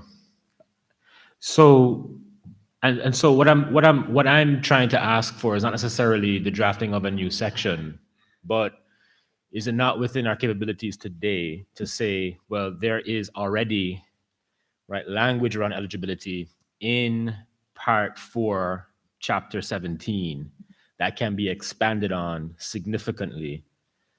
I mean, can we not just do it now? And that's why I asked my colleagues, what else do you want reflected in the conversation on eligibility? Because I think it might be within the scope for us to maybe in real time expand upon that and clarify that definition and make it very, not just clear, but explicit. And again, this is what I asked for last time, right? And that's what was in the email. So I'm not asking for a new chapter. I'm not asking necessarily for a new section, but can we adequately define eligibility within the compensation chapter, meaning within Chapter 17? No. Yeah. Like today. You can expand upon it. And the way that you can do it is by saying today what you would like to see. Yeah. You're saying adequately. And the reason why I'm hedging on that is because you all have to determine what's adequate, and that's not up to us. So it has to be subject to the legislative staff of Senator Bradford, Senator Jones Sawyer, and us as we try to reconcile what is talked about today. But there's not going to be an opportunity beyond that to do anything different. So meaning, could one of us right now sit here, draft something, motion for it to be included in Chapter 17, and then we vote and debate, pass it, and it's included, and it's done? As long as you get it done before they kick us out of this auditorium. What time are they kicking us out? 9 o'clock? We're done at 6. Done at 6? All right. I mean, so that's why I'm really asking the question, right? What do we want to say? Attorney Newman's added language capture what we're trying to do here.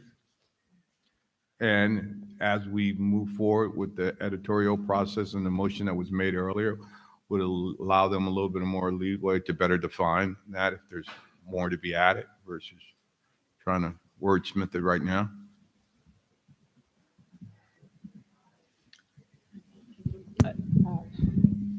Can you put that in the form of a motion? Well, he's asking a question if it would. I was asking the question. Can you put it in the form of a motion? He wants to know if we think it would be, if it's adequate. It's the language that Attorney Newman provided, about a half hour ago, adequate to address the concerns? I mean, that begs the question. I mean, Yeah. Writing it up during lunch, is that really?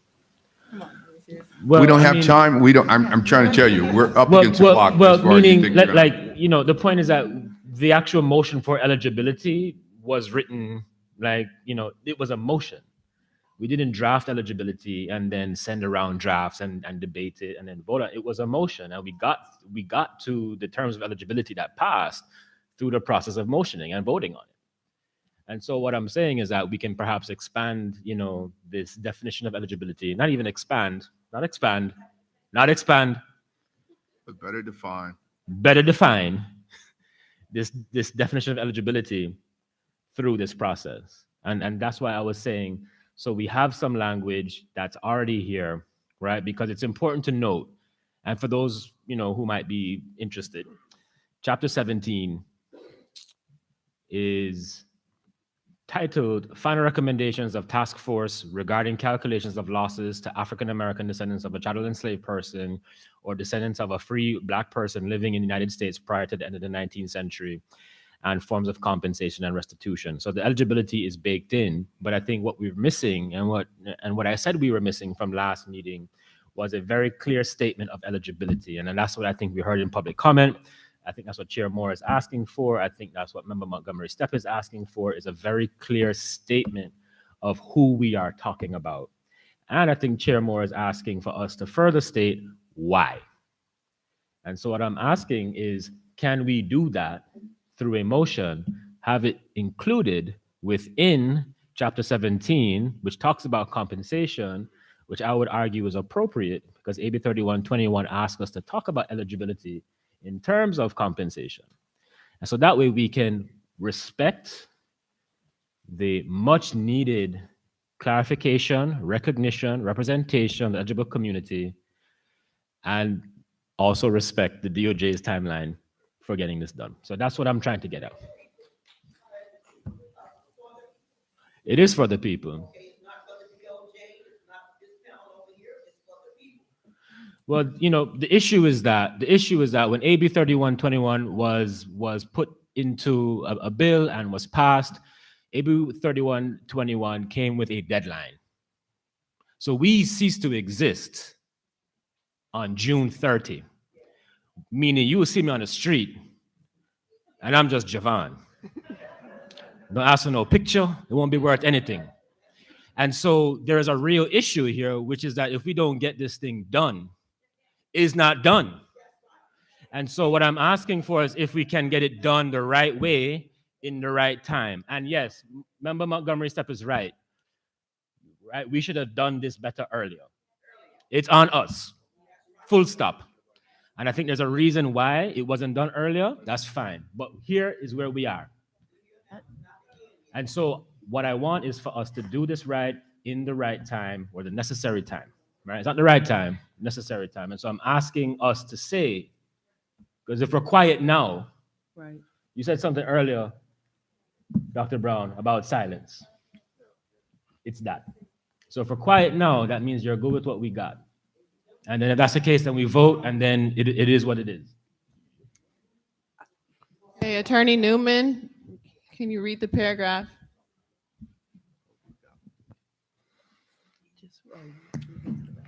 Sure. This is the very end of Chapter 17. The paragraph, the header is Part 4, Conclusion and Recommendation Regarding Monetary Compensation for the Eligible Class. The discussion is, as set forth in this chapter, even limited to the relatively few categories of harms that the task force found to be calculable, the immense nature of the loss is significant. This loss must be compensated with monetary payments as set forth in this chapter to those who suffered the loss. The task force reiterates its recommendation that, however the legislature ultimately determines to make monetary payment for these losses, those monetary payments should be restricted to African American descendants of a chattel enslaved person or descendants of a free Black person living in the United States prior to the end of the 19th century, members of the eligible class as defined by the task force. No, it's not. No, that's not the right language, because again, that expresses the motion that failed. We didn't in March 2022 decide that only monetary reparations would go to descendants and all other forms of reparations under international law will go to all folks. That's not what we decided. And the way that's written, it's written to say that, again, we decided that monetary reparations would go to just descendants and all other forms would go to everyone else. That's not what we decided. So then in terms of a compromise, I think we can work with that, but monetary needs to be excluded. It needs to say, we decided, again, it needs to reflect the decision that we made in March 2022 that all forms of reparations, including monetary reparations are to be for the eligible class as defined in March 2022. Mhm.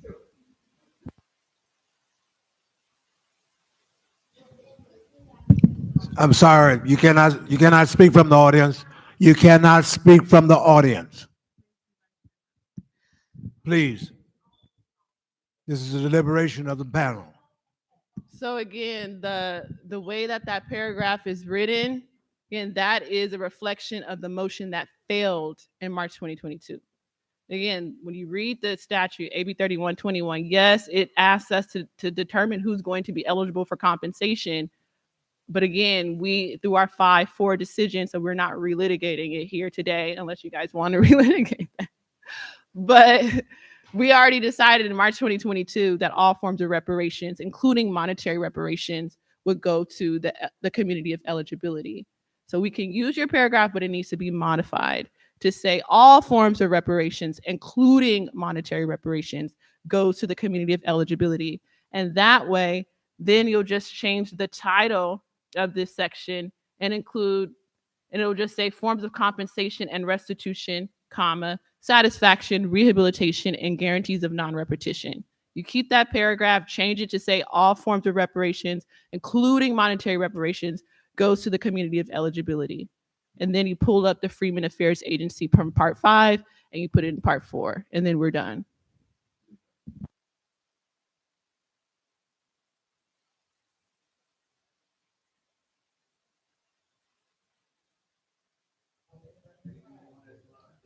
Okay, so hearing no pushback, again, what I'm stating is Part 4, Chapter 17, you update the title to say forms of compensation, restitution, satisfaction, rehabilitation, guarantees of non-repetition. You put the Freedmen Affairs Agency into that section, so moving from Part 5, and then you use that paragraph that you just mentioned, and you can leave it at the end, but change it to say all forms of reparations, including monetary reparations, goes to the community of eligibility.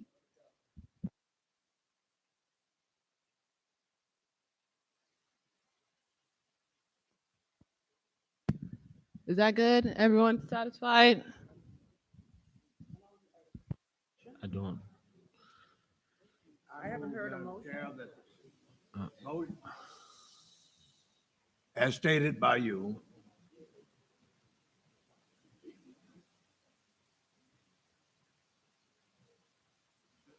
I move. That's my motion. Is there a second?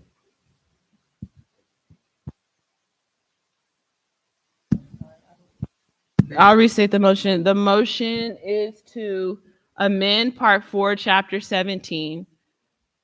One, amend it to change the title to include satisfaction, guarantees of non-repetition, and rehabilitation. So the full title would be Final Recommendations of Task Force regarding calculations of losses to African-American descendants of a chattel enslaved person or descendants of a free Black person living in the United States prior to the end of 19th century, and forms of compensation, restitution, rehabilitation, satisfaction, and guarantees of non-repetition. So it'll be amended to change the title. The second amendment would be to move up the Freedmen Affairs Agency into Part 4 from Part 5, since Part 4 references the agency. And then the third amendment would be to include the paragraph that Michael Newman is stating, but change the paragraph to say all forms of reparations, including monetary compensation, goes to the community of eligibility.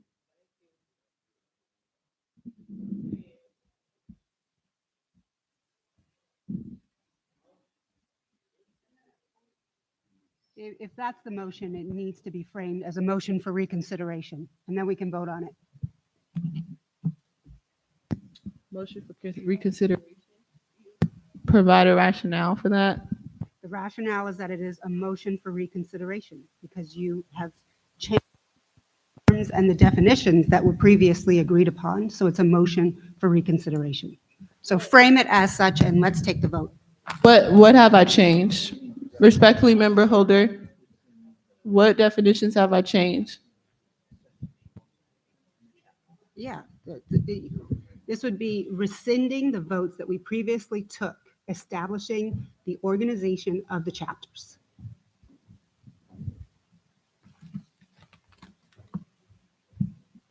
So it's fine. It's fine. It's doable. Just frame it properly as a motion for reconsideration, and let's take the vote. We're talking about the movement of the Freedmen's Bureau stuff, The agency. changing. And adding restitution and all that Right. stuff. Okay. Chair Moore? You're recognized. You're recognized. Thank you. So what I was trying to do in the first instance is, one, get a fully worked out terms of eligibility, very declaratively stated in this chapter 17, around compensation. I think that what you're asking for is clarification around what we're calling reparations and for whom these reparations are being provided. You're asking for that to be done through restructuring of the chapters, meaning taking things from another chapter, bringing it into this chapter, and then restructuring the chapter. So I think that's what member holder is asking for. Is it called a rescission? Okay, thank you. And so if that's what you want to do, that's what she's saying you have to do. And I think that's what Parliamentary Johnson is also saying would have to be done. I do think there's another way, which is that when we get to the appropriate part where we're talking about the policies, that we can there also restate the terms of eligibility. So we can talk about eligibility in the compensation chapter, meaning chapter 17, part 4, and then we can specify eligibility in part 5. What I would just say is that when I followed up with my comments for revisions, as we were directed to do, I requested that we should state that the recommendations for reparations are explicitly identified for the community of eligibility, and that reparations should be understood as direct compensation and beneficiary-driven policies and programs. That, to my mind, is reparations. There are other policies that we are recommending because AB 3121 asks us to think about bad policies in the state of California and fixing them. Let's understand, everybody, why there are some recommendations for compensation and there are other recommendations that are not compensation. When the economics group looked at the 12 areas that the task force determined and defined as the areas of harms, they did an earnest assessment of what was calculable. How could we identify and calculate the losses that this community experienced? And the direct compensation are based upon those areas. There are other areas that we were unable to provide a methodology for direct compensation.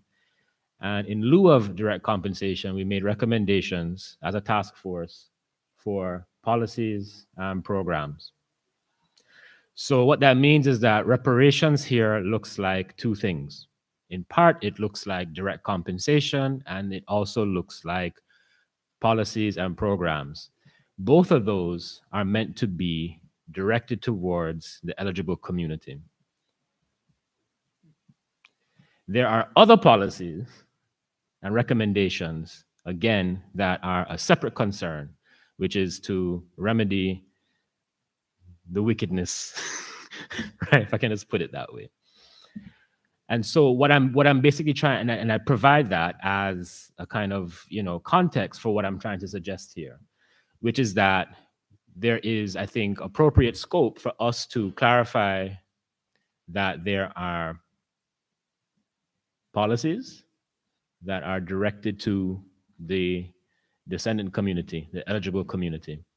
And there is compensation directed to the eligible community.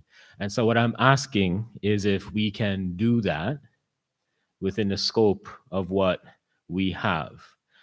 In addition to that, I do believe that we need to better define the community of eligibility in the way that Chair Moore was asking us to, right? Which is to say, here is the community of eligibility. Here's who they are, right?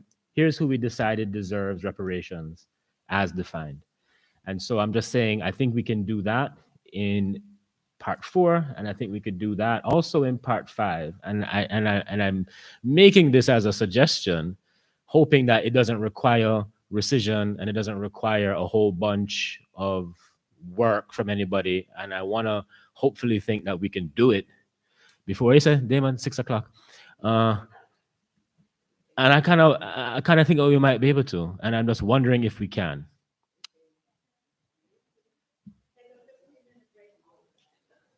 Okay. I'm trying.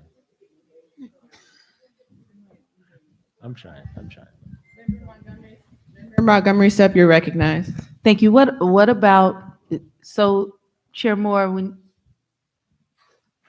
first of all, let me just say procedurally, I don't think that would require a rescission or reconsideration for literally moving a part of the report to another part of the report. Like, I just don't. But if that's the way we go, and if that is what the procedure that we decide on, okay. I just want to ask Chair Moore, what is the, I guess, purpose of putting the agency piece with the compensation piece? If you could explain that a little bit more. So in part 4, the Freedmen Affairs Agency is referenced throughout the agency. This particular section, for instance, it states, the task force recommends a specific entity, potentially the recommended California American Freedmen Affairs Agency, be charged with processing these claims of compensation and rendering payment in an efficient and timely manner. Also, another reference to the agency is as follows in part 4. Informed by the economist, the task force recommends that the legislature establish an agency to make direct payments to eligible recipients and aid recipients with establishing eligibility. This is preferable to an indirect approach where the agency oversees the distribution of resources through nonprofit community organizations. These recommendations are reflected in chapters 18 through 30 of this report, where the task force offers policy recommendations for the legislature to remedy injuries to California's African American population. So this is written by the economists and the public policy experts, right, where they themselves are saying that this agency would control areas of compensation and restitution, and that's preferable over some of the other policies that are listed in the other chapters in the report. So since the agency is mentioned throughout this particular section, I think it would just read better if you move the agency to this section. They go hand in hand, essentially, is my argument. Okay. The agency, though, covers a large amount of the way that it's presented now. It covers a large amount. It has a large responsibility, and not just the compensatory part. So I agree with you that the additional kind of arms of reparations should be added to compensation and restitution. I don't think outside of a reference in this chapter that states the agency is further explained or fully explained in the, chapter 18, I believe it is. Would that be sufficient? Because I don't know if moving the entire, the explanation of the agency up into this portion that really focuses on just compensation is is accomplishing what I think we wanted to. So I just that for thought. Because the other two, I think if we voted on the other two recommendations, it would not bring up this rescission conversation. I think what's bringing that up is the moving of parts. So, I mean, I guess that could be handled separately, so we can, separate it out, so to speak, in terms of discussing or taking together the ones that may not trigger, an extra procedural step in terms of an extra motion to take. And I do just for adding to the conversation, we are at the point where the rubber meets the road, and we never fully, I think, resolved the issue of using the United Nations definition of reparations in the 5 different parts for the community of eligibility. Now we're parsing it out, and there's a belief that it should only be, the community of eligibility should only be referenced with compensation and restitution, but that's not been our understanding the whole time in these last 2 years. That's not been my understanding. And that's why I was recommending that the agency be pulled up to the compensation and restitution piece.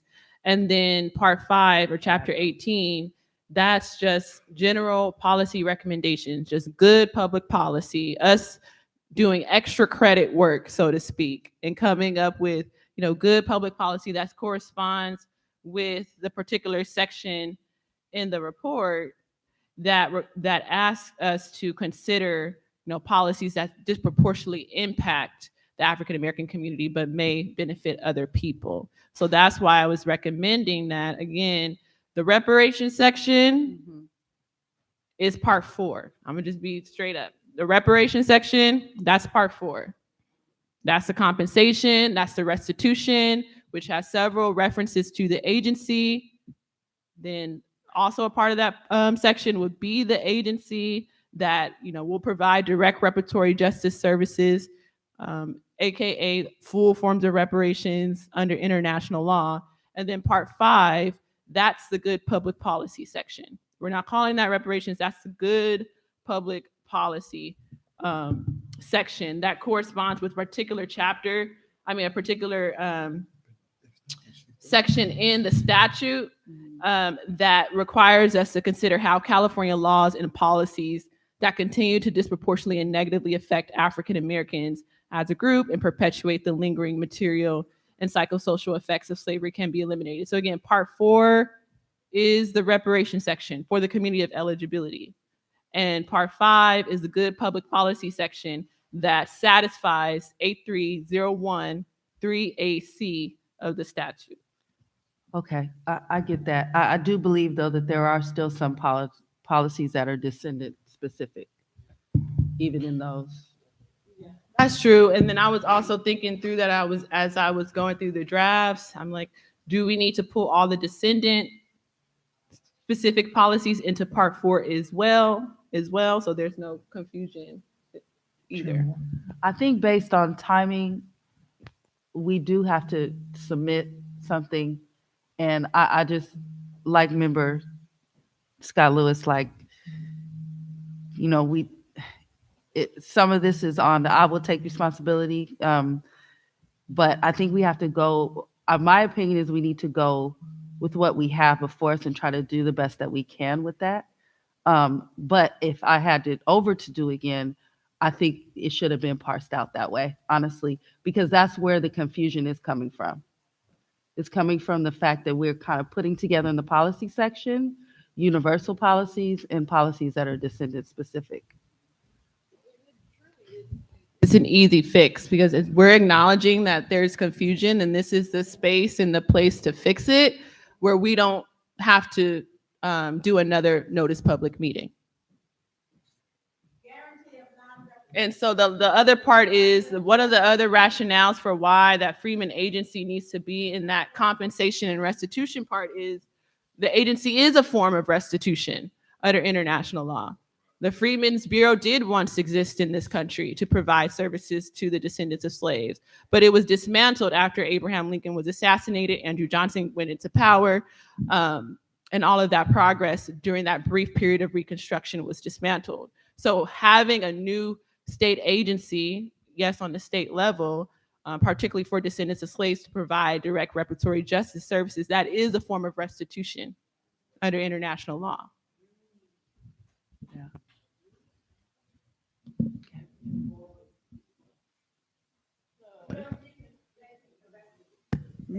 Member Tamaki, you're recognized. So this is more of a question for Professor Scott Lewis and Member Chair Moore, and that is on the good policy points.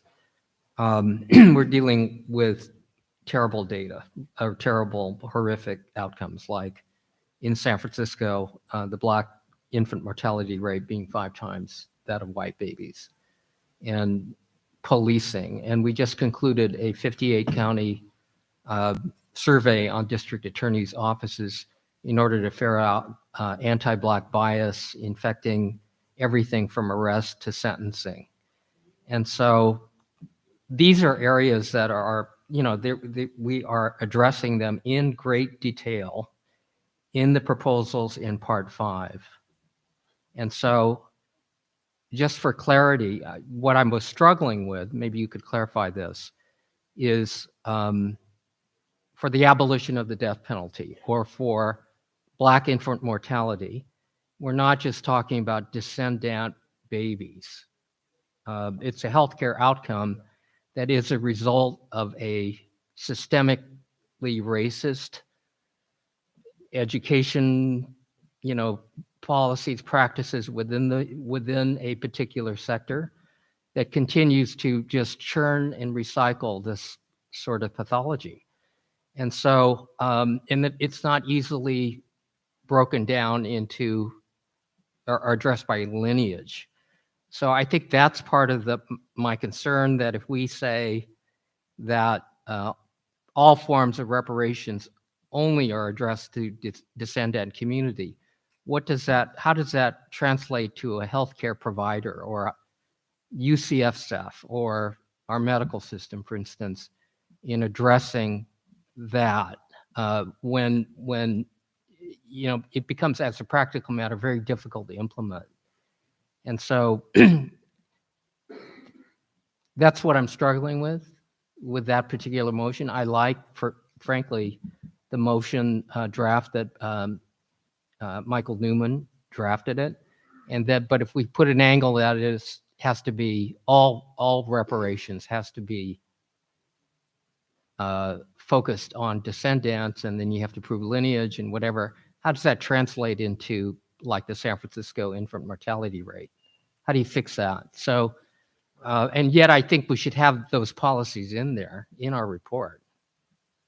So I don't know if that is confusing, but I'd like to get your thoughts on that. Chair Brown, you're recognized.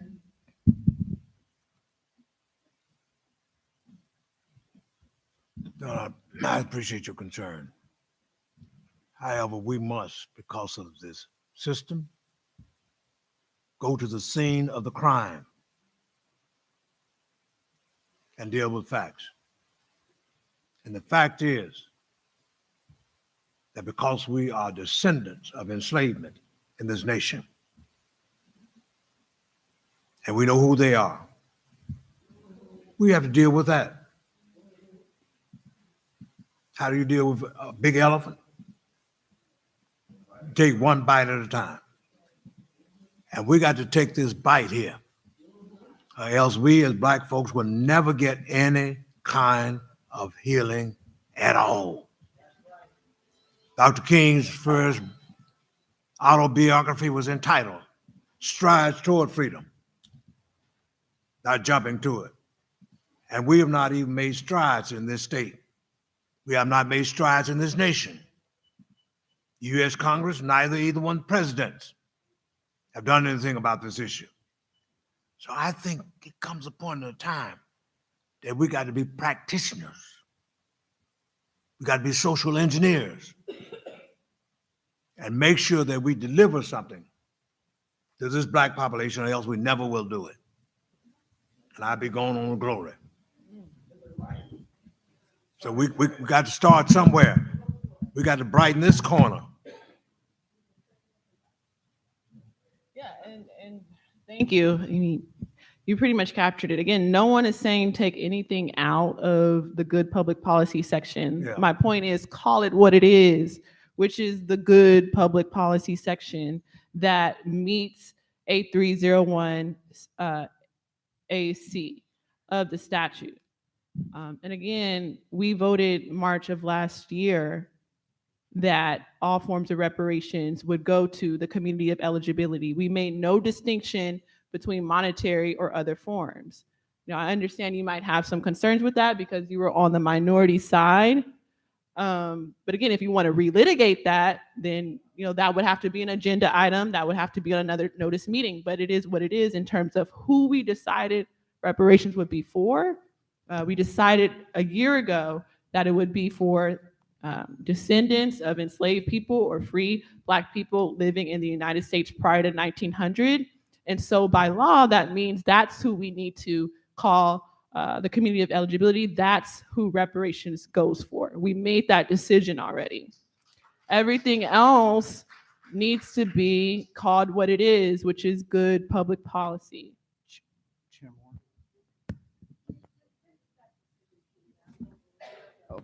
We've had over Member Holder, you're recognized. Since that decision came down over a year ago, we've had a year to figure out how we would constitute this report. For the last 4 months, we have had numerous votes, and we have come to consensus on the structure of this report. We are 2 hours from the deadline, and now we are talking about restructuring this entire report. If there's going to be a restructuring, then we should use the correct procedure, and that is to rescind our previous decisions that we have been making over the last 6 months about the structure of this report. So move to rescind the previous decisions that we have made over the last 6 months. Let's go ahead and do it. Let's get this vote done. We have 2 hours before we get shut down here, okay? So let's go ahead and do it as a motion to rescind. That's actually, respectfully, that's actually a misreading, because the way that this report is written is actually written in a way that goes against what the task force voted on. And if people were honest about that, then it would be you all who would need to put in a motion to rescind the lineage vote that we affirmed last year in March 2022. But you aren't being honest about that, so you're trying to be subversive.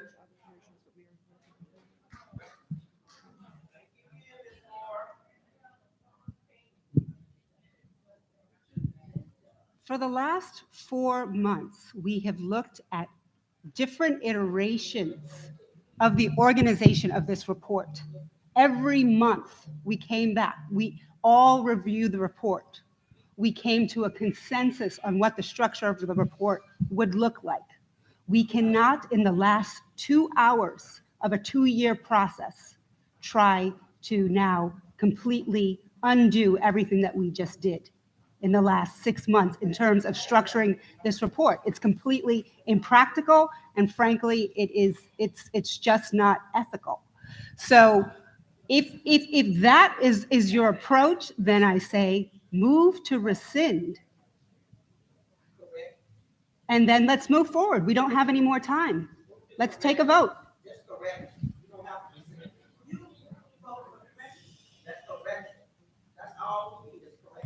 At the last meeting, and Member Scott Lewis has said this several times on this panel today, he gave the California DOJ clear instructions. So this is why we're in this situation right now in the last 2 hours, is because Member Scott Lewis in the last meeting said in the good public policy section, there needs to be with each section a clear description that shows how each of these chapters, each of these policy recommendations are benefiting the community of eligibility. The DOJ did not do that.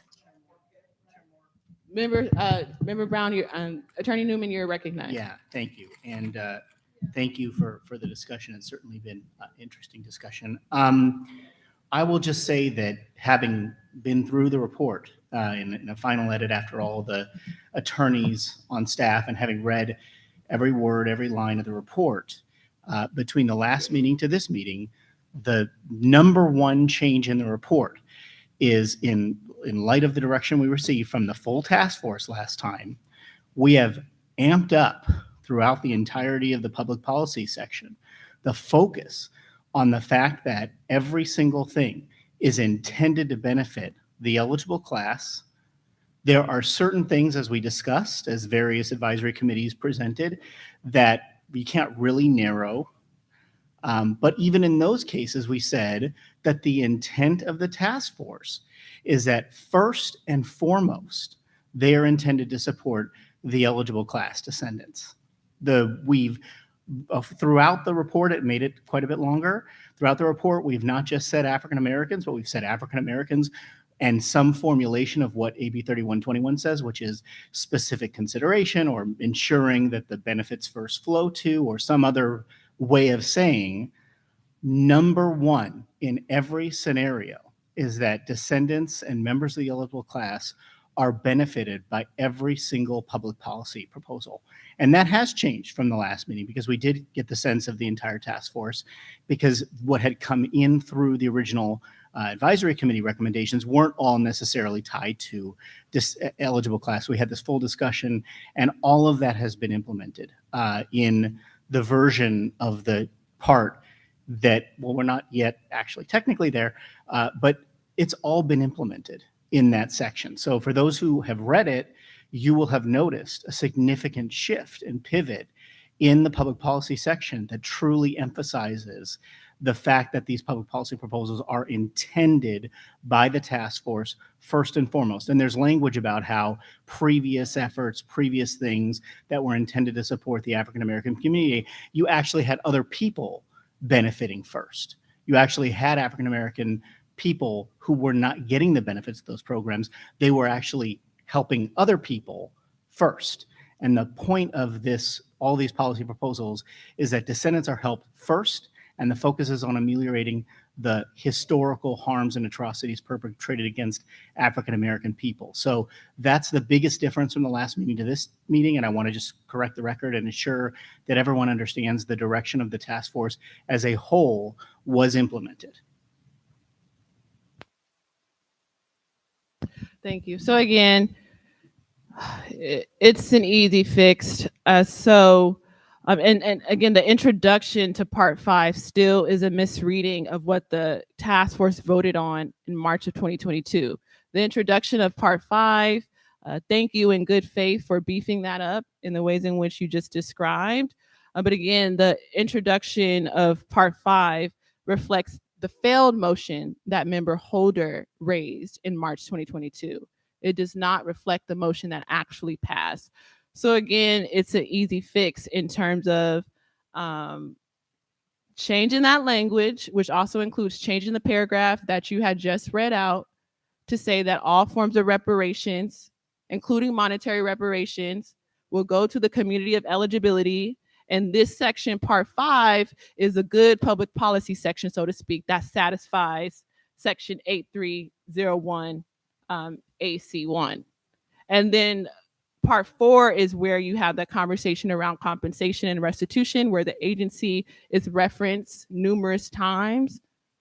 You put that agency section up in there, and then you just change the title to say other forms of reparations, including compensation, restitution, rehabilitation, satisfaction, and guarantees of non-repetition, because the agency satisfies all of those requirements under international law. And then we're good. No one's asking to change the substantive policy recommendations in Part 5. Again, the request is to call it what it's supposed to be called by virtue of the statute, by the specific statutory provision.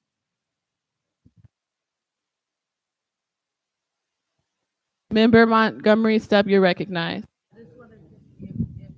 If Vice Chair Brown's motion is still on the floor, then I will second it so that we could vote and make the decision. His motion. And I'll call for a point of order. Sawyer, you're recognized. And this is a question for the parliamentarian, because I'm totally confused procedurally on how we need to proceed. I'm hearing we need to rescind a vote versus moving forward. You are our parliamentarian. You're supposed to be our objective person, and obviously we got two different versions. So as the official individual we have hired to let us know how we're supposed to proceed legally, how should we proceed now? You've got two different issues on the floor. One has to do with the Freedmen's Bureau, and the other one has to do with the reparations as defined in the definition of eligibility. The proposal that was advanced by Member Jovan could be moved because it's an expansion. It would be an amendment to what is already there. So you can write that amendment. I don't know now in terms of doing that, but I believe that the first one, because you're dealing with a structure that you voted on, an organization that you voted on, you would have to go back and undo that. So that would have to be rescinded. You can rescind it, and then you can take it up at the next meeting. I don't mean June 30th. I mean, obviously, a meeting between now and June 30th, so that you can, notice it, send it out to the public, and then you can move forward in that way. And everyone will have an opportunity to review what you're talking about in terms of moving it. But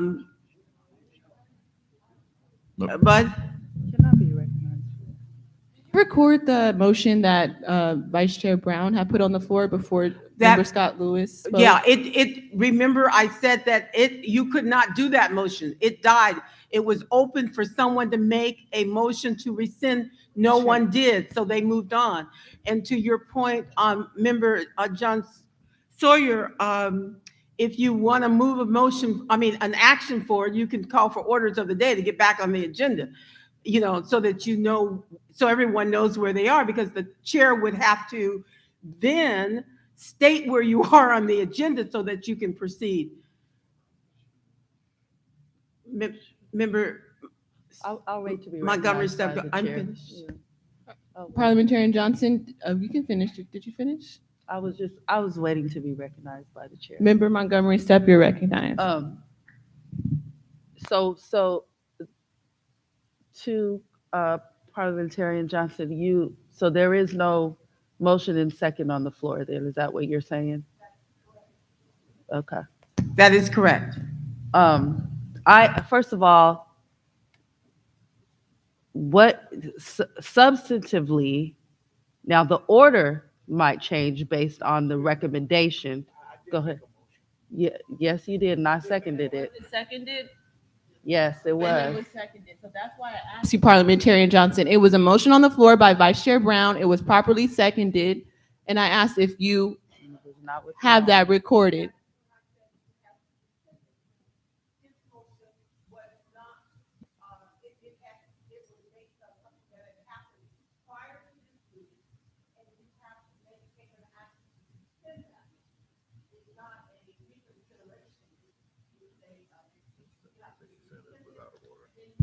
Yeah, but it is the chair's decision, though. It's the chair's decision. She's here in an advisory capacity.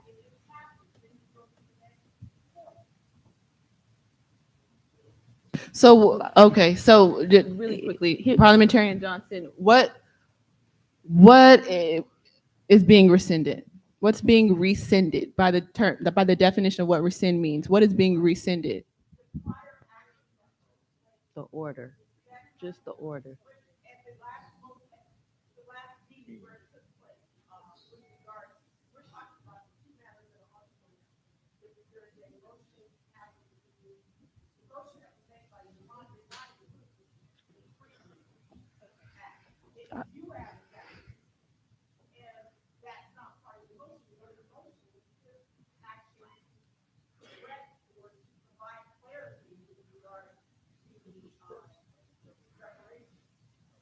Can I, okay. Member I'm Montgomery gonna just Sub, you're point, recognized. I'm gonna point out the difference substantively of us having to agendize a whole nother chapter of eligibility and us making changes to parts of the report that are already noticed by the public in this agenda and with the attached reports and changing that order. I understand on the technicalities of what you're saying, but it really doesn't make sense because the substance is already here. So if we all agreed as a body to change that, we could do that. We could do that.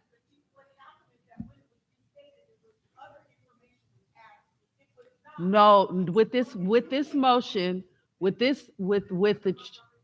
chair's recommendation, it was what is in front of us, changing of the wording of Attorney Newman's conclusion paragraph, changing the subtitle, and also moving up the agency language to be included into the compensation chapter.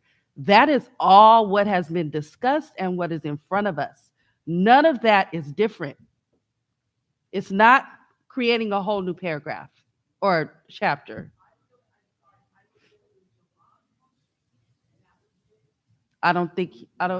Member Scott Lewis, did you have a motion? I don't think he had a motion. Did he? He did. And it was seconded. Motion then. Who seconded his motion? I don't remember that. I don't remember that. I'm sorry, just 1 second. This is the reason why we can't get it straight, because we have Wait, were you different. recognized? I'm sorry? Recognized. I'm recognized because we have to get out of here. So there's too many motions going back and forth. You want us to be able to get it correct, we have to have some order. So once there's a motion made, there has to be a second. If there's no second, the motion dies for lack of a second, and a new motion can be entertained. But I think it's an unfair expectation. We have these stream of consciousness conversations where people are going and cross-talking. It's hard for us to keep track of what's actually being discussed for the purpose of voting. So if we could just clearly get a motion, have a second, so that everybody knows Parliamentarian Johnson is doing her best to keep up with the conversation that's going on. But that would be the way to move it a forward. motion, and it was properly seconded. The motion was out of order. That's what Parliamentarian Johnson is saying. The motion that Dr. Brown made Member was out of Montgomery order, Step and was that she pushing seconded back on it. that respectfully. The parliamentarian is who's calling the balls and strikes. It's out of order. That's it. Okay. So we can take another motion and move forward. Okay, Member Montgomery Step, you're Okay, recognized. all right. Step by step, what do we need to get back in order? Because whatever it is, we're going to have to vote. And so do we need to restate? What do we need to do from here? What is it that you're seeking to do? And then we'll tell you what you need to do. I just want to put a motion on the floor so we can make a decision as a task force, how we're going to move forward and what we're going to convey to the public. Okay. So what I thought that I was seconding was the chair's recommendation to change the title of the part 4 to include, after compensation restitution, the 3 other forms of reparation, to include Attorney Newman's conclusory paragraph with her modifications, and to move the agency language to part 4. Are you saying that that would require rescission and then we'd have to come back? It's my belief that based on the inclusion of the second part with the Freedmen's Bureau, that was something that was separate and apart. and it was acted on at a prior meeting. So that motion was passed at that time. And if it was passed at that time and no action was taken to change it during that meeting, you can't have reconsideration. So in order to change it, you would have to amend it through a rescission. That has to Okay. do with the Freedmen's part. So you could separate it and you could do them both. But right now, if you're dealing with the restitution, the rest of that, then you said if you did not add the Freedmen, which is part of action item 11, correct? Listen. Yes. Okay, yes, so that was one of the programs, and there was a big discussion that's been going on for a while with regard to the program, et cetera. So if you look at the reparations portion and you wanted to, I know I heard understand what- someone talk about rewriting the motion and including what Attorney Newman said, as well as what was already there. Is that incorrect? Because you can. No, I said, I said what I said. I just don't agree with the conclusion. And that's, I just don't agree with it. I think that the They public can has vote been on it, and noticed then- enough for us to make that type of change. I do agree with your conclusion around the chapter of eligibility, because that would create an entire different chapter that has not been properly noticed. So I do agree with that, but I just don't agree with this. I think the public has enough notice in order to have feedback, and we have enough information to make a decision on it here. But that's just my opinion, and I'm not the chair. Recognize Vice Chair. And this is not an opinion. This is a fact. Number one, we have a responsibility, a moral responsibility to do something. But just let me finish. Let me finish, please. Let me finish.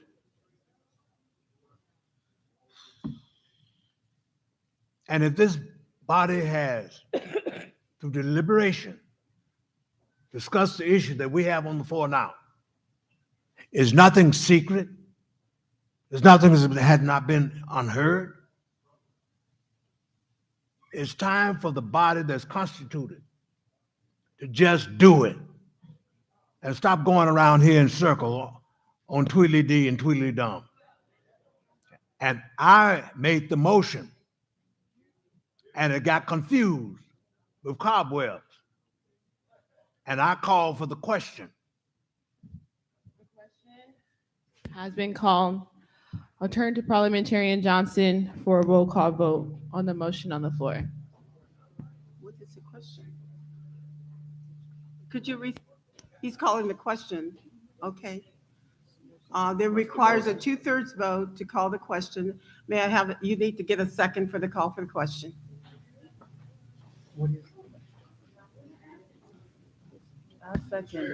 All right, it's been seconded. I'm sorry. Madam Chair, you need a second for the call for the question. Oh, thank you. Seconded.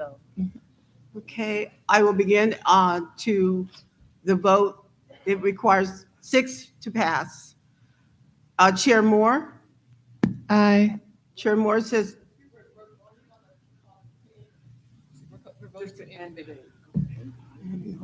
Yeah. What were we voted on? Are we not voting? You just said, no, we're not voting to end debate. Okay, so now we're voting on the motion. Okay, the motion that's been properly moved by Vice Chair Brown and properly seconded by Member Montgomery Stepp.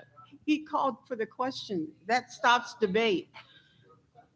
So, I mean, Dr. Brown called for the question.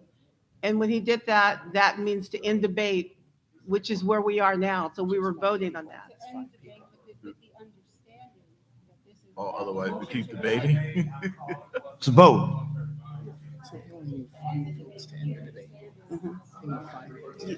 What are we voting? No, you need 2/3. There are 9 people here. You need 2/3. We're gonna, let me take a break or what? No, Break. no. Hold on. I don't know, somebody's confusing this thing. It's not us. And it's not me. Dr. Brown, you just called for the question, correct? For us to vote on getting done what we need to do. And Now, do we need to have the restatement of the motion? Yes, go ahead, Madam Chair. the restatement of the motion as it was moved by Vice Chair Brown and properly seconded by Member Montgomery Stepp would be to modify Part 4 to change the title to include the 3 other forms of reparations, include Michael Newman's conclusory paragraph with the modifications that I mentioned earlier, and to move the agency section up to Part 4. Okay, I will begin the vote with Chair Brown. I'm sorry, Chair Moore. Aye. Chair Moore votes aye. Vice Chair Brown? Vice Chair Brown votes aye. Member Bradford?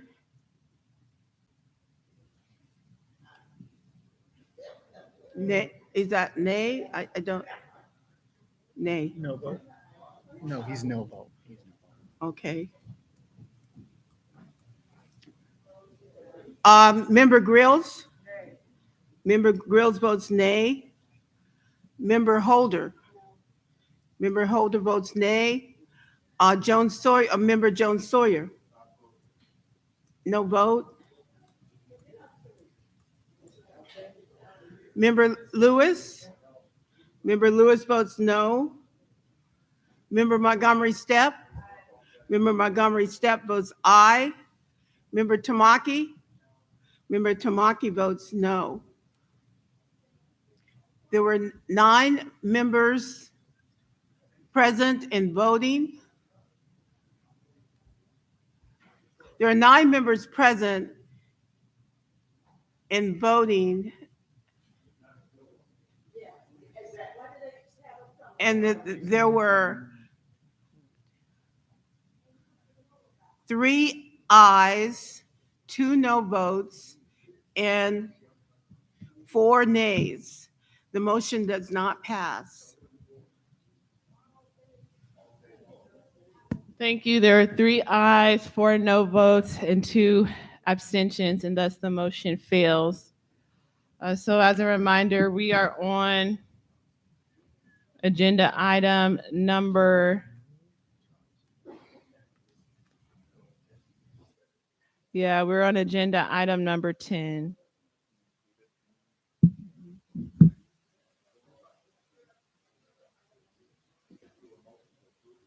As is?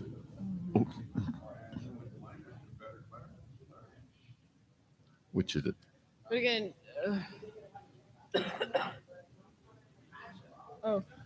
Member John Sawyer, you're recognized. I'd like to make a motion to approve item number 10 as is. It has been properly moved by Member Jones Sawyer and properly seconded by Member Grills to approve agenda item number 10 as is. Is there any discussion on the matter?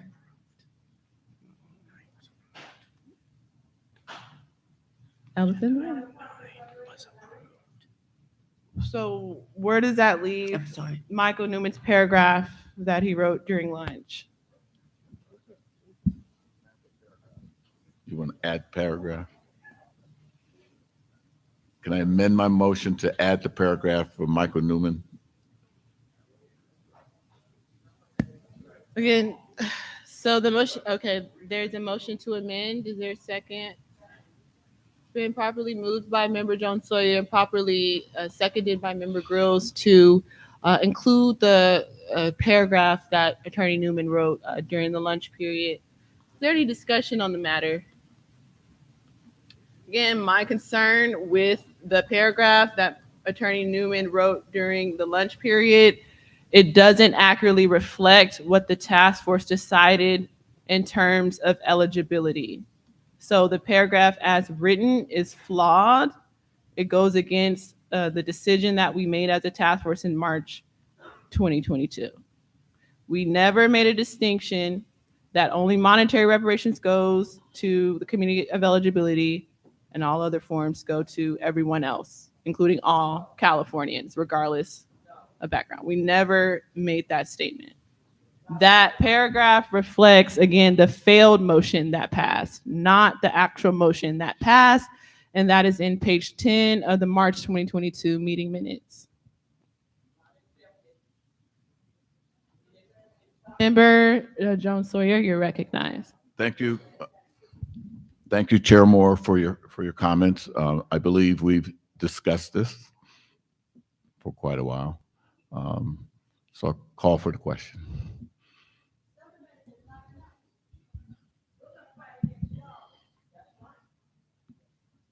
Is there a second? Is there a second? Is there a second on the call for the question? I will call, okay, the question has been called. Is there a second on the call of the question? Yes. Is there a second on the call of the question? It has been properly, okay, now turn it to Parliamentarian Johnson. Thank you. 2/3 vote is required. All in favor vote aye. I will begin with Chair Moore. No. Chair Moore votes no. Vice Chair Brown? Vice Chair Brown votes no. Member Bradford? Member Bradford votes aye. Member Grills? Member Grill votes aye. Member Holder? Member Holder votes aye. Member Jones Sawyer? Member Jones Sawyer votes aye. Member Lewis? Member Lewis votes aye. Member Montgomery Steppe? Member Montgomery Steppe votes no. Member Tamaki? Member Tamaki votes aye.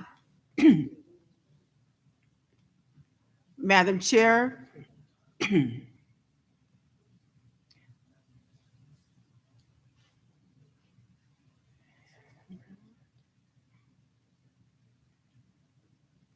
Madam Chair, there were 6 ayes. There were 9 members present and voting. There were 6 ayes and 3 noes. Thank you. There are 6 ayes and 3 noes. The ayes have it and the motion carries. Technically, that means that then there should be a follow-up motion to rescind the lineage eligibility vote that we made March 2022. That's the effect. That is the effect of what just passed. So there's already a motion. So call the motion now. How is it different? Call the motion to approve it as a. That's what he, oh, that's right. I'm sorry. Yes. Yes. So we'll now move to the next item on the agenda. No, Madam Chair, which we is- have to vote on the main motion. Oh, sure, to fully finalize that Yes. particular section in the report. Yes. I will begin with Chair Moore. Abstain. Chair Moore abstains. Vice Chair Brown? Abstain. I'm sorry, sir. Abstain. He's abstaining. Vice Chair Brown abstains. Member Bradford? Member Bradford votes aye. Member Grills?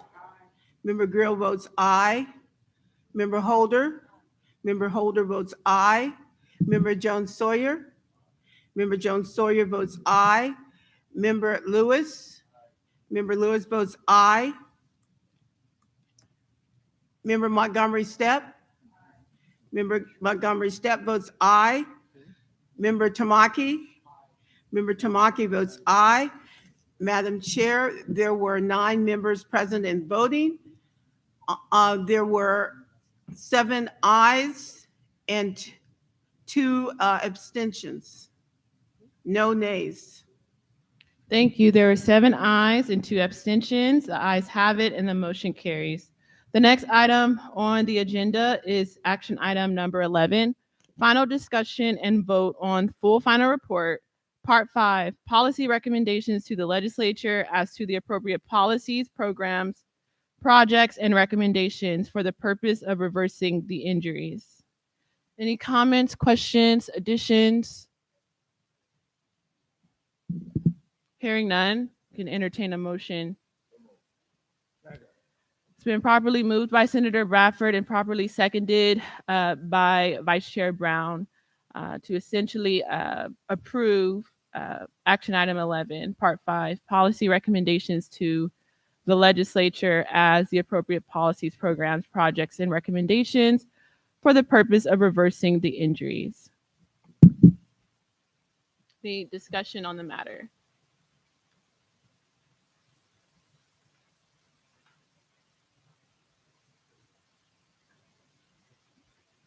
And I referenced this before, but I believe the following sentence should be deleted, and I will provide a rationale for the public record. While recommending that monetary reparations be limited to the eligible class, the task force recognizes that the 5 pillars of reparations in AB 3121 require that it also endeavor to ensure cumulative harms of the past 4 centuries do not continue to be visited upon living African Americans and on society in California and the United States. At the same time, many recommendations cannot be implemented only for descendants and must instead be framed to benefit the larger community of African American Californians or even all Californians. As written, the first sentence has the potential to confuse legislators and members of the public as to who the eligible class is. As written, the second sentence makes an assertion about what can or cannot be implemented by the legislature. It is unwise for the task force to make such an insertion in the final report, especially as part of a section on policy recommendations, because it has the dangerous potential to limit and negatively influence upcoming legislation. In addition, statements and decisions of what can or cannot be implemented are best left to the legislature. Therefore, this entire statement should be deleted.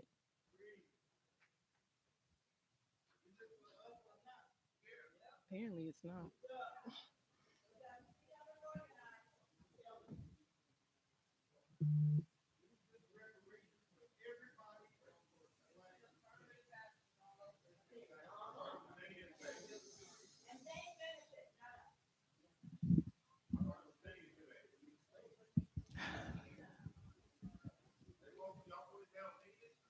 So I have read through the entire final draft section. I read through all of the meeting minutes for the past 2 years.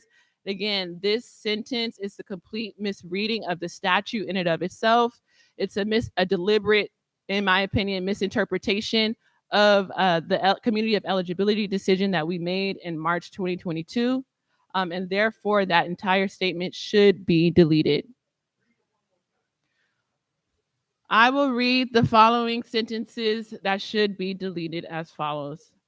While recommending that monetary reparations be limited to the eligible class, the task force recognizes that the 5 pillars of reparations and AB 3121 require that it also endeavor to ensure cumulative harms of the past 4 centuries do not continue to be visited upon living African Americans and on society in California and the United States.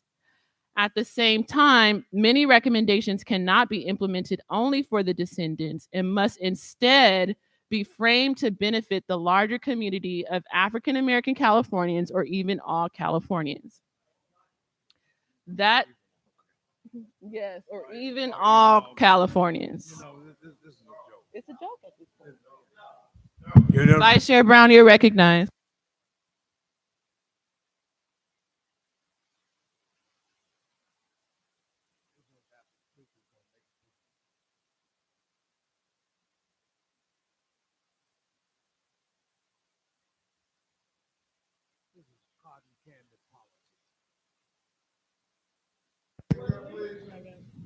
This is cotton candy politics.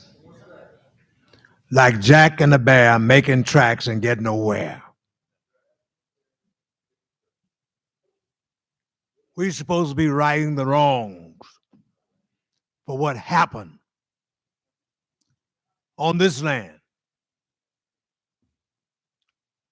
Other groups were specific, direct.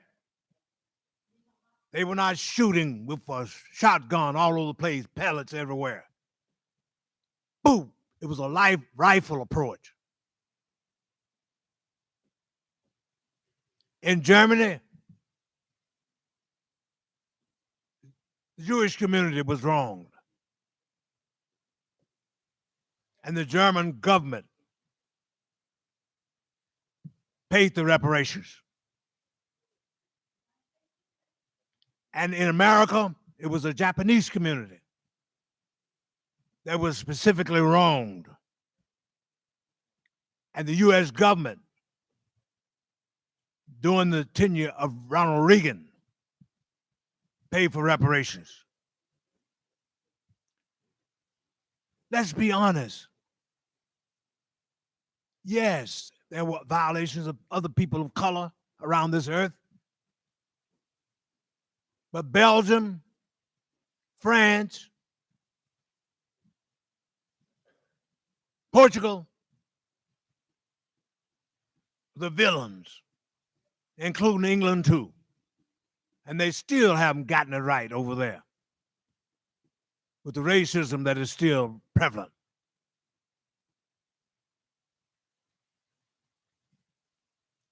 If the house is on fire, the fire department does not come putting water on every house on the block. The fire department responds to the address of the burning house. We know what has happened to black folks in this country who are descendants of that evil system of enslavement that was for 244 to 250 years.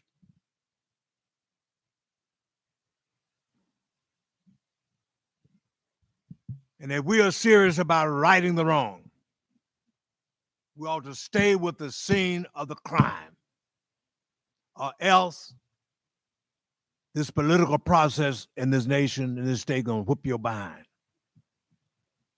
And you're gonna get nothing. Thank you. Member Montgomery Stepp, you're recognized. I would just ask for an amendment or put an amendment on the floor to remove those sentences from the report. Is there a second? Second. It has been properly moved by Member Montgomery Stepp and properly seconded by Senator Bradford to remove the two aforementioned sentences from the report. Is there any discussion on the matter? Member Holder, you're recognized.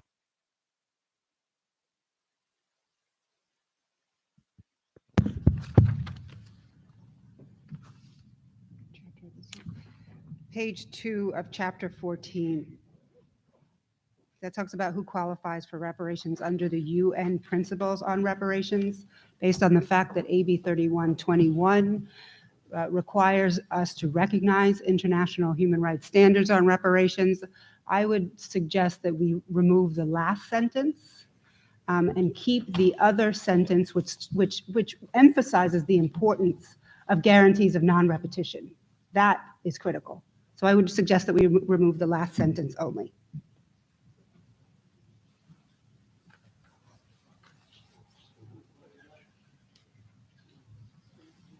So the motion on the floor is a motion on the floor. If it passes, it passes. If it doesn't, it doesn't, and then we can entertain that.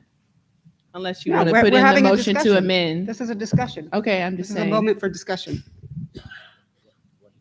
Is there any other discussion on the matter?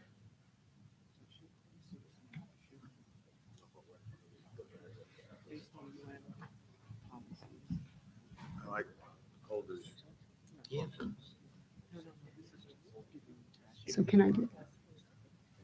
So what I'd like to do then is With a motion. a motion for a friendly amendment consistent with what I just said. Not a friendly, just an amendment. Amend the motion that was previously made. That's what you're seeking to Okay. do. So amend the previous motion to be consistent with what I just said, which is to remove only the last sentence. That's the motion. I think we need to ask for a second. I second. Is there a second? Okay. There is already a motion on the floor, though. So we need to deal with the motion that's on the floor. And we're still in the discussion on the we're still in the discussion on the motion on the floor. So your point is well taken, member Holder. However, again, that first sentence is a misreading. I'm not going to go as far and say it's deliberate, but it's a misreading of the statute. And in preliminary meetings leading up to this hearing, right, I realized there wasn't an independent section on eligibility. The only references really to the community of eligibility was in a footnote, in a sparse sentence or two. And so I asked the California DOJ, one of my additions was to include in the footnote, the community of eligibility is descendants of slaves and free Black people living in the United States prior to 1900, as clarified by the author of AB 3121, Dr. Shirley Weber.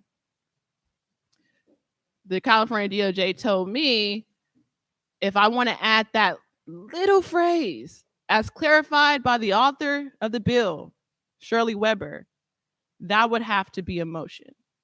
And again, these two sentences here that are problematic, these are not sentences that are the voice of the task force via decisions that we've made in the past. These are decisions that have been inputted by the DOJ. So these are the opinions of the DOJ. This is a misreading of the DOJ of the task force's decisions over 2 years. So they do need to be taken out. Okay. And Madam otherwise, Chair, it's really a slap are in the you face. speaking against the proposal to amend the amendment? Yeah, we're in the discussion phase of the motion that's on the floor. To amend Member the Holder amendment. had a point about amending the amendment, and I'm saying, yes, I disagree with that. Okay, so you're speaking against the motion to amend the amendment. So I just want to make sure we keep it straight so that we're first going to take action with regard to the amendment made by Member Holder that was seconded by Member Grills. Why to are which we you- first taking action? Because on that's the how motion you of do it. When you do amendments, two amendments, you take the last one first. And if that amendment takes place, no, you don't. Okay, I'm not. Okay, so you've got to, member, I'm sorry, Chair.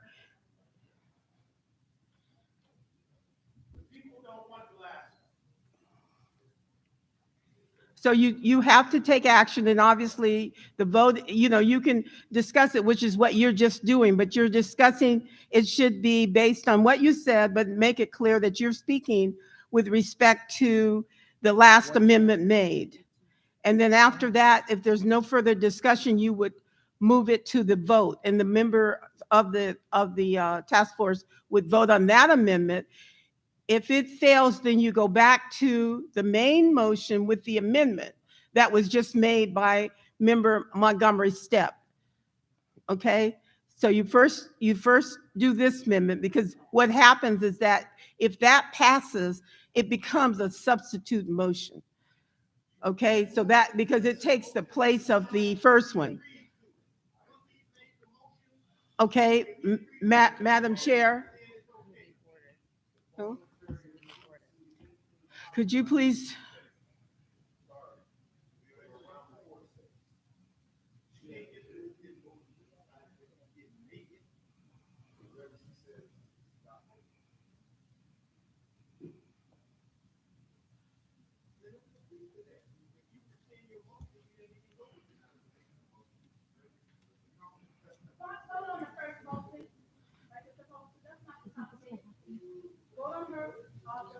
Madam Chair, do you?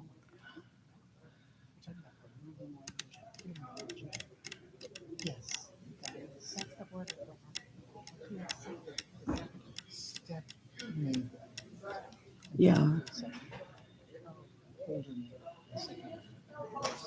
Yeah, and you work backwards.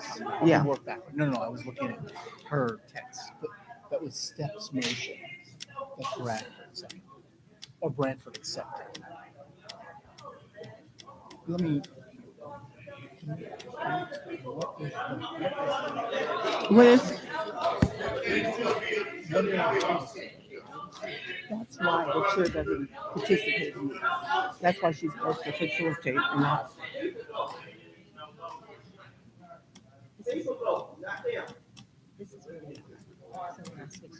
That's right. Member Scott Lewis, you're recognized. Member Montgomery Step, you're recognized. I was just going to try to go over the procedure. So because there are three, the main motion, there's amendment to that, and there's amendment to the amendment. We have to go backwards. And so every one of those has a second. So we do have to vote on the last one first, because if that fails, then so anyway, we have to. So the question is, if the last one, Member Holder's amendment to the amendment, passes, then that does nullify my motion. Okay. Okay, but just to be clear, I made the motion to remove both of those sentences, and I want to stand with that. And I think that there is very good reason to remove both of those, just based on the conversations and the motions that we have passed as a task force, along with the language of AB 3121. I think that is legitimate to remove both of those sentences. If you want to follow that amendment, then you would vote against the amendment made by Holder. Understood. Okay. Understood.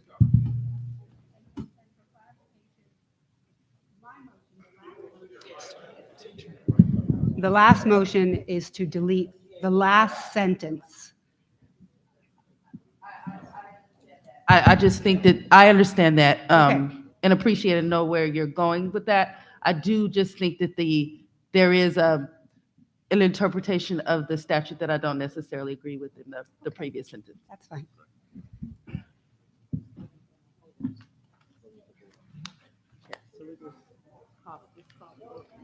Parliamentarian Johnson. Roll call vote, please. Roll call on Member Holder's amendment. I will begin with Chair Moore on the amendment to the amendment. Chair Moore? No. Chair Moore votes no. Vice Chair Brown?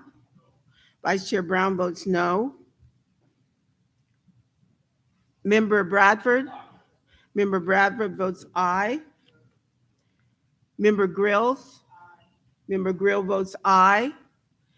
Member Holder? Member Holder votes aye. Member Jones Sawyer? Member Jones Sawyer votes aye. Member Lewis? Member Lewis votes no. Member Montgomery Step? Member Montgomery Step votes no. Member Tamaki? Member Tamaki votes aye. Votes aye. Madam Chair, there were 5 ayes and 4 nays, no abstentions. Thank you. There are 5 ayes, 4 nays, no abstentions, and the ayes have it.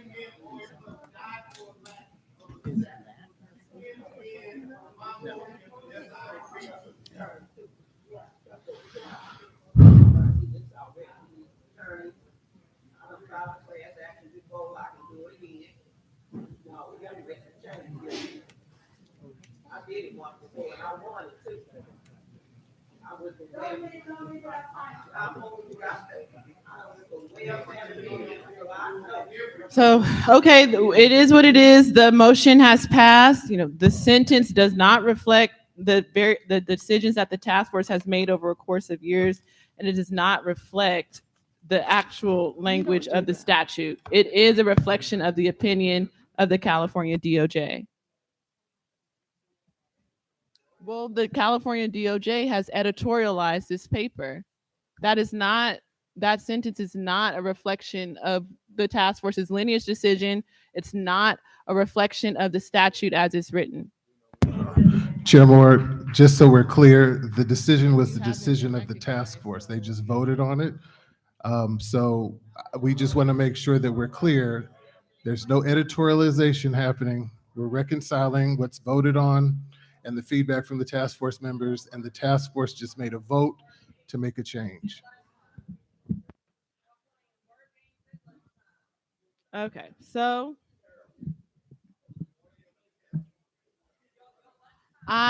in this particular section, I am recommending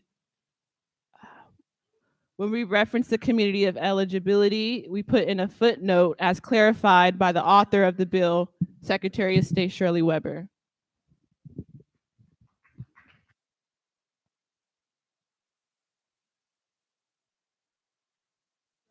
Again, I'm looking to entertain a motion when we reference the community of eligibility, particularly in part 5,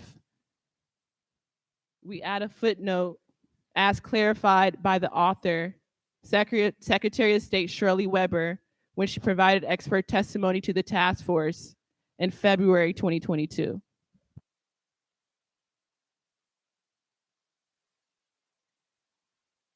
Is there a second? It has been properly moved by Senator Bradford and properly seconded by Member Montgomery Steppe that we add to part 5 when referencing the community of eligibility, a footnote that states, as clarified by the author, Secretary of State Shirley Weber, during expert testimony in February 2022. Is there any discussion on the matter? You're recognized, Vice Chair Brown. I say this is no sour grape attitude, but I say this is a truth teller.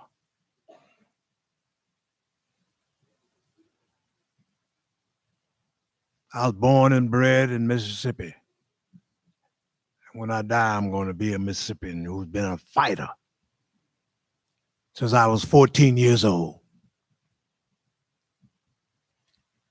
Secretary Weber is from Arkansas.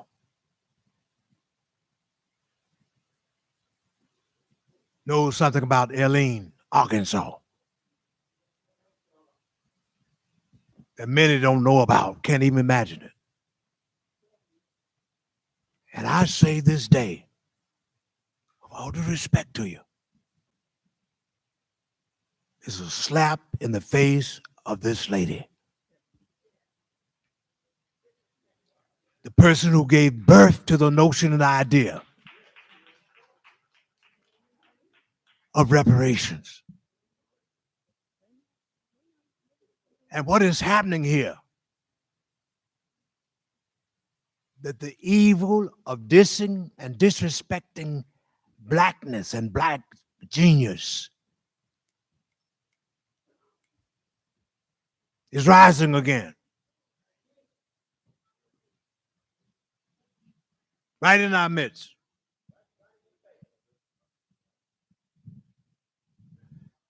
Now the burden is on this state assembly and Senate to show that it has some integrity, compassion, and sense of justice.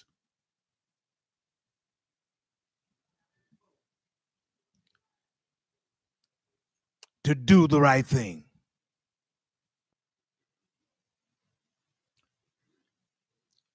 It's a crime against humanity.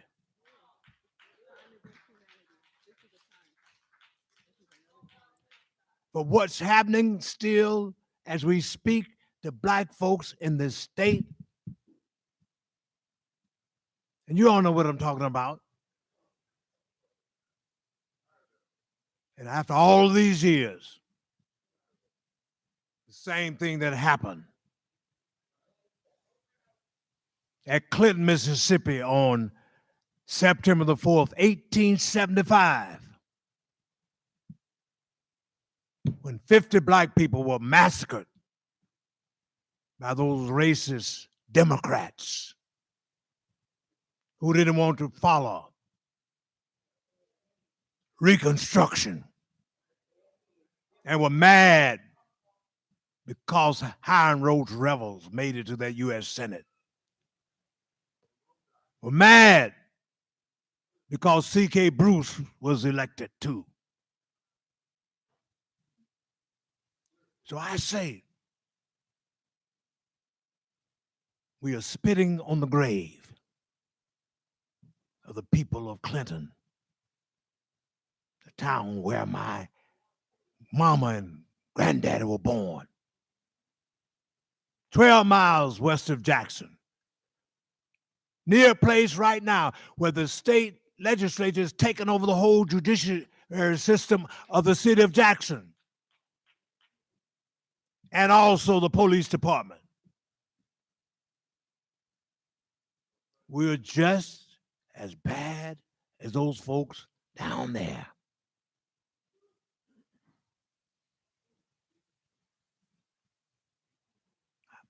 I hate to have to say all this, but I got to say it. It's like fire shut up in my bones.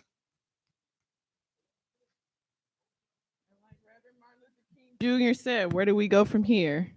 We're going to chaos. That's where we're going, not community. Not community, because of this subversion. I know that's right.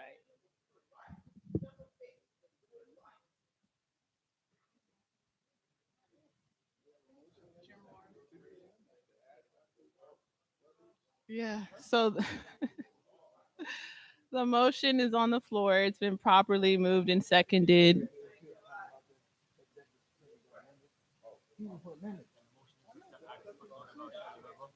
What? Again, I'm the one voting for the point, but the public needs to know that we're spitting on her. Yeah, part 5. But you just made decisions against her this whole day. All right, let's turn to Parliamentarian Johnson for a roll call vote.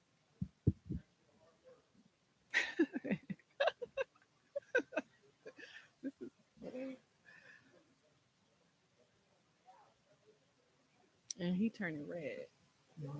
Michael Newman is turning red because he don't want that Weber. I will begin with Chair Moore. Aye. Chair Moore votes aye. Vice Chair Brown. Aye. Vice Chair Brown votes aye. Member Bradford. Member Bradford votes aye. Member Grills. Member Grills votes no. Member Holder. Member Holder. No vote. Abstention. Member Jones Sawyer.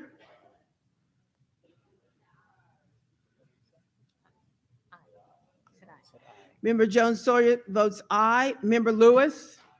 Member Lewis votes aye. Member Montgomery Stepp. Member Montgomery Stepp votes aye. Member Tamaki. Member Tamaki votes aye. Madam Chair, there are nine members present and voting. There are 8 ayes, 0 nays, and 1 abstention. There's one no. One no. 1 no, I'm so sorry. Yeah, there's 7 ayes, 0 nays. I'm sorry, 1 nay and 1 abstention. Thank you, Parliamentarian Johnson. There were 7 ayes, 1 nay, 1 abstention. The ayes have it, and the motion carries. Now we'll turn to the global entertaining of a motion to approve this section as amended, as discussed today. Is there a second? It's been properly moved by Member Scott Lewis and properly seconded by Member Holder to approve action item number 11 as amended. Is there any discussion on the matter? Hearing no discussion, I turn to Parliamentarian Johnson for a roll call vote. Thank you. I will begin with Chair Moore. Aye. Chair Moore votes aye. Vice Chair Brown. Vice Chair Brown votes aye. Member Bradford? Member Bradford votes aye. Member Grills? Member Grills votes aye. Member Holder? Member Holder votes aye. Member Jones Sawyer? Member Jones Sawyer votes aye. Member Lewis? Member Lewis votes aye. Member Montgomery Stepp? Member Montgomery Stepp votes aye. Member Tamaki? Member Tamaki votes aye. Madam Chair, there are 9 members present and voting. There are 9 ayes, 0 nays, and 0 abstentions. There were 9 ayes, 0 nays, and 0 abstentions, and thus the ayes have it. So we'll now turn to the other action item on the agenda, which is action item number 11, final discussion and vote on the full final report, part 5. Any questions? 12. 12. Part 6. Yes. Which is chapter. Oh, okay. 12, full final report, part 6, report on Racial Justice Act implementation.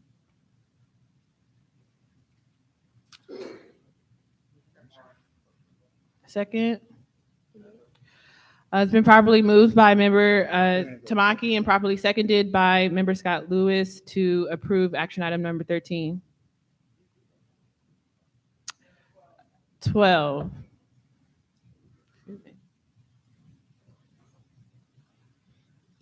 Is there any discussion on the matter? Hearing none, I'll turn to Parliamentarian Johnson for a roll call vote. Thank you. I will begin with Chair Moore. Aye. Chair Moore votes aye. Vice Chair Brown? Aye. Vice Chair Brown votes aye. Member Bradford? Member Bradford votes aye. Member Grills? Member Grills votes aye. Member Holder? Member Holder votes aye. Member Jones Sawyer? Member Jones Sawyer votes aye. Member Lewis? Member Lewis votes aye. Member Montgomery Stepp? Member Montgomery Stepp votes aye. Member Tamaki? Member Tamaki votes aye. Madam Chair, there are 9 members present and voting. There are 9 ayes, 0 nays, and 0 abstentions.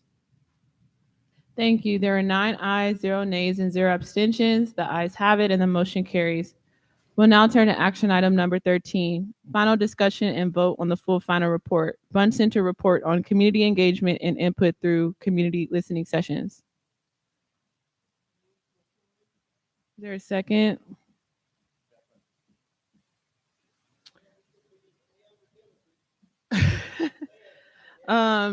It has been properly moved by member Grills and properly seconded by member Scott Lewis to approve action item number 13.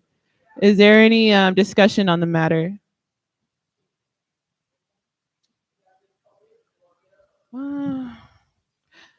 I think it would be appropriate, and member Grills, please let me know your thoughts on this, for this section to include the total cost of the engagement of the Bunch Center and all of the various funding sources. And the funding sources would be framed in like a special thanks type of way, like thanks to the California taxpayers and to the various different private organizations that you worked with to secure funding for this effort. I don't really see what that's adding to the content of the report for the Bunch Center. And I don't see us doing that, for example, with The Economist, talking about how much is being paid. So I would not advocate for adding that kind of information. And what about the various different funding sources? I know you reached out to various different private foundations. Do you think that they should be acknowledged in any way in this report? I guess they could.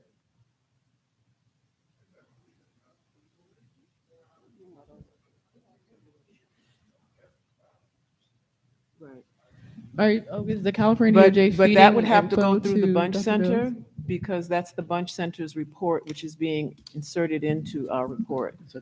Right, but we have the editorial privilege to edit what's in our report. And so, for instance, in the first iteration or draft of the Bunch Center executive summary in our report, there was no mention of the amount of people they reached out to and things like that. And so now that's in the report since I inserted it.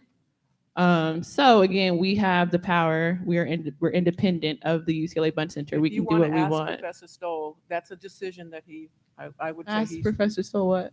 About adding that information. I can't make that call. Chair Moore, if I may. Attorney Newman, you're recognized. Sure. So the Bunch Center was contracted with the task force and had a deliverable. The deliverable was a report, and the report was delivered and adopted in September. So that would have been the time that any changes that were sought in the report would have been included in the report and adopted for the report. Again, in order for them to change the report, I don't think the task force would want to delegate to the contractor to make the changes they saw fit and then have it just included in the final report. Again, just looking at where we are in the timing at this juncture. There wouldn't be a time for that to come back to the task force to review and evaluate and endorse again, because it's already been done.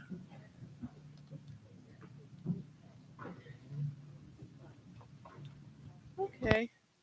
The other suggestion I was going to say is in this executive summary, the names of the anchor orgs aren't in here. So that was another potential addition that I was going to add to acknowledge the anchor organizations as well in the executive summary of the Bunch report.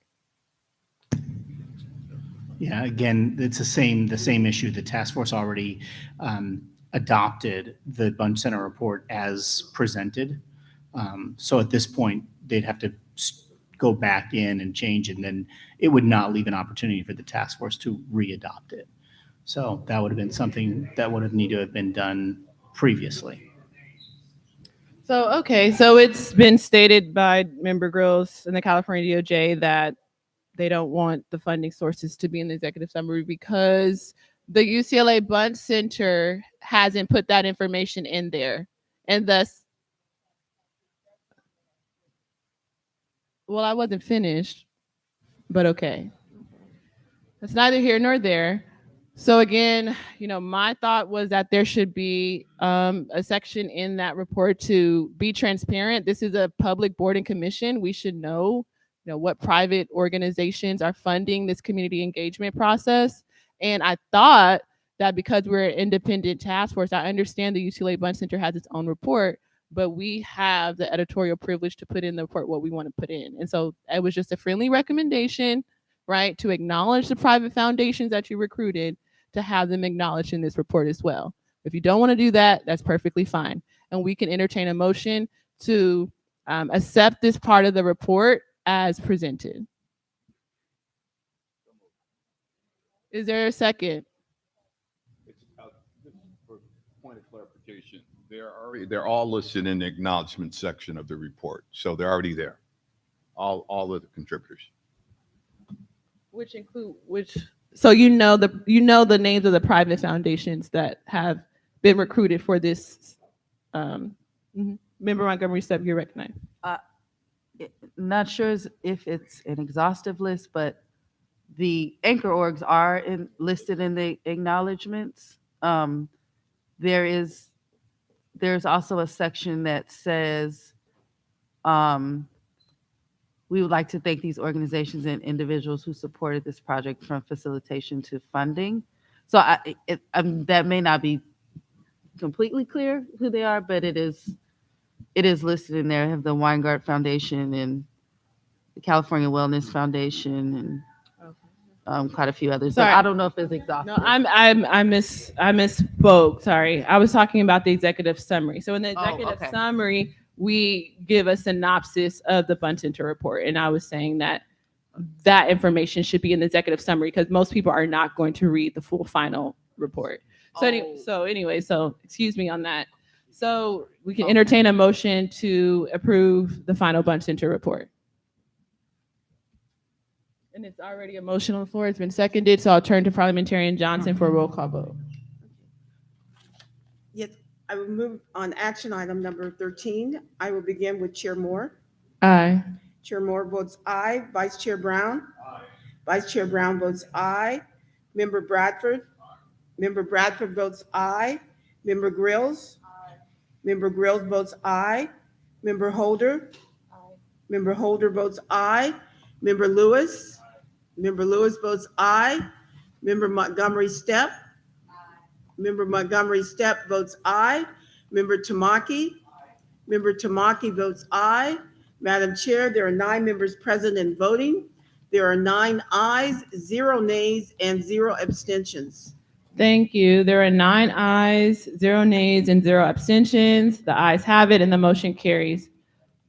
Member John Sawyer, you're recognized. I don't think I was called. Oh, Jesus. Thank you. Just for the record. For the record, thank you. So the next item on the agenda is a break. We can move forward to power through this. The next item on the agenda is item number 15, final discussion and vote on the full final report, task force recommendations for educating the public. Are there any comments, questions? My change is that any explicit reference to a docuseries needs to be deleted. Okay.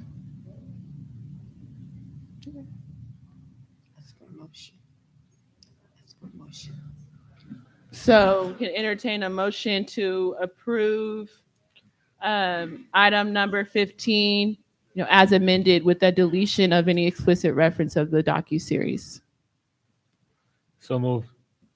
So it's been properly moved by member Scott Lewis and properly seconded by Vice Chair Brown to approve action item 15 with the amendment to delete any explicit reference to a docuseries. Is there any discussion on the matter? Hearing none, I'll turn to Parliamentarian Johnson for a roll call vote. Thank you. I will begin by calling on Chair Moore. Aye. Chair Moore votes aye. Vice Chair Brown? Vice Chair Brown votes aye. Member Grills? Member Grills abstains. Member Holder? Member Holder abstains. Member Jones Sawyer? Member Jones Sawyer votes aye. Member Lewis? Member Lewis votes aye. Member Montgomery Stepp? Member Montgomery Stepp votes aye. Member Tamaki? Member Tamaki votes aye. Madam Chair, there are 9 members present and voting. Why is this? Member Bradford votes aye. Sorry, Member Bradford. Member Bradford votes aye. Madam Chair, there are 9 members present and voting. There were 7 ayes, 2 abstentions, no nays.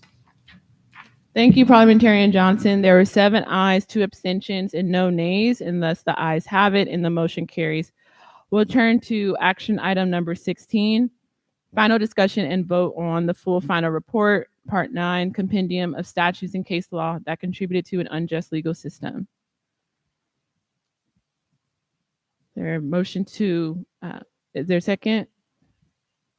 It has been properly moved by Senator Bradford and properly seconded by Vice Chair Brown to approve action item 16 as presented. Is there any discussion on the matter? Hearing none, I'll turn to Parliamentarian Johnson for a roll call vote. Yes, beginning with the chair, Chair Moore. Aye. Chair Moore votes aye. Chair Brown. Aye. Chair Brown votes aye. Member Bradford. Member Bradford votes aye. Member Grills. Aye. Member Grills votes aye. Member Holder. Aye. Member Holder votes aye. Member Jones Sawyer. Aye. Member Jones Sawyer votes aye. Member Lewis. Aye. Member Lewis votes aye. Member Montgomery Stepp. Aye. Member Montgomery Stepp votes aye. Member Tamaki. Aye. Member Tamaki votes aye. Madam Chair, there are 9 members present and voting. There are 9 ayes, 0 nays, and 0 abstentions. Thank you, Parliamentarian Johnson. There were 9 ayes, 0 nays, and 0 abstentions, and thus the ayes have it, and the motion carries. We'll now turn to action item number 17, which is final discussion and vote on the full final report executive summary.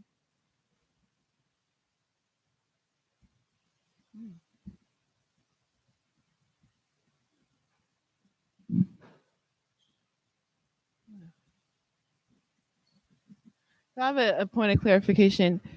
Attorney Newman, can you remind me, is this the part of the report where initially that Sonia Sotomayor Race Matters quote was in? I don't frankly recall, but I know we took it out. And what did you replace that quote with? I don't exactly remember. We're going to look at right now.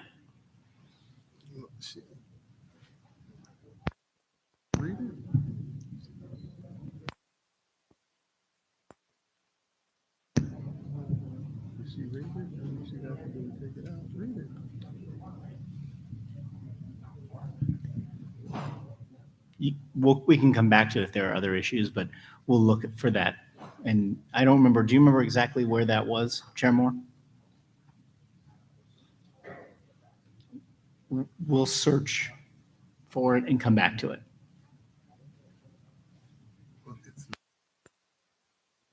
No, the one, it's not there, but I will search for it and I see where it was and see what it was replaced with.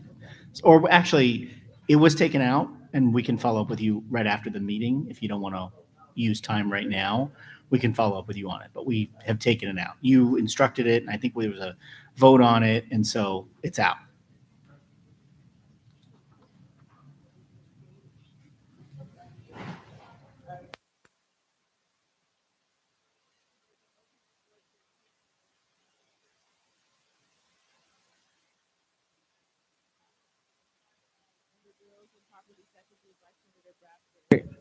Is there any discussion on the matter?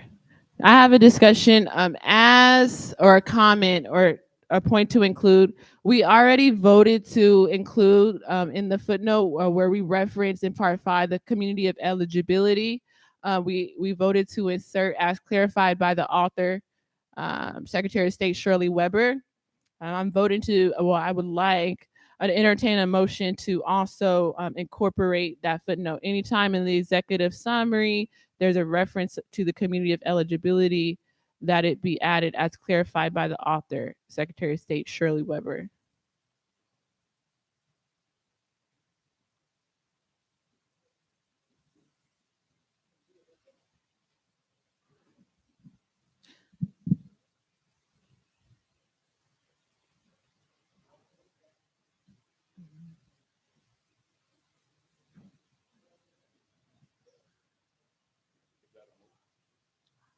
No, because there's a motion on the floor.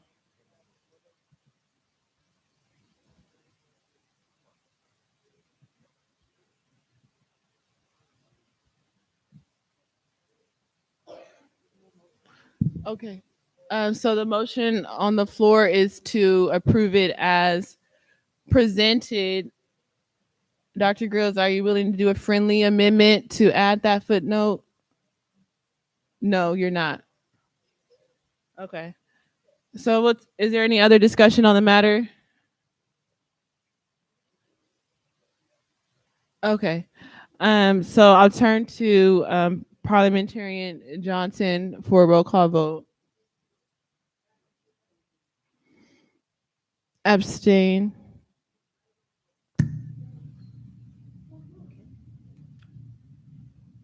Madam Chair abstains. Vice Chair Brown? To approve the executive summary as presented. No, to approve. Vice Chair Brown votes aye. Member Bradford? Member Bradford votes aye. Member Grills? Member Grill votes aye. Member Holder? Member Holder votes aye. Member Jones Sawyer? Member Jones Sawyer votes aye. Member Lewis? Member Lewis votes aye. Member Montgomery Stepp. Member Montgomery Stepp votes aye. Member Tamaki. Member Tamaki votes aye. Madam Chair, there are 9 members present and voting. There are 8 ayes, 0 nays, and 1 abstention. Thank you. There were 8 ayes, 1 abstention, and 0 nays, and thus the ayes have it, and the motion carries. So that concludes most of the substantive items in the agenda. So the next item on the agenda is oh right. Before we do so, again, this is the time now that we're talking about the final report to again entertain a motion where in the report there's references to the community of eligibility that we reference as clarified by the author, Secretary of State Shirley Weber. And since we already voted to do that for part 5, then Attorney Newman, we can follow up to make sure that that's incorporated throughout the report. Yeah, I think that was just the vote. I think that was just the motion that was voted on. No, the motion was to approve it as presented. I asked Dr. Grills for a friendly amendment. She said no. Then the vote was passed right. And so now I'm making a reference that we did already in part 5 say we're going to add that language.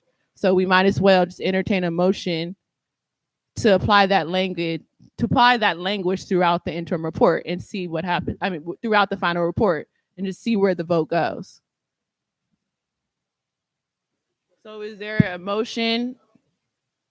Is there a motion to, throughout the report, since we voted on it for part 5, throughout the report where there's references to the community of eligibility, we add as clarified by the author, Secretary of State Shirley Weber? Is there a second? It's been properly moved by Member Montgomery Stepp and properly seconded by Vice Chair Brown, that where we reference the community of eligibility in the report, as we already voted in part 5, that we apply that to the rest of the sections in the report as relevant or as relevant. Is there any discussion on the matter? Member Scott Lewis, you're recognized. Saying that every time that there's an instance where we reference the community of eligibility, we add a footnote about Secretary Weber? Yes. Okay, thank you.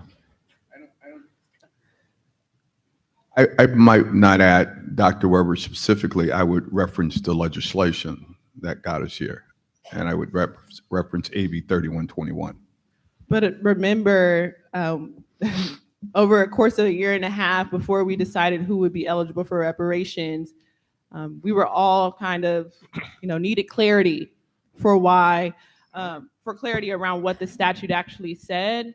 So again, I read through the entire minutes for all the past 2 years, and it was actually Member Jones-Sawyer and Member Bradford who recommended that we invite Secretary Weber to give us clarity about what the actual bill language meant and said.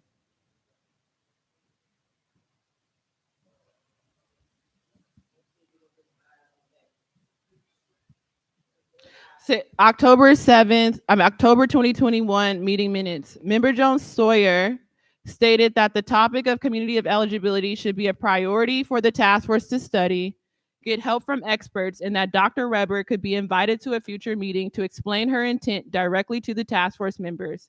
He attested that Dr. Weber fought hard for every word in the bill and that every word was deliberate. That's in the October 2021 minutes. Member Bradford agreed with Member Jones-Sawyer as someone who discussed the intent of the bill with Dr. Weber and who voted for the bill. He agreed that Dr. Weber could be invited to share directly her intent of the bill regarding eligibility.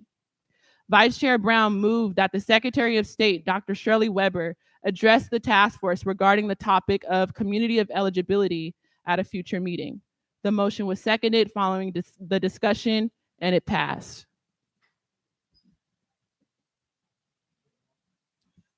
Member Scott Lewis, you're recognized. So I completely appreciate and recognize the need to elevate the definition of eligibility with the kind of influence and even authority of Dr. Weber.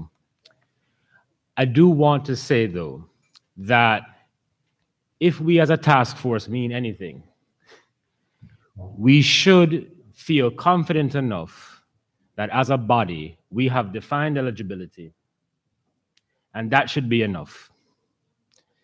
If it's not enough, then we have a problem. If it's not enough, then we really have a problem. Because the truth is that AB 3121 could have directly decided on eligibility, but instead they asked us to decide on eligibility. And listen, and I understand that a lot of people worked very hard to get where we got with AB 3121 with special consideration. And at the very first meeting of the task force, we all wanted to know what this meant. And eventually we got some clarity from Dr. Weber, and we voted for eligibility on the basis of lineage. And so I understand what you're trying to say. I understand what that means, but I want us to advance the authority of this task force.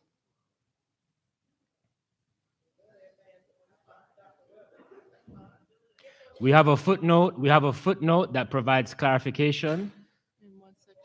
In one section, that's fine. But to be fair, that's not how footnotes work.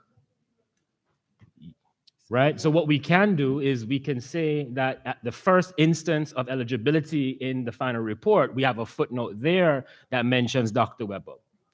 And that then carries forward that every time there is an instance of eligibility, the explanation of that footnote carries forward. And thank you thank you so much, Member Scott Lewis, because that was the insertion that I put into the draft section. The first instance where eligibility is referenced, I did put as clarified as by Secretary of State Shirley Weber. It was the California DOJ who rejected that insertion and told me if I wanted it to be included, it would have to be in the form of a motion. So here we are today.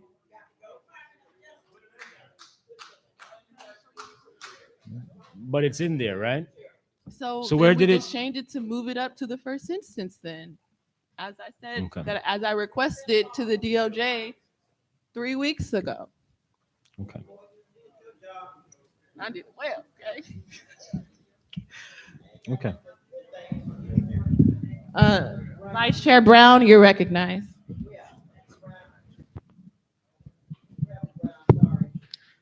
Yes, ma'am. Madam Chair, members of the task force, may I have your attention? I just might say something.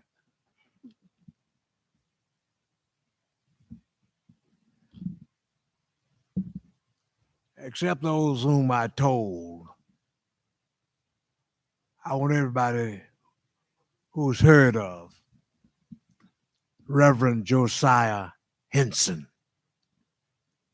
Hold up your hands. Nobody that I told. Everybody who is here under the sound of my voice, who's ever heard of Reverend Josiah Henson. Well, I have to give all of you F-.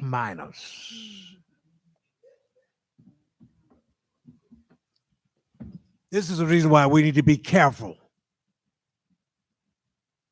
about being historically accurate and telling the truth. You heard about Frederick Douglass, who was an AME Zion preacher. And Harriet Tubman was his sidekick and good trouble. You heard about Booker T. Washington, but you never heard of Reverend Josiah Henson. Why? Because white arrogance did not want you to ever know the truth, the whole truth about what we as Black folks have done in spite of that hellish horrifying experience of enslavement. They didn't want you to know that we really were achievers.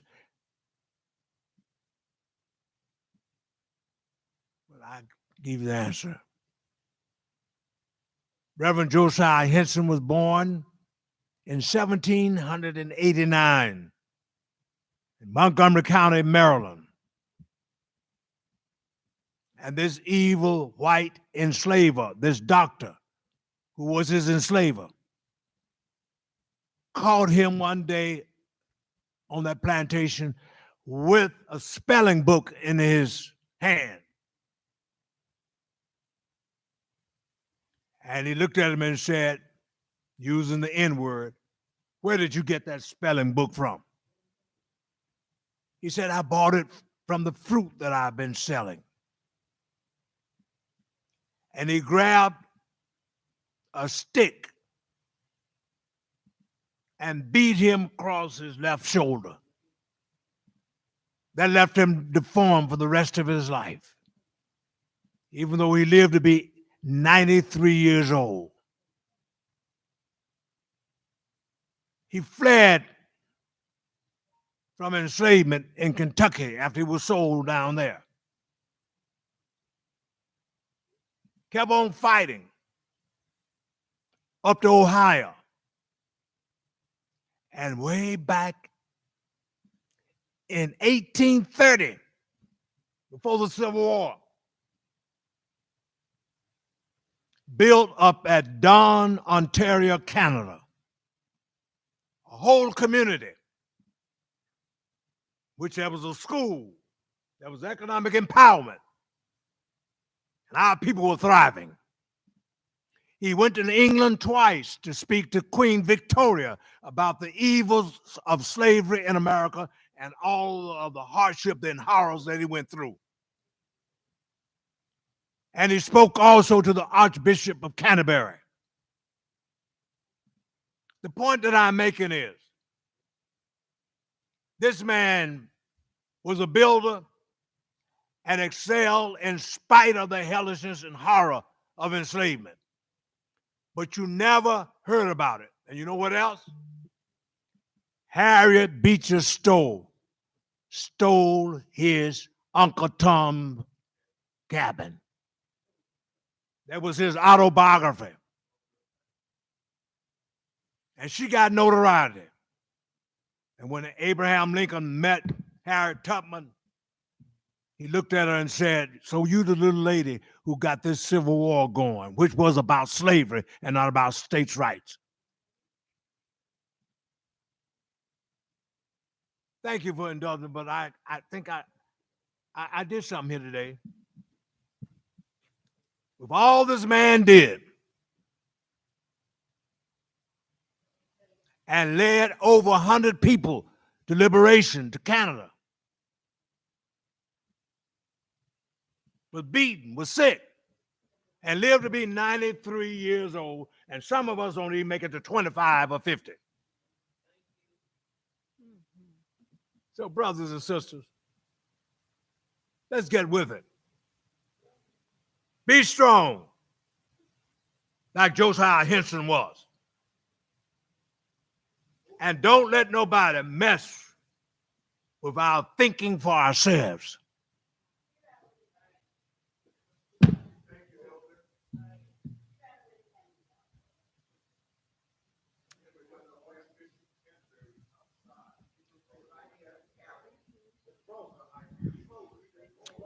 He built a community that empowered Black folk.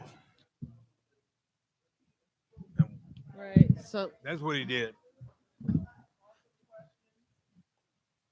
call for Go the ahead and call for it. Go for it. Okay, but remind the motion on the floor was to include reference to, as clarified by Shirley Weber, in sections where it refers to the community of eligibility. But then during the discussion, I just want to recap. There was a discussion where you said that's not how footnotes work, and how if that's going to be the case, then it needs to be at the first instance where it's mentioned. So who made the motion again? Will you accept a friendly amendment to the motion to state where in the first instance community of eligibility is mentioned, that's where the footnote regarding to Shirley Weber will be placed?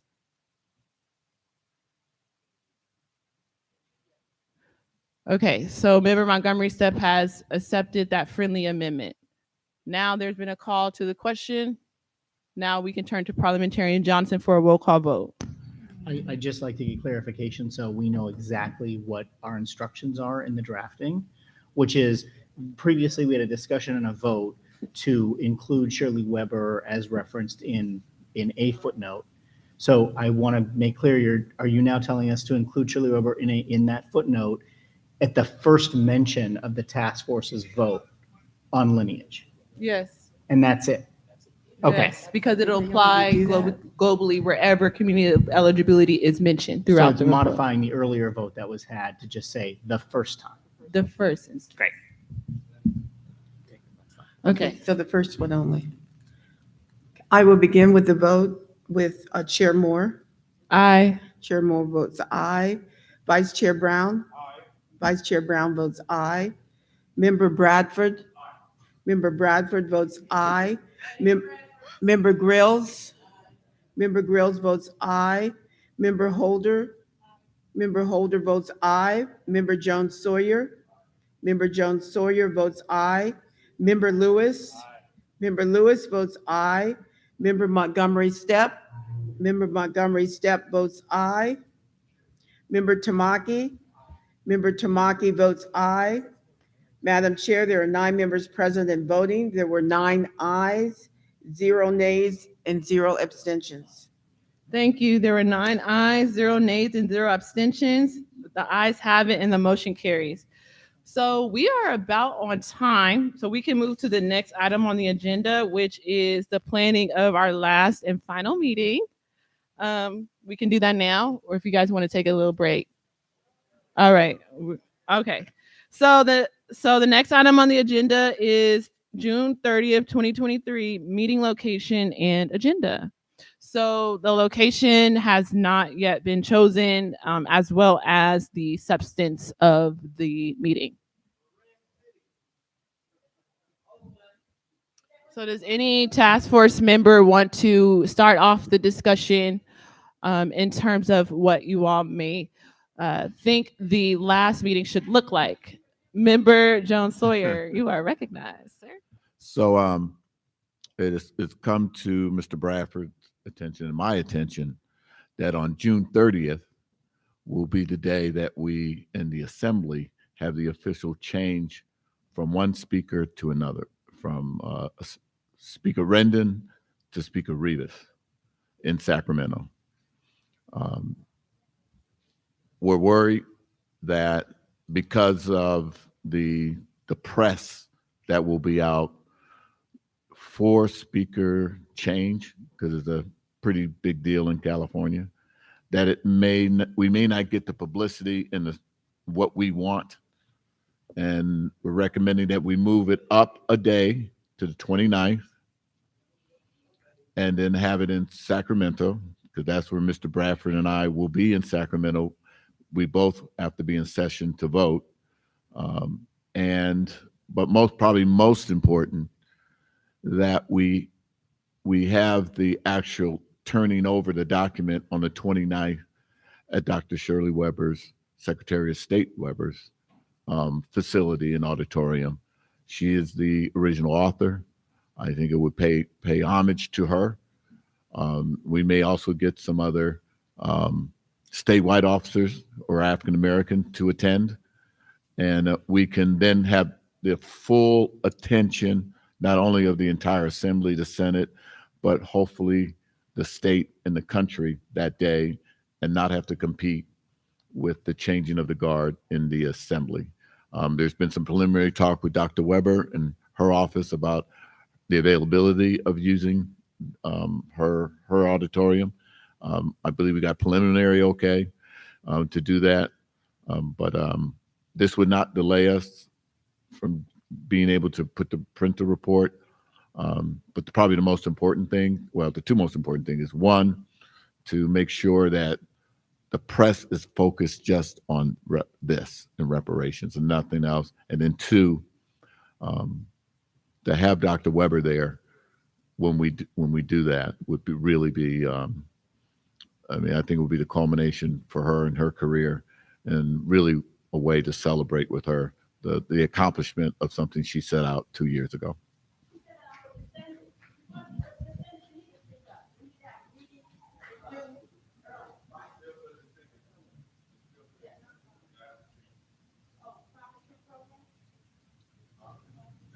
Any other discussion? Thank you, Member Jones Sawyer, for those remarks. Is there a motion if we want to just accept? A motion that we accept Brother John Sawyer's suggestion Is there a that we'll second? meet in Sacramento on the 29th of June. It's been properly moved by Vice Chair Brown and properly seconded by Member Scott Lewis that our hearing be moved to June 29th and the location be in Sacramento. Is there any discussion on the matter? I have a question, California DJ. When will this final report actually be published and released? The final day of your meeting is when it'll be published, the 29th. Yeah.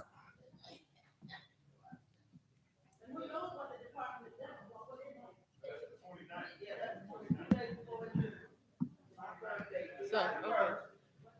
That makes sense. No, I was gonna ask, like, could it be in Los Angeles if we just move it up a couple of weeks or something like that? Because I'm like, I don't know. Is there a lot of Black folks in Sacramento that are gonna come out and other folks that are gonna come out if we have?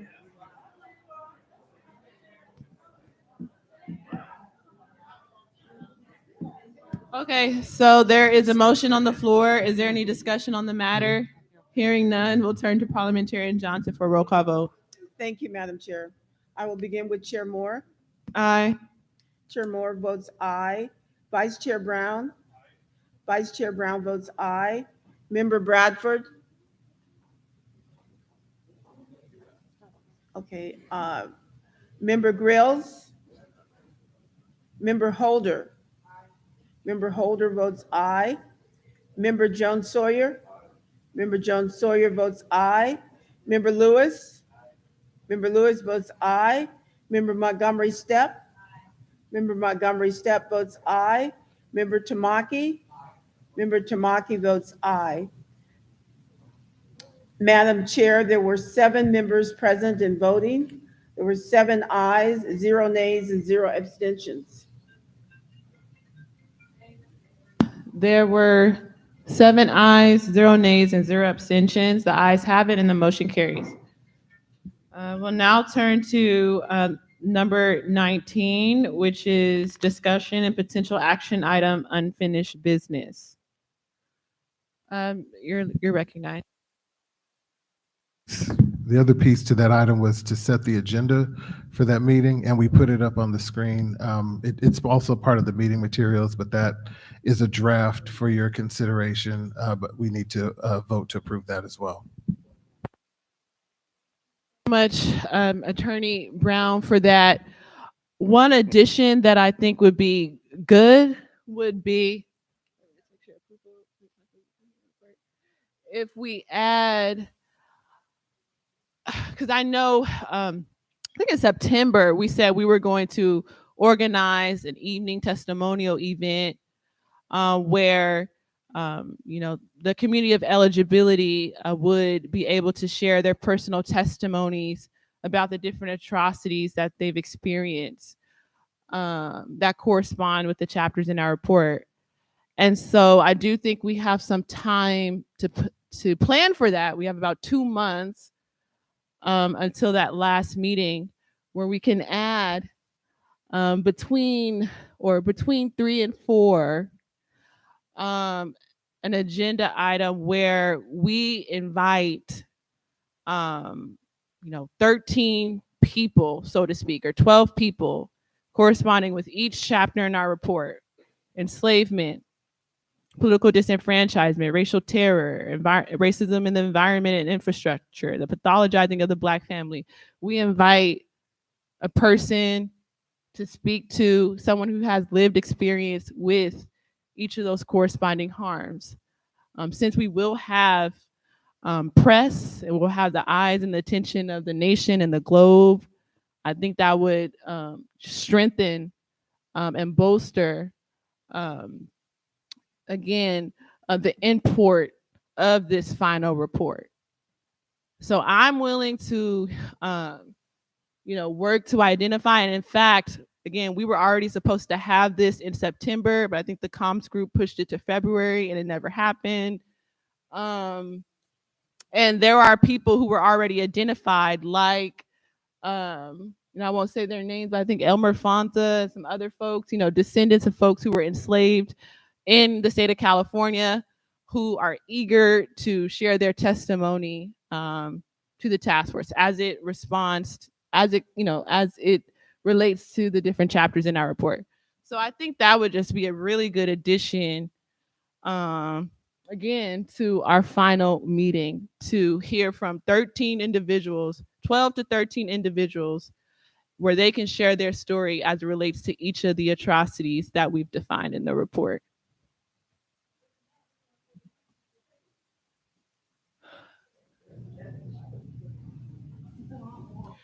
I remember, Tamaki, I know that, that was one of your original ideas, I think, with Dr. Grills as well, because you said how that really moved the needle of public opinion and for redress, for the Japanese American redress movement. You all having that testimonial event where testimonies were prepared in order to elicit the maximum emotional response. That event is what really changed the hearts and minds for folks to really support this. And I think this is a great, structure, but I think, adding that part in our final meeting would just would be the cherry on top, to be honest. I think that's a really good point, because it personalizes, humanizes the story. And this is not abstract policy. This is personal. This is family and ancestral experience. I think that's a great idea. I think it's a question of structuring it so it fits within the agenda. And 13 speakers might be long, but that's something that the advisory committee and other task force members supporting this can work out. I think it's a practical matter. If it lasts too long, it's counterproductive. You lose people's attention, legislators leave the venue. But if you've got great speakers and they're well prepared and it's punchy and succinct, it will be, including that, it will be powerful. It could be, so.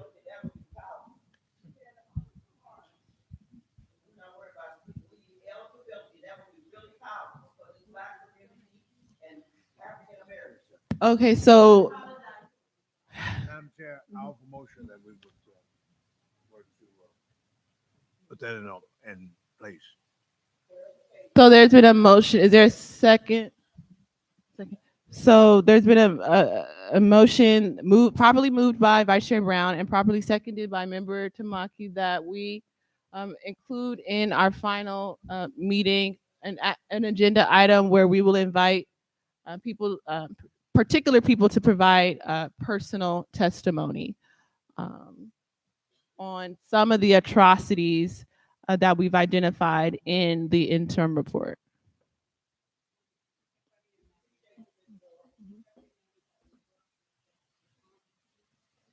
Together to coordinate this.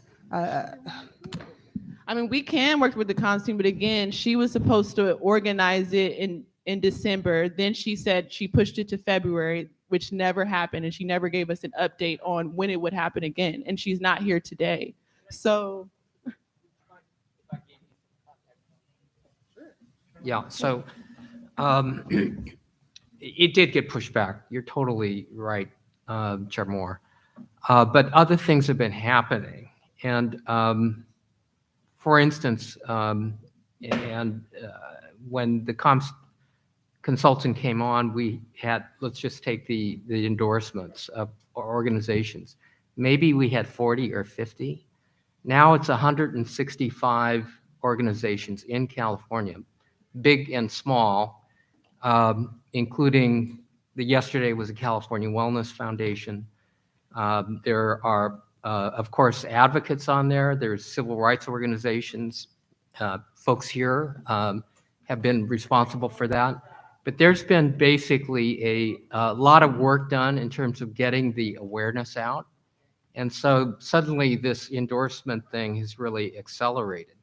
And so I think that's a lot of where the focus has been in getting the social media out, getting the speakers, organizing events and this sort of thing. So yeah, it did get pushed back, but it was not as if nothing was done. So I just want to sort of round that out. But I think in terms of timeliness, I think you're absolutely right. June 29th, when we submit the report, is probably the time of maximum coverage anyway. So I think it works. And the comms team should be involved in shaping this with the help of task force members. Member Scott Lewis and Senator Bradford will be working on that with her. Scott Lewis, you're recognized. We will provide the appropriate and necessary support as the Communications Advisory Group should. I mean, I think, so Shauna Charles understands that, the task force is asking her to do a variety of things, and there will need to be a question around funding some of this stuff. And I think, however that works, there's no money. But I think in terms of organizing something, on location, perhaps in a somewhat conventional way, I think the comms group will be able to facilitate that. But there is a question of, depending on what you want to do, right, and what that costs. That's what needs clarification. Yeah, just to clarify, the comms firm is still contracted to work with us until June 30th, 2023, Exactly right? So I mean, And so that's she's what I'm going to saying. work to support this effort regardless, because And it's going to that's- be an and agenda that's right. item in the meeting. So she has to publicize the meeting. No, that's exactly right. So it's And no so- funding, So, but what I was going to say is, and I think the motion on the floor, the spirit of it was Vice Chair Brown wanted to work with me to help identify the people who will be giving that personal testimony. And then, of course, by virtue of her job duties, she will inherently have to publicize it because it'll be an agenda item for our final meeting. Yes, that's what I'm saying. So the publicity of the activities is within the remit of the Charles Group. But what I'm saying is the organizing of the activities is a separate issue. And so that's what I'm saying that we need clarification on. So if you're asking the Charles Group to organize this event, that does actually introduce questions of funding and what have you. But if you're asking Charles Group to publicize an event that the task force is organizing, then that's entirely appropriate. Yeah. Yes, we are asking the comms group to publicize our final meeting. That's in her job responsibilities. So in terms of actually inviting and picking the folks who are going to give personal testimony, the suggestion is that me and Vice Chair Brown work together on that piece. Yes, because I mean, to my mind, this will function like our witness panels had in the first year of our meetings. So I think in that regard, it's very reasonable to suggest that we do this. So there's already been a motion on the floor and it's seconded. Is there any discussion on the matter? For help. So I'll turn to Parliamentarian Johnson for a roll call vote. Thank you. I will begin the roll call with Chair Moore. Aye. Chair Moore votes aye. Vice Chair Brown. Vice Chair Brown votes aye. Member Bradford. Member Grills. Member Holder. Member Holder abstains. Member Jones Sawyer. Aye. Member Jones Sawyer votes aye. Member Lewis. Member Lewis votes aye. Member Montgomery Stepp. Member Montgomery Stepp votes aye. Member Tamaki. Member Tamaki votes aye. Madam Chair, there are 7 members present and voting. There are 6 ayes, 1 abstention, 0 nays. There's 6 ayes, 0 abstentions, and 0 nays, and thus the ayes have it, and the motion There was carries. 1 abstention. Oh, sorry, excuse me, 1 abstention by Member Holder. Thank you for that. And yeah, so the ayes have it, and the motion carries. So I'll turn to the next item on the agenda, which is discussion and potential action item, unfinished business.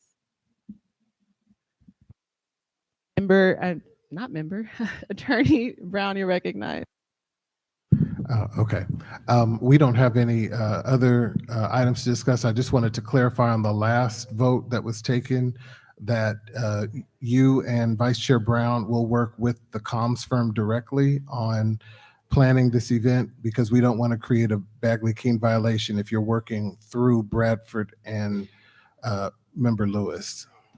So Oh. it should be either the advisory committee works with the comms to plan it, or if Vice Chair Brown and yourself are going to plan it, then you'd have to work directly with the comms firm.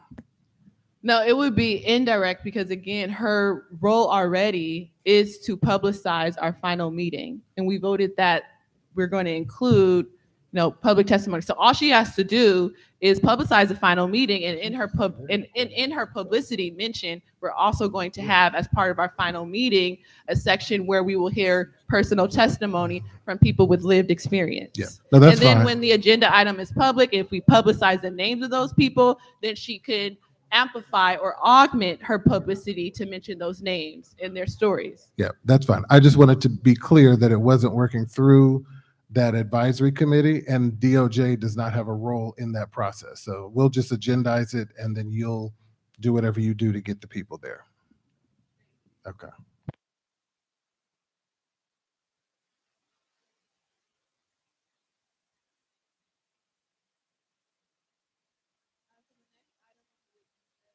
Is task force member closing remarks and meeting adjourned.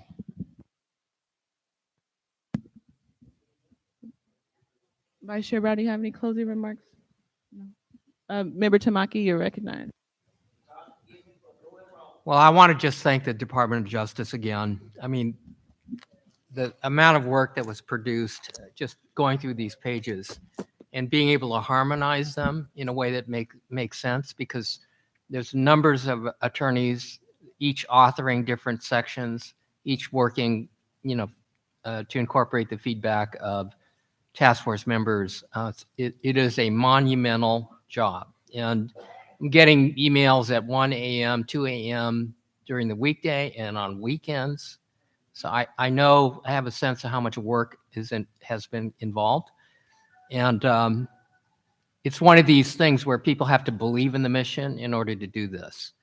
And so I think when they signed up for this kind of work within the Civil Rights Division, this is something that they wanted to do as a personal and professional mission. And it shows in the work. So I think it's terrific. And I just wanted to give props to the Department of Justice on this.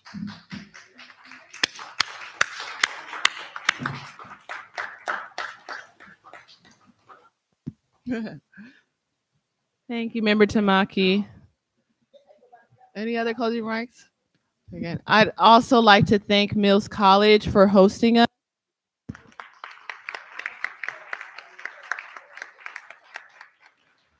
I'd also like to thank the community of eligibility for attending and sitting through today. I know it might have been tough in some spots, but I just want to say to stay encouraged. And history is repeating itself. There is, when we think about Callie House and Isaiah Dickerson and what they had to go through, it was actually federal agencies like the U.S. Postal Office, the U.S. DOJ, the U.S. Pensions Office that worked to hinder the freed people's movement for pensions. And so just stay encouraged and know that justice will prevail at the end of the day. Thank you. This meeting is officially adjourned.